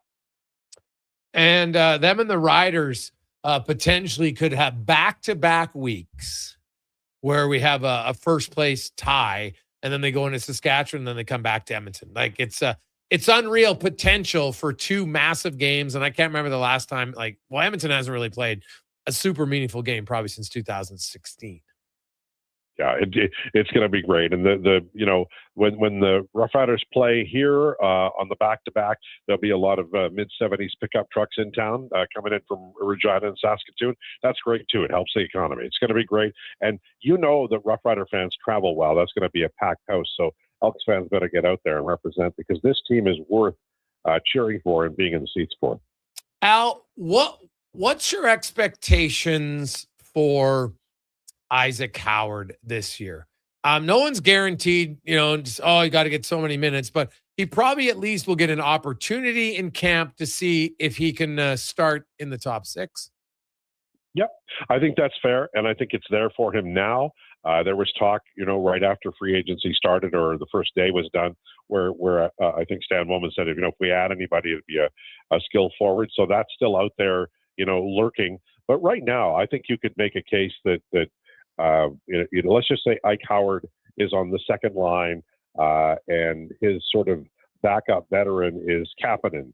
But I think if you're Babcock, you want to see what he is, and the only way to do that is to play him with skill. And he has the hardest thing to do in hockey or any sport, like watch soccer for crying out loud, is to score goals. Yeah. And Ike Howard has that in him. He just does. His AHL numbers are really good. He scored more goals per game than any rookie in the AHL a year ago. It's like 24 and 47 or something like that. He scored well. And they got him. And year one looked a lot like Matt Savoy's year, where he got a little bit of an NHL audition time. And I know that the Oilers brought Savoy along slowly in year 2. Maybe they will, but there's a very specific need for a skilled guy who can score goals, and he's that guy. So we'll see. Babcock has, if you look at the track record, when he's got a talented player, they often thrive. They sure did as rookies in 15 and 16 in Toronto when they were, when they had Nylander and Matthews and Marner and Zach Hyman. They all thrived. So we'll see. But I think he'll get a real shot, and my suspicion is he lands all year. Maybe not on the skill line all year, but that he's here all year. Okay. Lastly, Al, do you? Because I know that you've been in your baseball rotisserie leagues for years. Do you think Vladdy Guerrero and the All-Star break would be enough for him to find his game? Yes, as long as he's not hurt. These guys have back issues, and maybe he just needs a little bit of rest. Everything about baseball is about regression. So the guys who have done brilliantly well in the first half probably are going to fade. I remember years and years ago, Willie Stargell had like 35 home runs at the All-Star break, and he ended up at 49. He only hit 14 in the second half. So the opposite of that is true. Fernando Tatis in San Diego has like 4 home runs. Vladdy doesn't have very many. But, if Vladdy hits 15 home runs in the second half, everybody would go, well, he started slowly, but he came on. And Vladdy could hit 7 home runs in a week. Caminero did it, last week. Yeah. And they're very similar. The way they swing the bat is very similar. So, if you're betting on, as long as he's healthy, if you're betting on Guerrero, that's probably wise for the second half. LT, have yourself a great weekend. Enjoy the soccer, enjoy the golf and baseball, and we will chat with you on Monday. All right, boys. Have a great weekend. There you go. That's Alan Mitchell, host of The Lowdown. Sports 1440. We'll come back. Wanye's World, 2-minute warning with Cam Tate. More. It's Gregor Show presented by PlayAlberta.ca. Say hello to Alberta's home for reeling and dealing. With Play Alberta, you can spin into the excitement of popular slots like Cash Eruption and Desert Fantasy. Experience Alberta exclusive games and get in on the action of live dealer tables with all new elevated stakes. However you prefer to play, the fun is ready when you are. Visit playalberta.ca/Gregor to learn more. That's playalberta.ca/Gregor. Must be 18 plus to play. If you gamble, use your game sense. It's cone season at McDonald's, which means vanilla cones are $1 each plus tax in the McDonald's app all summer long. Soft, creamy, and crunchy. For just $1 each plus tax exclusively in the McDonald's app. App download and registration required at participating McDonald's in Canada.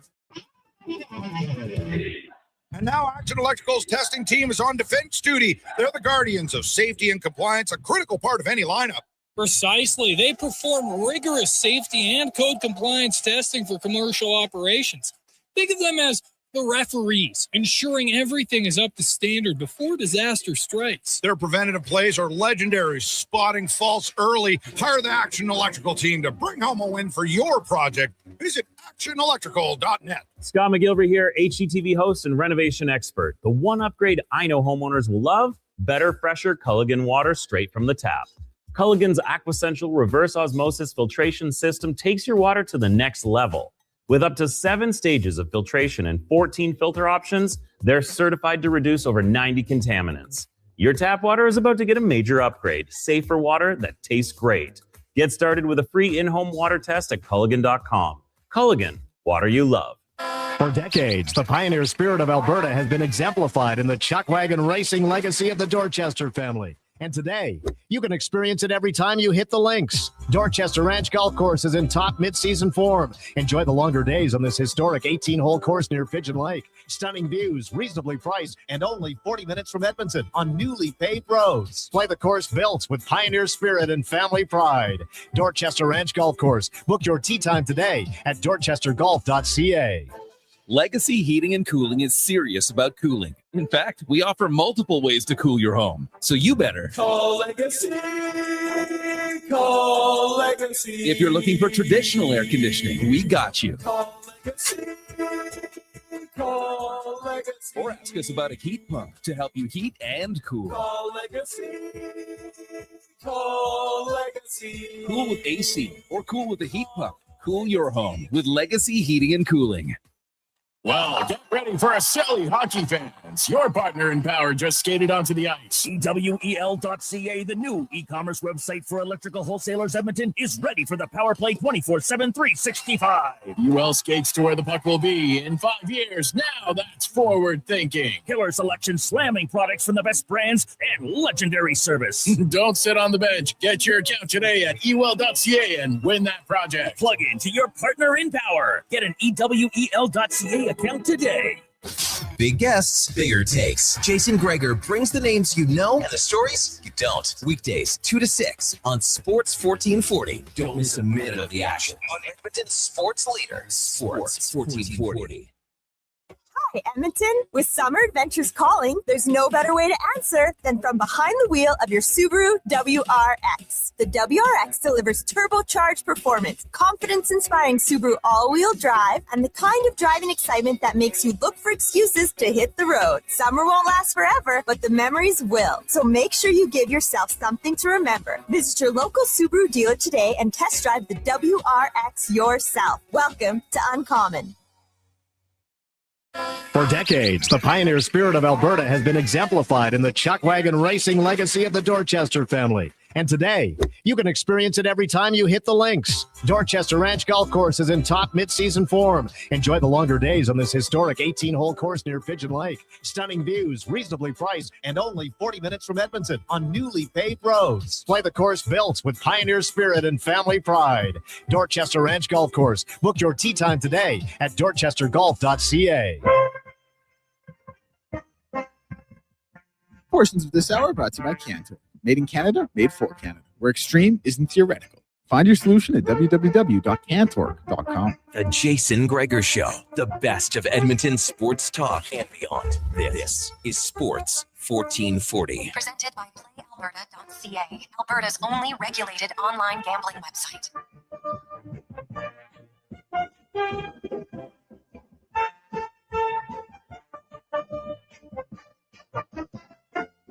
.546, we return. Jason Gregor alongside Wanye Gretz, Declan Kruger, Donovan Paulson. As it's time to get to the 2-minute warning with Cam Tate, brought to you by Legacy Heating and Cooling. Where the rates never change, no overtime charges. That's how you build a legacy at legacyheating.ca. On Fridays, we do the 2-minute warning live. The honor of reading Cam's words. So here are Cam's words, my voice, in the 2-minute warning. Gregor, I need to take you back. The late, great Joe Farragelli was once asked how Henry Williams got the nickname Gizmo. And Joe said, and I quote, "It was easy. I looked at him, the way he ran, he looked like a gizmo. That's it. That's the entire creative process. No committee, no marketing department, no intern with a whiteboard. Just Joe Farragelli squinting at the fastest human in Canada going, yep, Gizmo. Meanwhile, it takes me 40 minutes to name a fantasy team." And Williams was unbelievable. Retired football writer Norm Cowley once told me he hated writing Elks gamers, not because of the deadlines, but because of Giz. The man would have a story basically finished, and then Henry would return a missed field goal, 112 yards for a touchdown in the Grey Cup, which he actually did, 1987. 38-36 over Toronto. Norm's probably still rewriting that lead.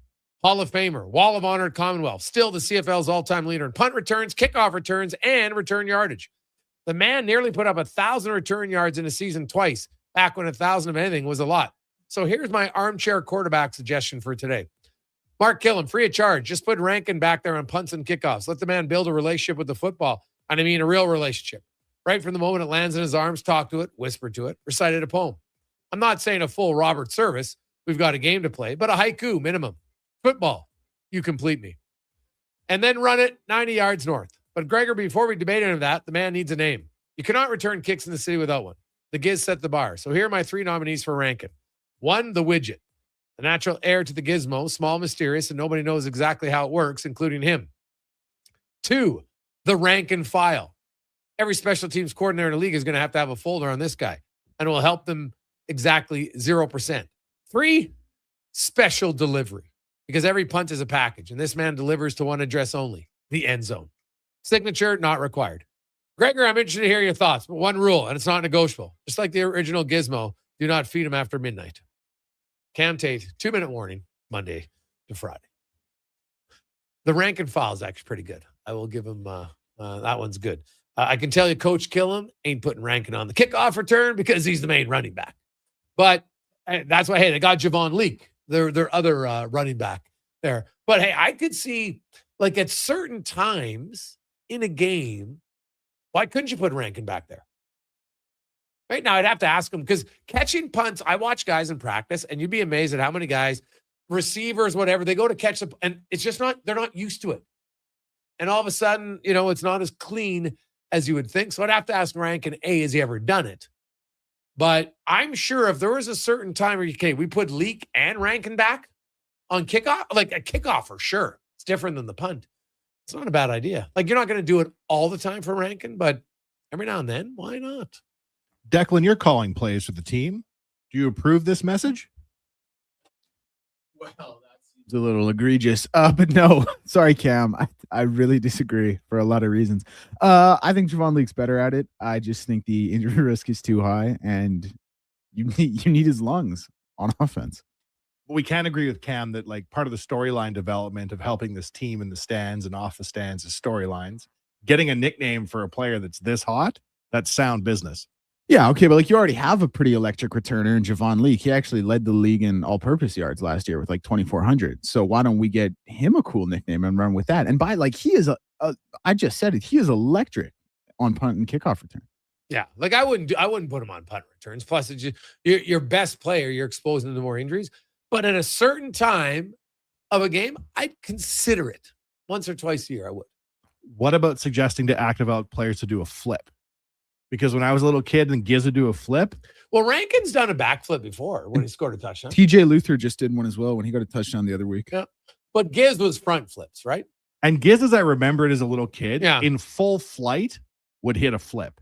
Like he would do the punt return or do the field goal return. And in full flight, as I remember, do the flip. Like he wouldn't stop or slow down. It was like, it was something to see. Yeah. The flip had almost as much to do with little kids loving the Giz as the touchdown. Well, because it was anticipation. You're waiting for it. It's like, the Elks used to have the sack celebration. It was the same. And there was a sack, and now all of a sudden they're doing the somersault, right? And people loved it. Those are small little things. Like George Larac, when he'd score a goal, he'd jump into the glass, right? People loved it. Small little things. Like if I was a player, I would come up with a post-goal celebration every time. Right? Like now, maybe not the same one, but you could mix in a few. Like, remember when Ovi did the hot stick? That was sick. People loved that one, right? Jagger used to have the salute, right? It's pretty good. Like, Messier's was always just traditional. Hands both above his head. And it was just like almost every time, right? But like I know maybe a 50-goal scorer probably isn't going to do it. But if you're like a 10 or 12-goal guy, I would come up with the same celly every time. And people would love it. When Connor takes a knee and does the bow and arrow, whoo-hoo, that's exciting. Yeah. Yeah. Like who's another guy? Patrick Kane had one, did he not? Overtime? Was it? Oh, yeah, the heartbreaker. Yeah. When Solani shot his glove, that's one of the greatest things I've ever seen. That was a 76 goal. Well, that's when he broke the rookie record. Yeah, he threw his glove up in the air and then shot it. Yeah, that was unbelievable. It was an awesome celebration. So that had thought. I would, but you couldn't do that for every goal, right? Like that's a monumental one. I get it. But to get a regular one like Giz in the flip, people loved it. It was unreal. So, Rankin scores probably too many TDs to do it realistically, not every time. But like I loved when the Elks used to have their sack celebration. I thought it was a smart thing to do. Right? Like I saw did you see the Elks had the celebration last night, Duck, Duck, Goose. Now, it's a simple one, but it's good, right? One guy gets up, runs around the circle, taps the guy on the head. It's classic, right? It's a classic one. So, like, I remember some really good celebration. I remember when it was Calgary in Edmonton, and they scored the touchdown, and then they lined up and did the sprint on the track.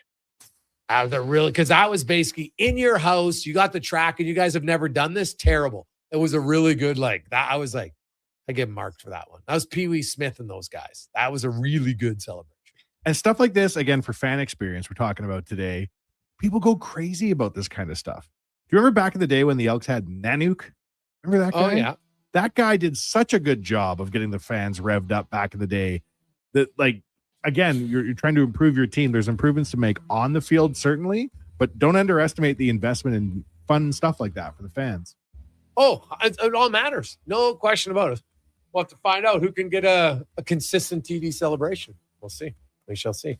Everybody have yourselves an awesome weekend. On behalf of Wanye Gretz, Declan Kruger, Donovan Paulson, please do not drink and drive. Don't weed and drive. Don't be inebriated.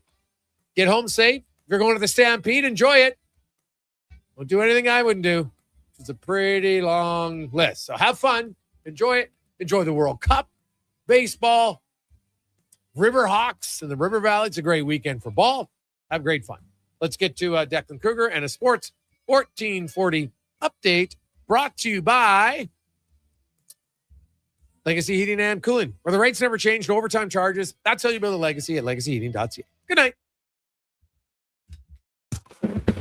This is the Sports 1440 update. Scores from around the majors right now. Brewers and Pirates tied 0-0, but a rain delay in the top of the first. Phillies and Tigers knotted up at 2-2, and the Orioles lead the Royals 2-0 in the bottom of the third. Elsewhere, Rays leading the Mariners 1-0, also in the bottom of the third. Jays will be in action at 7:40 tonight against the Padres. Shane Bieber on the mound in that one. The Riverhawks will be playing Marion at 7:05 first pitch down at 3 Max for that one. FIFA World Cup final from today saw Spain over Belgium, and in Wimbledon was Yannick Sinner and Sasha Zverev winning their semi-final matchups. News from around the sporting world is Victor Wembanyama and the Spurs have reached a 5-year, $252 million max extension, while ex-Heat teammates Bam Adebayo and Tyler Herro had a physical altercation in Las Vegas today. Los Angeles Dodgers superstar Shohei Ohtani will miss the All-Star game because of a left knee injury, and the Toronto Blue Jays have dealt reliever Tommy Nance to the Minnesota Twins in exchange for minor league third baseman Ryan Sprock. And finally, in the CFL tonight, Toronto and Winnipeg with a 6:30 kickoff as Week 6 continues. I'm Declan Kruger. This has been a Sports 1440 update. It's Sports 1440, a Stingray radio station broadcasting on Treaty 6 territory. Download the free